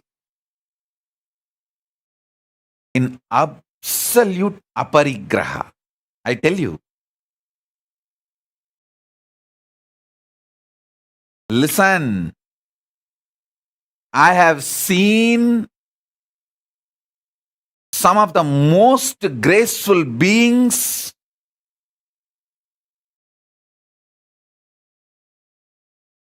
demonstrating minimalist lifestyle, literally having the amount of wealth equivalent to kings. Whether Tiruchi Swami is the founder and head of the Kailasa Mahasamsthana in Bangalore, which has branches all over India. He built a beautiful Devi temple which is literally now golden temple. The whole Garbhagriha, Vimanam is golden and Garbhamandir is golden. He literally built a golden temple for Devi. And the amount of wealth around him and the minimalist life he lived, he had everything, including golden throne, crown, jewels, everything. He will sit in the golden throne, silver throne, on those timings when he is receiving the Pada Puja or when he is doing his responsibilities.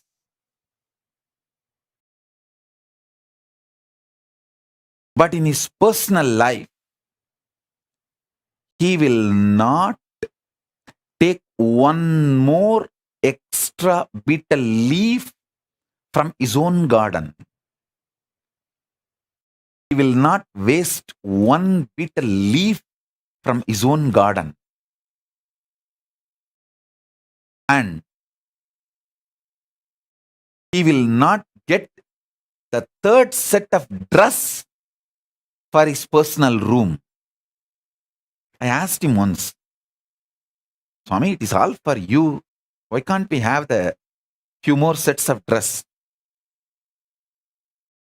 He told in Tamil, hey, சிம்மாசனம் கொடை சப்பரம் சாமரம் எல்லாம் நமக்கு வேலை, உரிமை இல்லை, உடமை இல்லை. Means the palki, all the umbrella, paraphernalia, throne, all that is our job, responsibility. Neither right means neither we are the owners nor it is ours. Listen.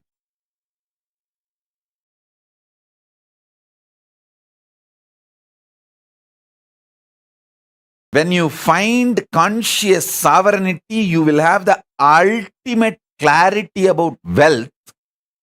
Why wealth? And you will accumulate it with the right mental setup. Wealth will never bind you. It will only be under you. It can never imbalance you or delude you, make you behave, think unscientifically. Listen. Wealth is one of the drug. Can make you think irrationally and unscientifically.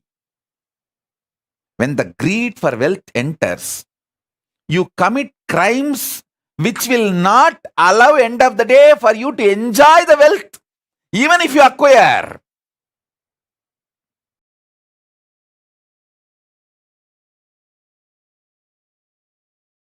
That's a funny thing.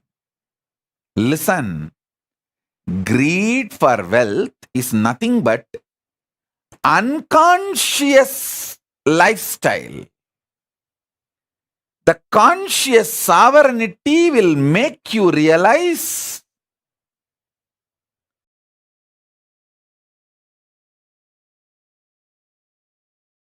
purpose of everything, purpose of health, purpose of wealth. See, what is the purpose of my health? I should be able to sit in Padmasana for any number of hours I want to sit, and my brain should be fresh, alive, to download the Akashic records and radiate it, share it with you all. That's all is the purpose of my health. So because I know the purpose, I keep myself healthy for that purpose. Over.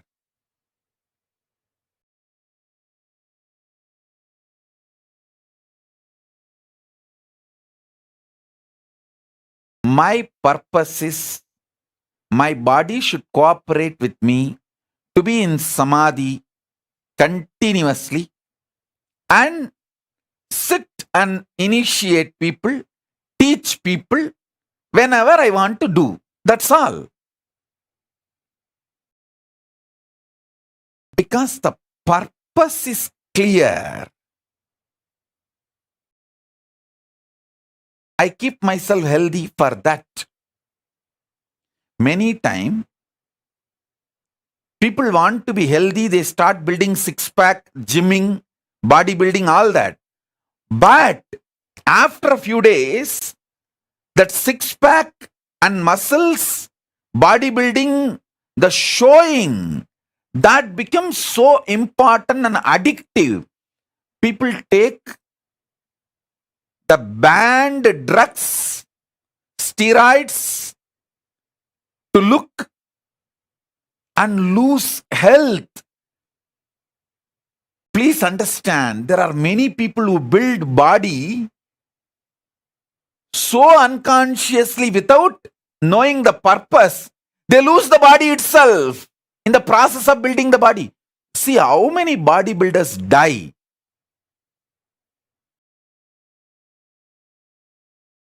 By taking the wrong drugs, steroids to show. I tell you, same way, wealth. There are so many people unconsciously acquired wealth and don't know what to do. That load kills them. Our people around them exploit them, bind them, destroy their life, and life is lost. So in every level, conscious sovereignty is the first truth you should start experiencing. This should be your priority. Understand? Not just wealth, purpose of wealth. Not just health, purpose of health. Not just living unconsciously, purpose why you exist is the basic need for life. Listen.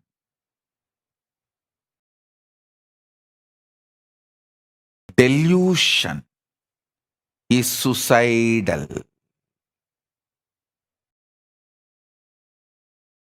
Delusion is suicidal. In every level, delusion is suicidal. I have seen people, the most graceful people,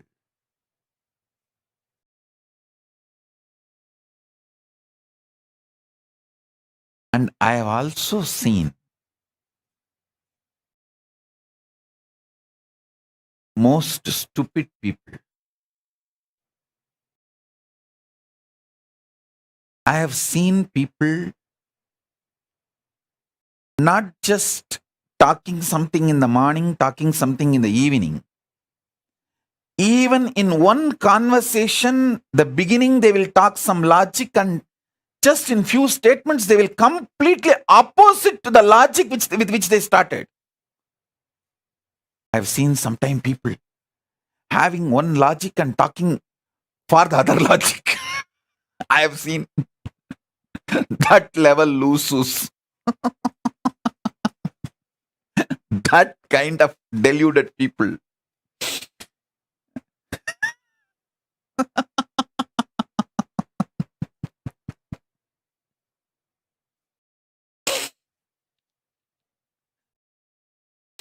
Those are the moments I feel compassionate for myself.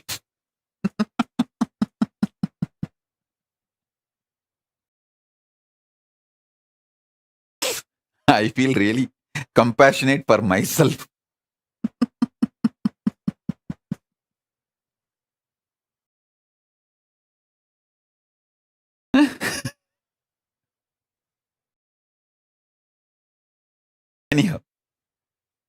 I think now everyone feels, is this me? Is this me? Is this me Swamiji is talking about?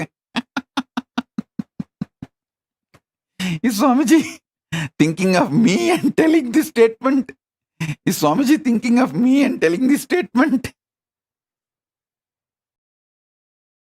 Anyhow, listen.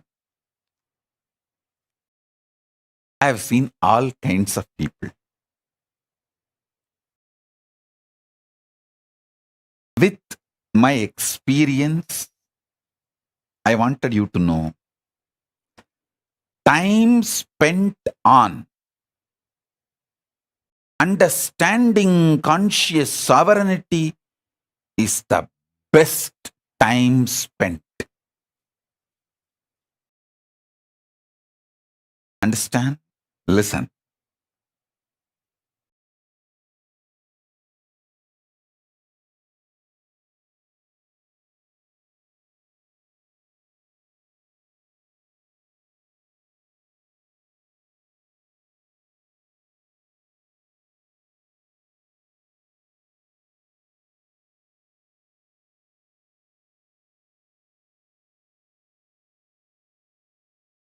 Even manifesting powers manifest the right power for your purpose. Understand? The purpose you want to exist.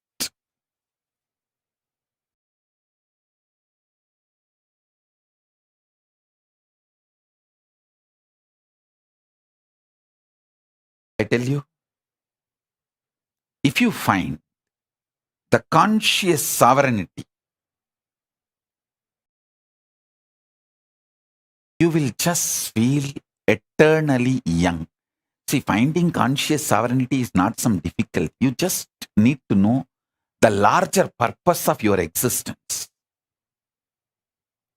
Just be scientific, logical, rational to your higher purpose, larger purpose. Stop the shitty idea of you have only one life. That is the biggest shit dumped on you. You have been brainwashed with unwashable shit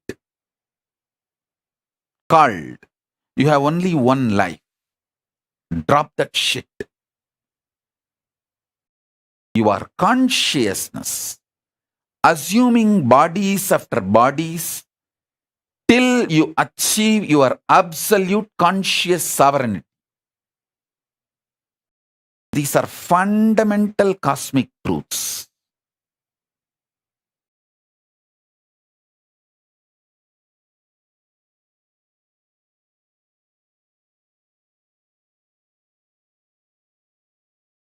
Start looking at your life with these fundamental cosmic truths. Understand?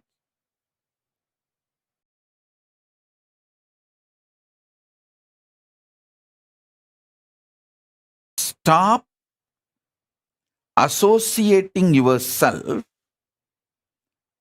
with the delusion or the impact of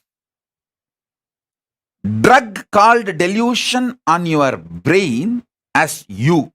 See, the impact of the delusion drug on your brain forms a fog called mind. You associate yourself with that and make your life's decisions, which is absolute unscientific. Listen, absolute unscientific. Understand that. Just listen. Be scientifically scientific, logically logical, rationally rational. As I said just now, Richi Swamigal or Swami Gautamanandaji, the wealth around them is much more than kings will have. But they lived such absolute minimalist lifestyle because they know the purpose of wealth. I learned exactly that from my gurus.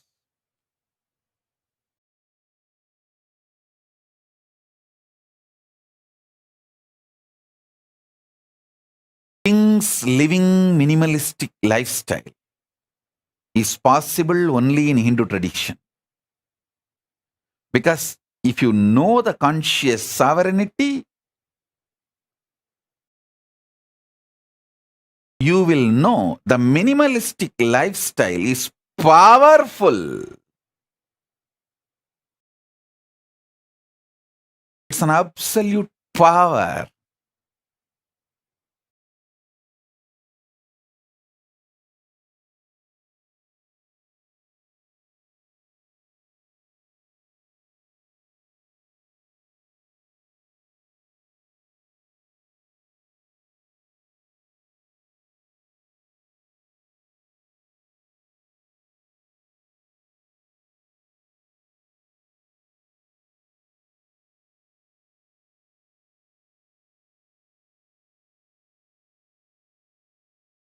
This whole Chaturmasya, I name it as conscious sovereignty Chaturmasya.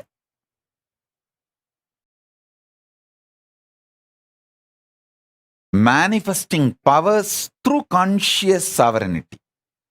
See, manifest the right powers. There are many powers you may not need.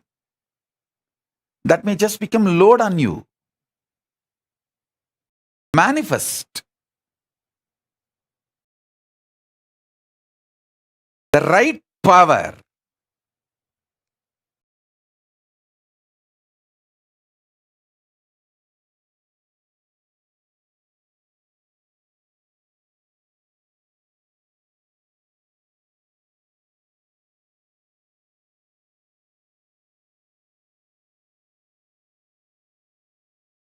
Especially manifest powers by breaking the prenatal patterns called karma and postnatal karma called patterns.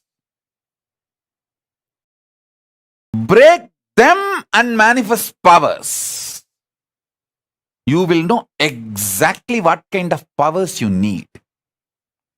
If you are addicted to food pattern, break them.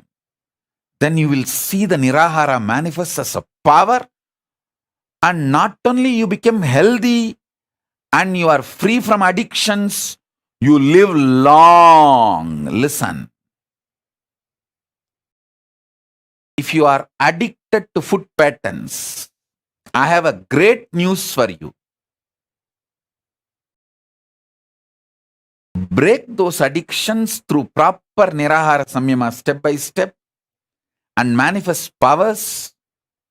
You will see not only you become healthy, you will live long. Because anything which addicts you, binds you, that pattern shows you the secret key for the powers you need to manifest.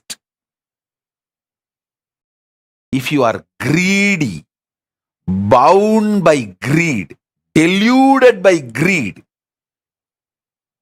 doesn't want to take responsibility, but you want everything, start practicing minimalistic lifestyle.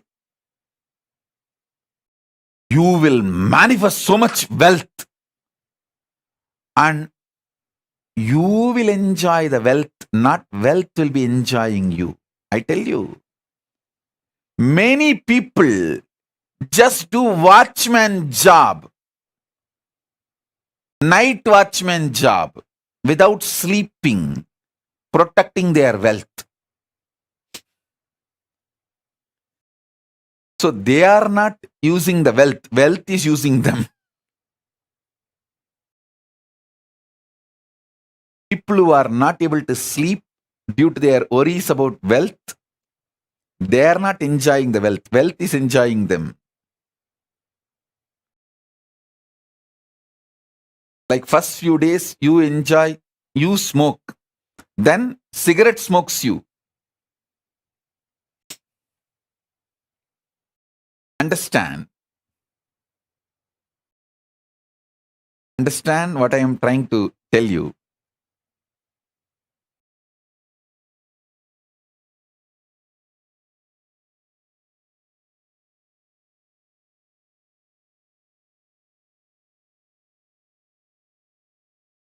Many times your delusion shows bad people as your friend, good people as your enemies.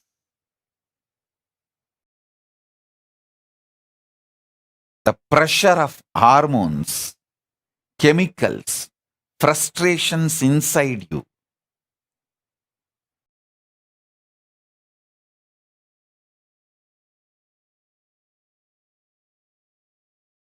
Deludes you so badly.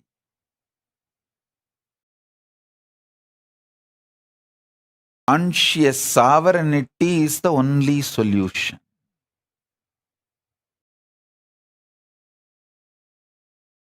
Break from all postnatal, prenatal patterns.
List all the prenatal, postnatal patterns and karmas binding you.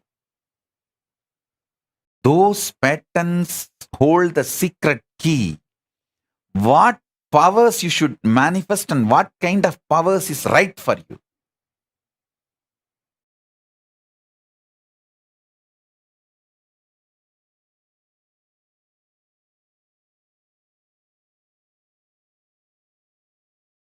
I'll give you a few minutes. I'll give you Shaktipada and be here with you all to help you all to identify your patterns, break them, and manifest as powers.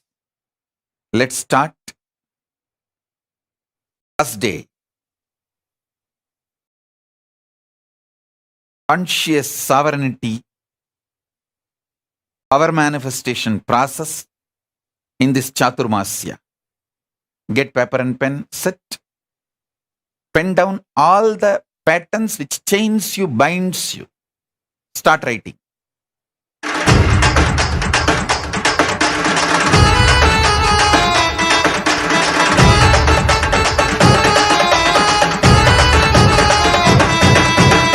அண்ணாமலையில் பிறந்தான் மொழி எண்ணாத யோகமை கொண்டிட நித்தியன் ஈரேழு லோகத்திற்கிட்டா ஈசன் முக்தி நேரி அருளவே நித்தியனாய் பூவுலகிற்கு வந்தம்மை ஆட்கொள்ள தேவர்களை காத்திட வைத்தான் தாயாய் பேரருள் புரிய உடல் ரோமம் சிலிர்த்திட நித்யனாய் வந்து அண்ணாமலையில் பிறந்தான் புவி எண்ணாத யோகமை கொண்டிட நித்யன் ஈரேழு லோகத்திற்கெட்டார் ஈசன் முக்தி நெறி அருளவே நித்யனாய் அண்ணாமலையில் பிறந்தான் திருவண்ணாமலையில் பிறந்தான்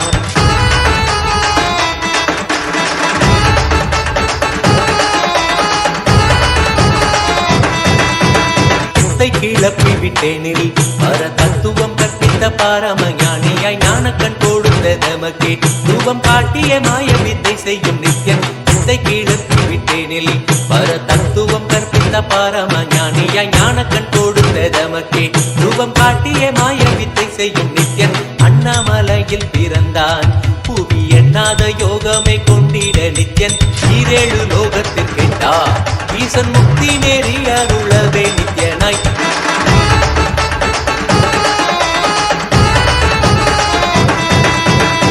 பொருளான நித்யனை ஆழ்ந்து சிந்திக்க ஐயனின் ரூபம் விளங்கும் தாண்டும் சிவசக்தியாக ஐம்பொறிகளுக்கும் புலனாகின்ற நித்யன் பொருளான நித்யனை ஆழ்ந்து சிந்திக்க ஐயனின் ரூபம் விளங்கும் தாண்டும் சிவசக்தியாக ஐம்பொறிகளுக்கும் புலனாகின்ற நித்யன் அண்ணாமலையில் பிறந்தான் புவி எண்ணாத யோகமை கொண்டிட நித்யன் ஈரேழு லோகத்திற்கெட்டா ஈசன் முக்தி நெறி அருளவே நித்யனாய் அண்ணாமலையில் பிறந்தான் திருவண்ணாமலையில் பிறந்தான்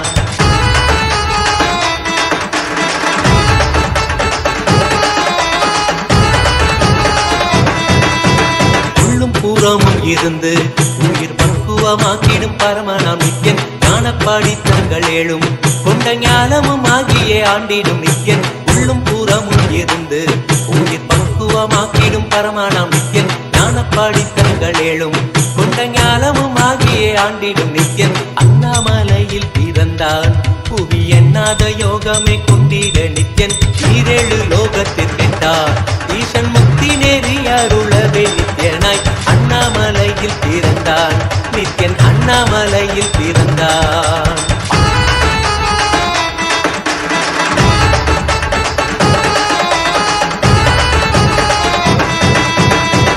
வாக்கியங்களான அருள் கவிதைகள் நித்யனின் மகிமை சொல்லிடும் மகிமை அர்ப்பித்த பின்னே சிவசக்தி ஸ்வரூபமாய் தோன்றிடும் நித்யன் ஆப்த வாக்கியங்களான அருள் கவிதைகள் நித்யனின் மகிமை சொல்லிடும் மகிமை அர்ப்பித்த பின்னே சிவசக்தி ஸ்வரூபமாய் தோன்றிடும் நித்யன் அண்ணாமலையில் பிறந்தான் புவி எண்ணாத யோகமை கொண்டிட நித்யன் ஈரேழு லோகத்திற்கெட்டா ஈசன் முக்தி நெறி அருளவே நித்யனாய் அண்ணாமலையில் பிறந்தான் திருவண்ணாமலையில் பிறந்தான்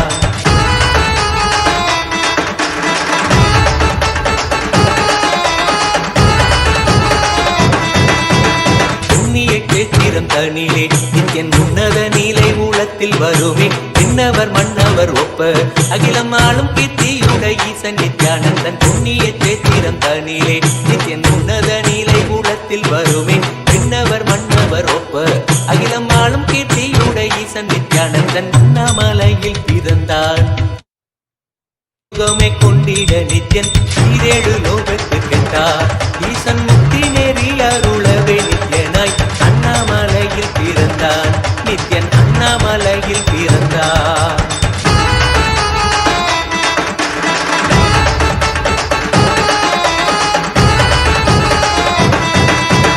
உப்புரி நூலை தரித்தவன் ஐயன் வேதியன் வெந்நீர் பூசிய நித்யன் கண்டத்தின் மூலக்காரணன் முடிவற்ற ஆனந்தத்தை கொண்டர் கருள்வார் உப்புரி நூலை தரித்தவன் ஐயன் வேதியன் வெந்நீர் பூசிய நித்யன் கண்டத்தின் மூலக்காரணன் முடிவற்ற ஆனந்தத்தை கொண்டர் கருள்வான் அண்ணாமலையில் பிறந்தான் புவி எண்ணாத யோகமை கொண்டிட நித்யன் ஈரேழு லோகத்திற்கெட்டார் ஈசன் முக்தி நெறி அருளவே நித்யனாய் அண்ணாமலையில் பிறந்தான் நித்யன் அண்ணாமலையில் பிறந்தான்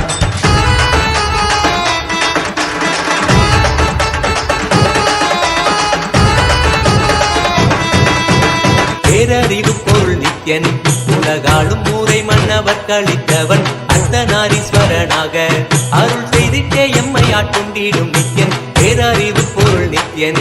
உலகாளும் ஊரை மன்னவர் கழித்தவன் அர்த்தநாரீஸ்வரனாக அருள் செய்திட்டே எம்மை ஆட்கொண்டிடும் நித்யன். அண்ணாமலையில் பிறந்தான் புவி எண்ணாத யோகமே கொண்டிட நித்யன். ஈரேழு லோகத்திற்கெட்டா ஈசன் முக்தி நேரி அருளவே நித்யனாய் அண்ணாமலையில் பிறந்தான் நித்யன். அண்ணாமலையில் பிறந்தான்.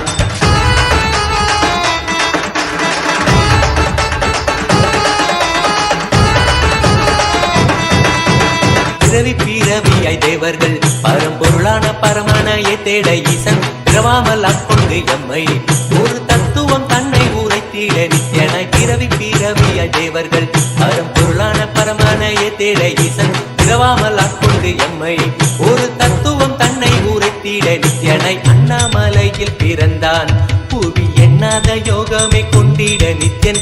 ஈரேழு லோகத்திற்கெட்டா ஈசன் முக்தி நெறி அருளவே நித்யனாய் அண்ணாமலையில் பிறந்தான் திருவண்ணாமலையில் பிறந்தான்.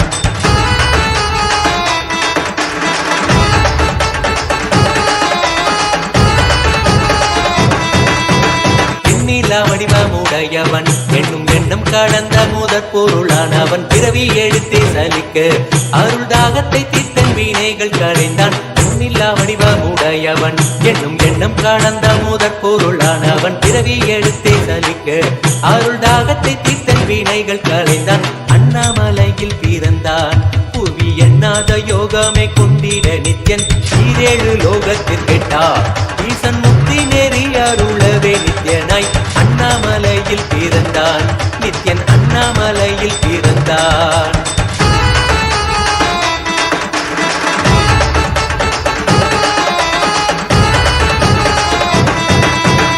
ஆனந்தமாய் என்னுள் நித்யன் முக்தி மார்க்கத்தை காட்டி விட்டிருந்தருள்வான். மாலையன் காணாத சோதியன் தெளித்தேனாய் இனித்திட ஞானம் அருள்வான்.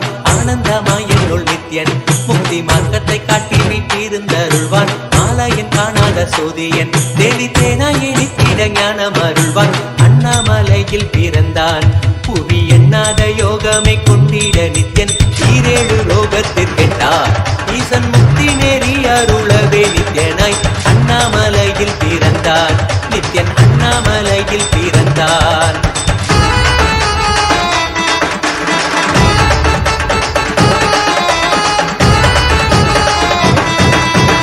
வெற்றி குதிரை எதியே அடியார்கள் கூரைகளை ஏற்கின்ற நித்யன். சூழும் உறவினரோடு வந்த பாசந்தானை யாரு தேயம்மை காப்பான். வெற்றி குதிரை எதியே அடியார்கள் கூரைகளை ஏற்கின்ற நித்யன். சூழும் உறவினரோடு வந்த பாசம் தானை யாரு தேயம்மை காப்பான். அண்ணாமலையில் பிறந்தான் புவி எண்ணாத யோகமே கொண்டிட நித்யன். ஈரேழு லோகத்திற்கெட்டா ஈசன் முக்தி நெறி அருளவே நித்யனாய் அண்ணாமலையில் பிறந்தான் நித்யன். அண்ணாமலையில் பிறந்தான். நித்யனை பற்றுவதொன்றே உபாயம் என்பதானால் பற்றி பிடித்தோம். நித்யன் பாதம் ஒன்றே சதம் அவன் நாமம் சொல்லியே நித்யானந்தம் கொள்ளுவோம். நித்யனை பற்றுவதொன்றே உபாயம் என்பதானால் பற்றி பிடித்தோம். நித்யம் பாதம் ஒன்றே சதம் அவன் நாமம் சொல்லியே நித்யானந்தம் கொள்ளுவோம். அண்ணாமலையில் பிறந்தான் புவி எண்ணாத யோகமே கொண்டிட நித்யன்.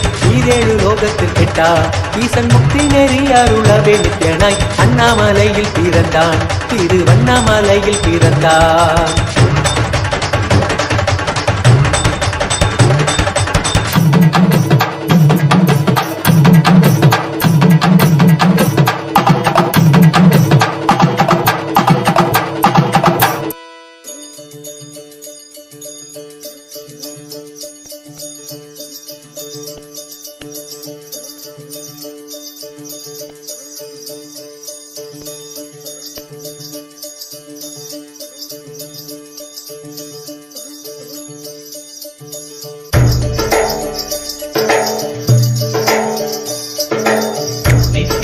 நித்யானந்த நித்ய ஞான நித்யானந்த ஞான திங்கள் நித்யானந்த நித்யானந்த நித்ய திங்கள் நித்யானந்த நித்ய ஞான நித்யானந்த ஞான திங்கள் நித்யானந்த நித்யானந்த திங்கள் நித்யானந்தா நித்ய ஞான நித்யானந்தா ஞான திங்கள் நித்யானந்தானே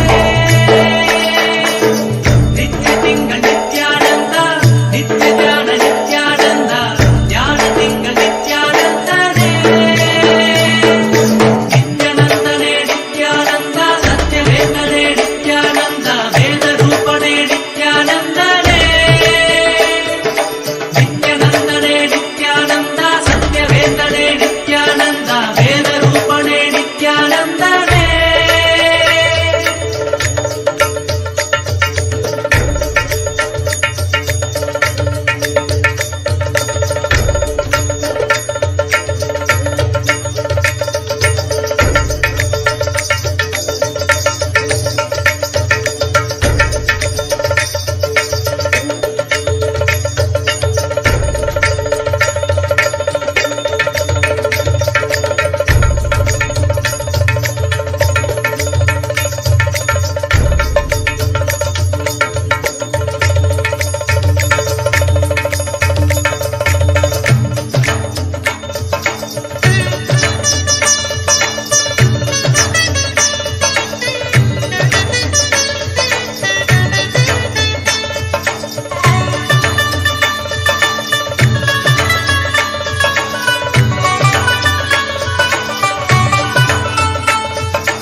नित्य तिंग नित्यानंदा नित्य ज्ञान नित्यानंदा ज्ञान तिंग नित्यानंदा नित्यानंदा नित्य तिंग नित्यानंदा नित्य ज्ञान नित्यानंदा ज्ञान तिंग नित्यानंदा नित्यानंदा नित्य तिंग नित्यानंदा नित्य ज्ञान नित्यानंदा ज्ञान तिंग नित्यानंदा नित्य तिंग नित्यानंदा नित्य ज्ञान नित्यानंदा ज्ञान तिंग नित्यानंदा नित्यानंदने नित्यानंदा सत्यवेदने नित्यानंदा वेद रूपणे नित्यानंदने नित्यानंदने नित्यानंदा सत्यवेदने नित्यानंदा वेद रूपणे नित्यानंदने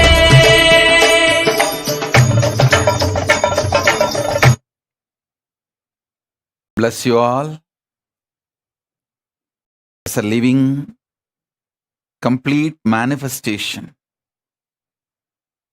as a living Purnavatara of Paramashiva. I bless you all.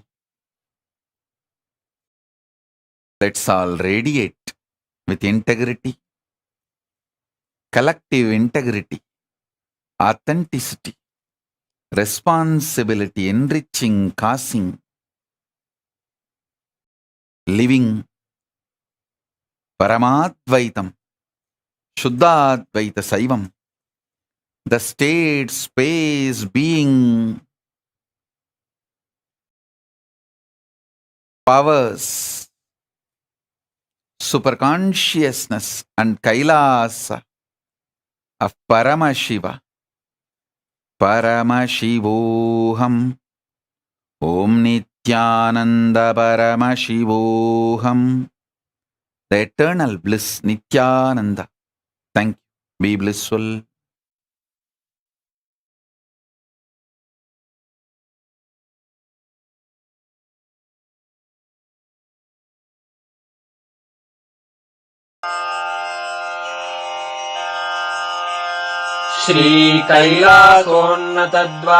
श्रीकैलासोन्नतद्वादशान्तश्यामला पीठारूढ श्रीमीनाक्षि सुन्दरेश्वरा भिन्नस्वरूपा परशिवपुत्ररत्न Kumar गुरुमण्यतुल्यावतार Shri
Hinduism, Jagadguru Mahasanidanam, His Divine Holiness, Bhagavan Nithyananda Paramashivam.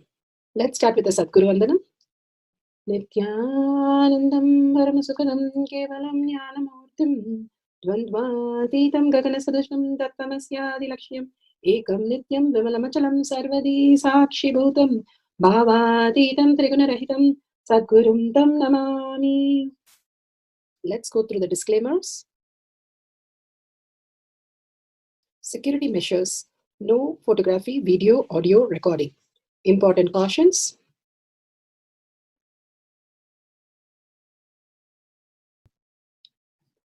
Please be aware of the important cautions.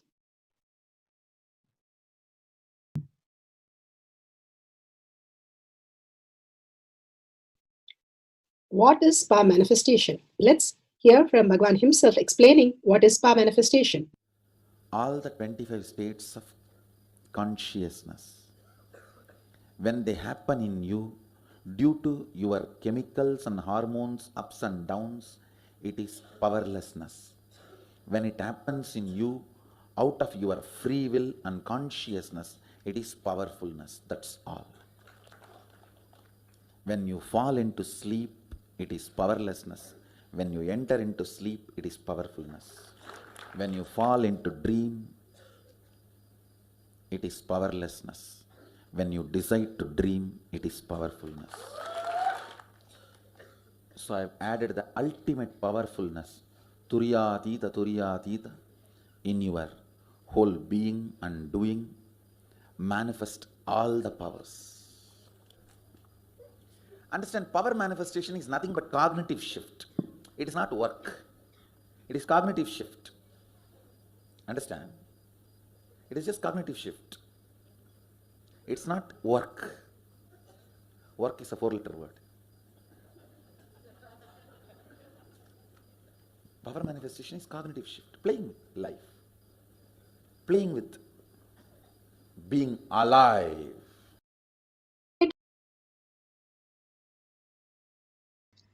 Beautifully, Bhagavan explained what is power manifestation. Power manifestation is the cognitive shift, being alive, the superconscious breakthrough from what we understand as body and mind. And this is a science because millions have experienced it, and it is achievable and it is possible for each one of us. The science of power manifestation, which is authentic, time-tested, scientific, and foolproof, the Shastra Pramana, the scriptural references, the eternal unchangeable truth revealed in the source scriptures, which are the Vedas and Agamas. Agamas are the Vedas is the pure science and Agamas are the practical science. Apta Pramana, the experience and results of millions of Aptas, the Rishis, Munis, Ganas, Nainamas, Alvas, Siddhas, all of them are authority of Hinduism, who have manifested all the powers of Paramashiva. The science of power manifestation, first revealed by them, and which is authentic, time-tested, scientific, and foolproof. The Atma Pramana, account of His Divine Holiness, Bhagavan Nithyananda Paramashivam, this millennium's avatar's personal experience of power manifestation, Bhagavan's very own Leelas to showcase how a human can have a superconscious breakthrough. Shakshi Pramana, the experience of millions of devotee, disciple, followers all around the world, manifesting the powers of Paramashiva. Bhagavan says beautifully, whoever comes to the Kailash courtyard, like how you go to a temple, he himself is present in the Kailash courtyard to make you manifest all the powers of Paramashiva, blessing you with all the auspiciousness and healing and abundance. Pratyaksha Pramana, the scientific study measuring the effect of being in the enlightened state. The thoughtless space, Bhagavan beautifully says, everybody runs through so many tapas that they have to do to experience a glimpse of the peace, the thoughtless space. Not only the peace, not only the thoughtless space, but Bhagavan gives us the Shakti to manifest our own reality as an ultimate gift of Paramashiva. Now let's go to the Shastra Pramana. Shastra Pramana are the eternal, unchangeable truth revealed in the source scriptures, Vedas and the Agamas.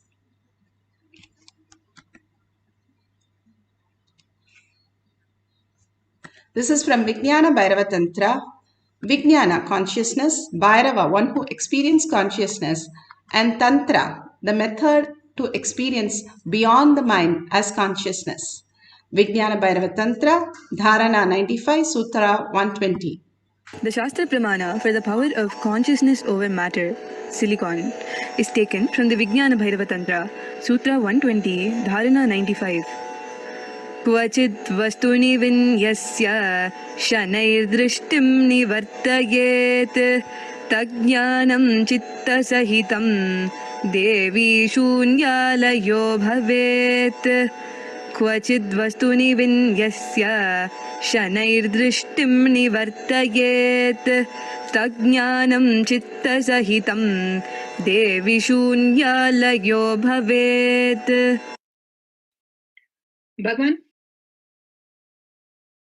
Bhagavan Paramashiva says, having fixed one's eyes on a particular object, Vastu, and one should slowly withdraw the sight from the object as well as slowly eliminate the knowledge of the object along with the thought and impression of it. Then, O Devi, one abides in Sunya, the state where there is nothing other than this exist, which is the state of all inclusiveness or infinity. Bhagavan Paramashiva beautifully puts in as how we can experience the infinity, the consciousness as infinity, the Paramashiva space as quantum infinity, that we are, and manifest our all the desires into the reality. Bhagavan beautifully gives us the ultimate signs when you withdraw from the object. If there is a object, rose, and withdraw from the object, what you perceive as rose, drop that. And the knowledge about the rose, that rose is beautiful, it has perfume, it has beautiful color, all that when we drop it. And then thoughts about the rose and the knowledge about the rose. Whatever we have, who we gave the first rose or who we got the first rose from, all that knowledge, everything when you drop, what else exists as a rose? The consciousness.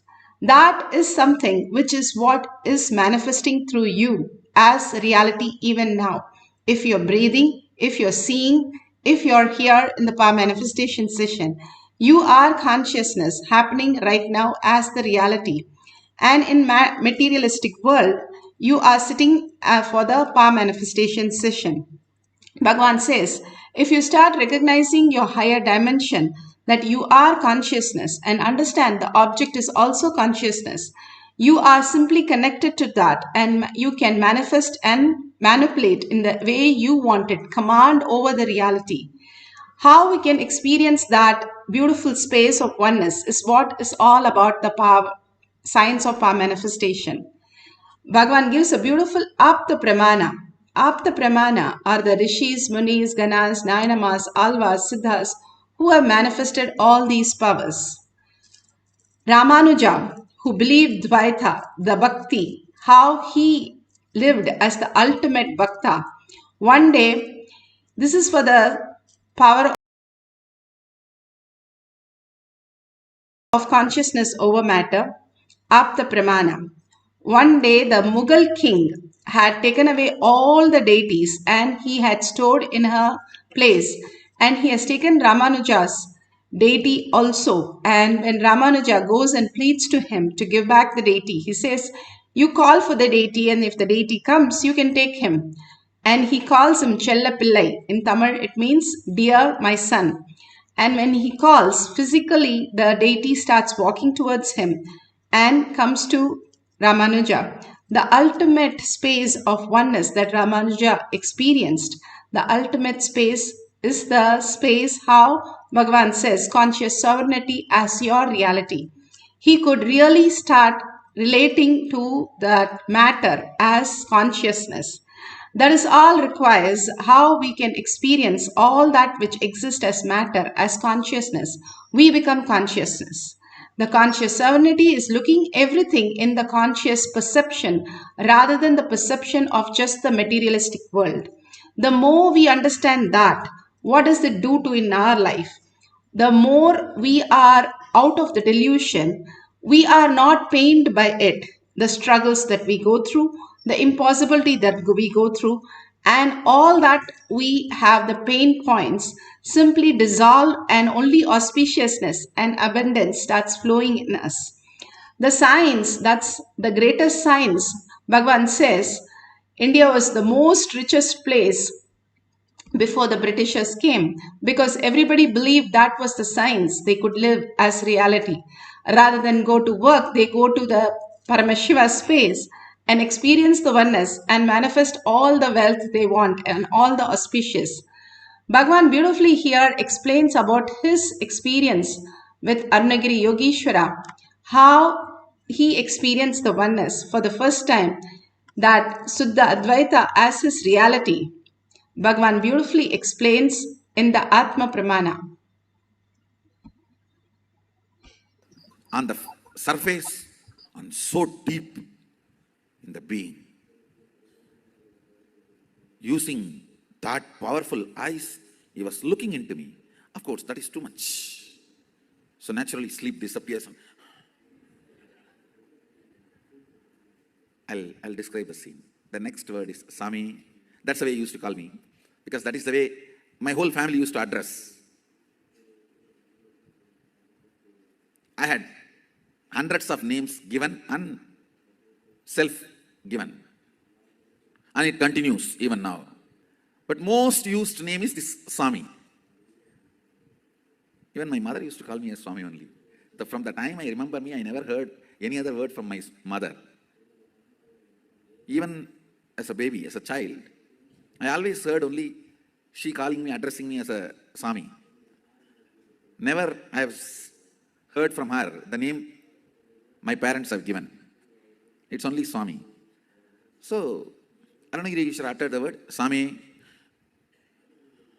The moment he called Swami, I just sat up and the eye and eyes got locked. His eyes and my eyes got locked.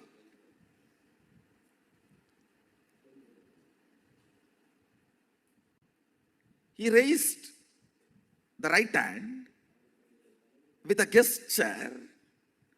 Are you able to raise your hand?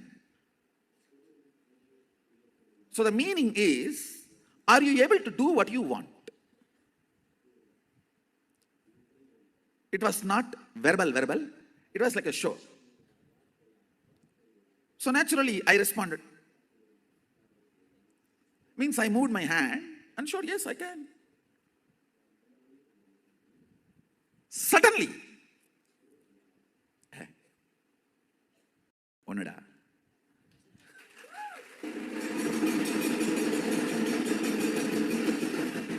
It just clicked and I started laughing. He started laughing. Both of us were laughing for 10 minutes. Understand? I'll tell you exactly what happened in me.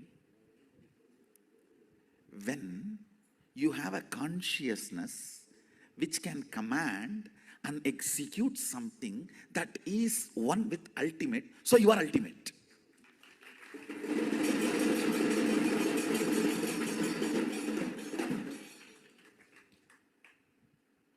I know now with this theory there will be 100 questions, doubts you may have. All that we can digest, grind, burn next.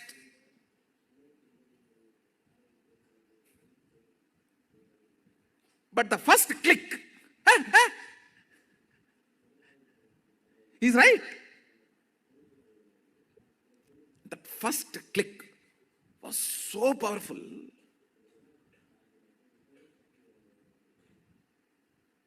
The words uttered were only 2 words.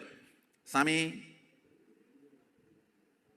Then he showed through the gestures. Are you able to move the right hand? So I responded in the same way, gestures, not words. Yes, I can move. What is there? So just when this gesture, question, answer was going on, I could understand very clearly what he is trying to convey. If you have a consciousness which can command and make the matter, body is matter, make the matter obey, listen, you are carrying, which is ultimate. You are the consciousness which is ultimate.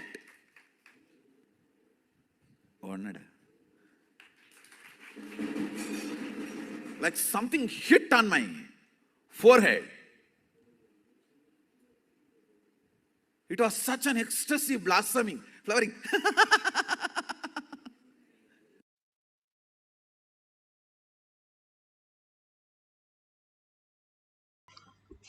Beautifully, Bhagavan explained how he experienced oneness with Paramashiva and how he experienced the consciousness as reality. Each one of us can experience the ultimate science through the science of our manifestation. Bhagavan has given this very science for us to understand how to go beyond this body and matter to the consciousness as our reality. Now, if we have the Jnananjan, let's take the Jnananjan. You can apply on the coconut or apply on your third eye and your temples.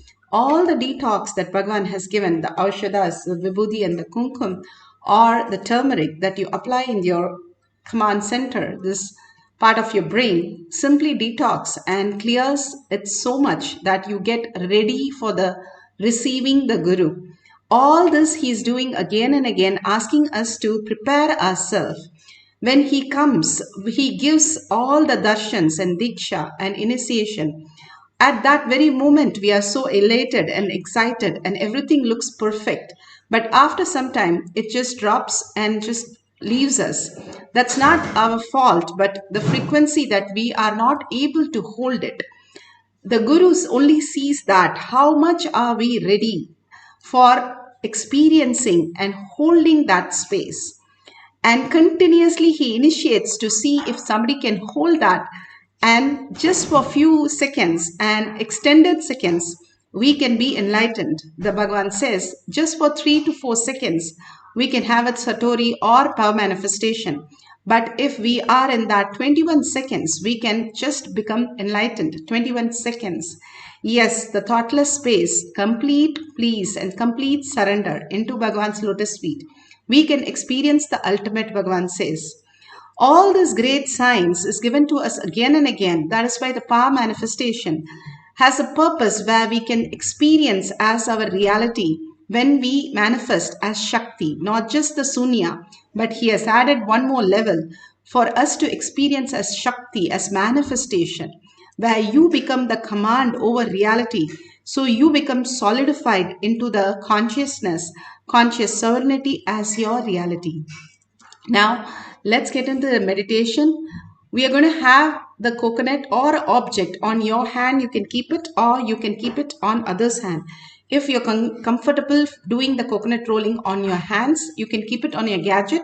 But if you keep it on the gadget, make sure the gadgets are completely switched off. There's no vibration mode. Or you can keep it on the surface also, and if you want you can touch it or you don't have to touch it.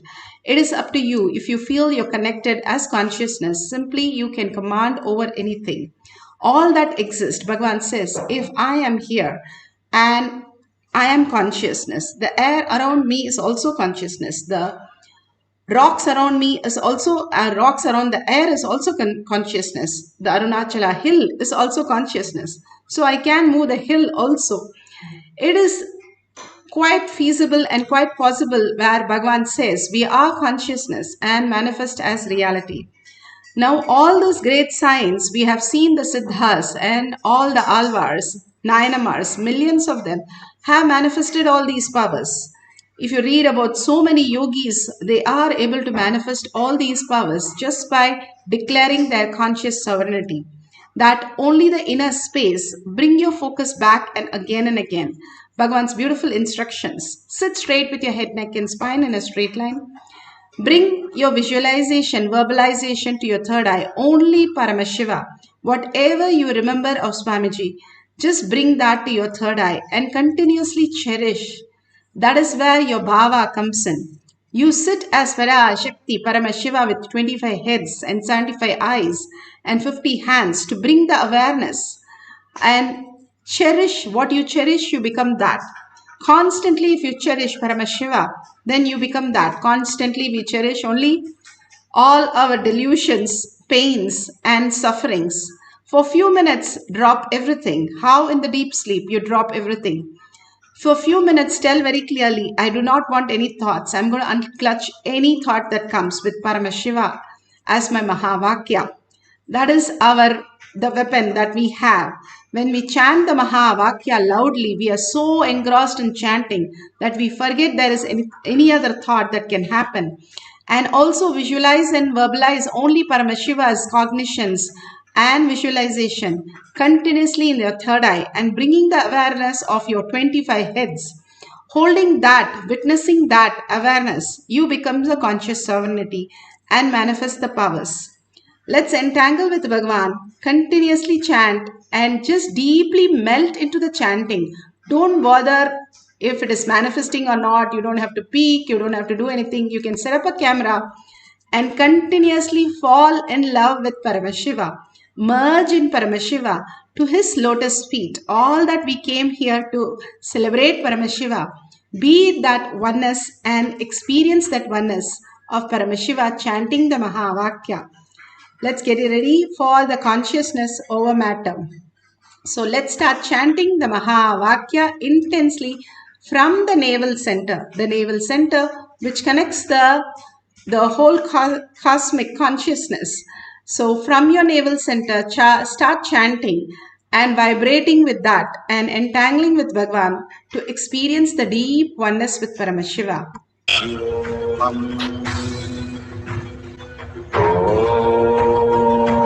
Nithyananda Paramashivam. Om Nithyananda Paramashivam. Om Nithyananda Paramashivam. Om Nithyananda Paramashivam. Om Nithyananda Paramashivam. Om Nithyananda Paramashivam.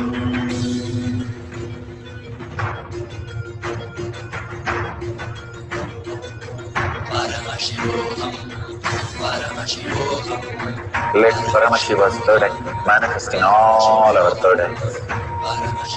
Let the Amrita pour, let the Vani open up, manifest in all of us.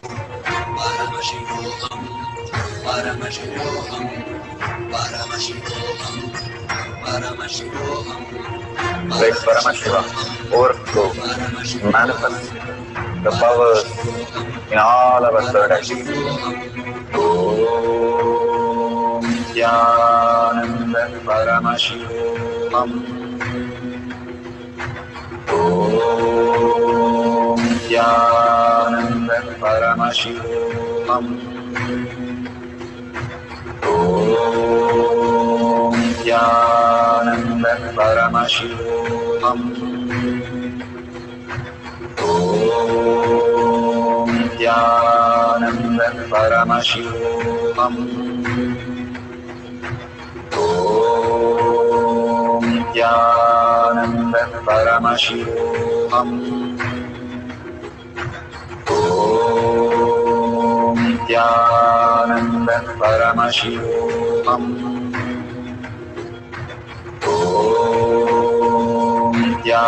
Nithyananda Paramashivam. Om Nithyananda Paramashivam. Om Nithyananda Paramashivam. Om Nithyananda Paramashivam. Om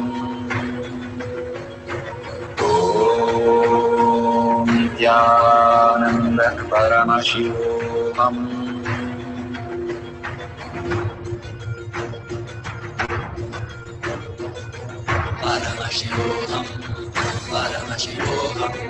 Let Paramashiva's third eye manifest in all our third eyes.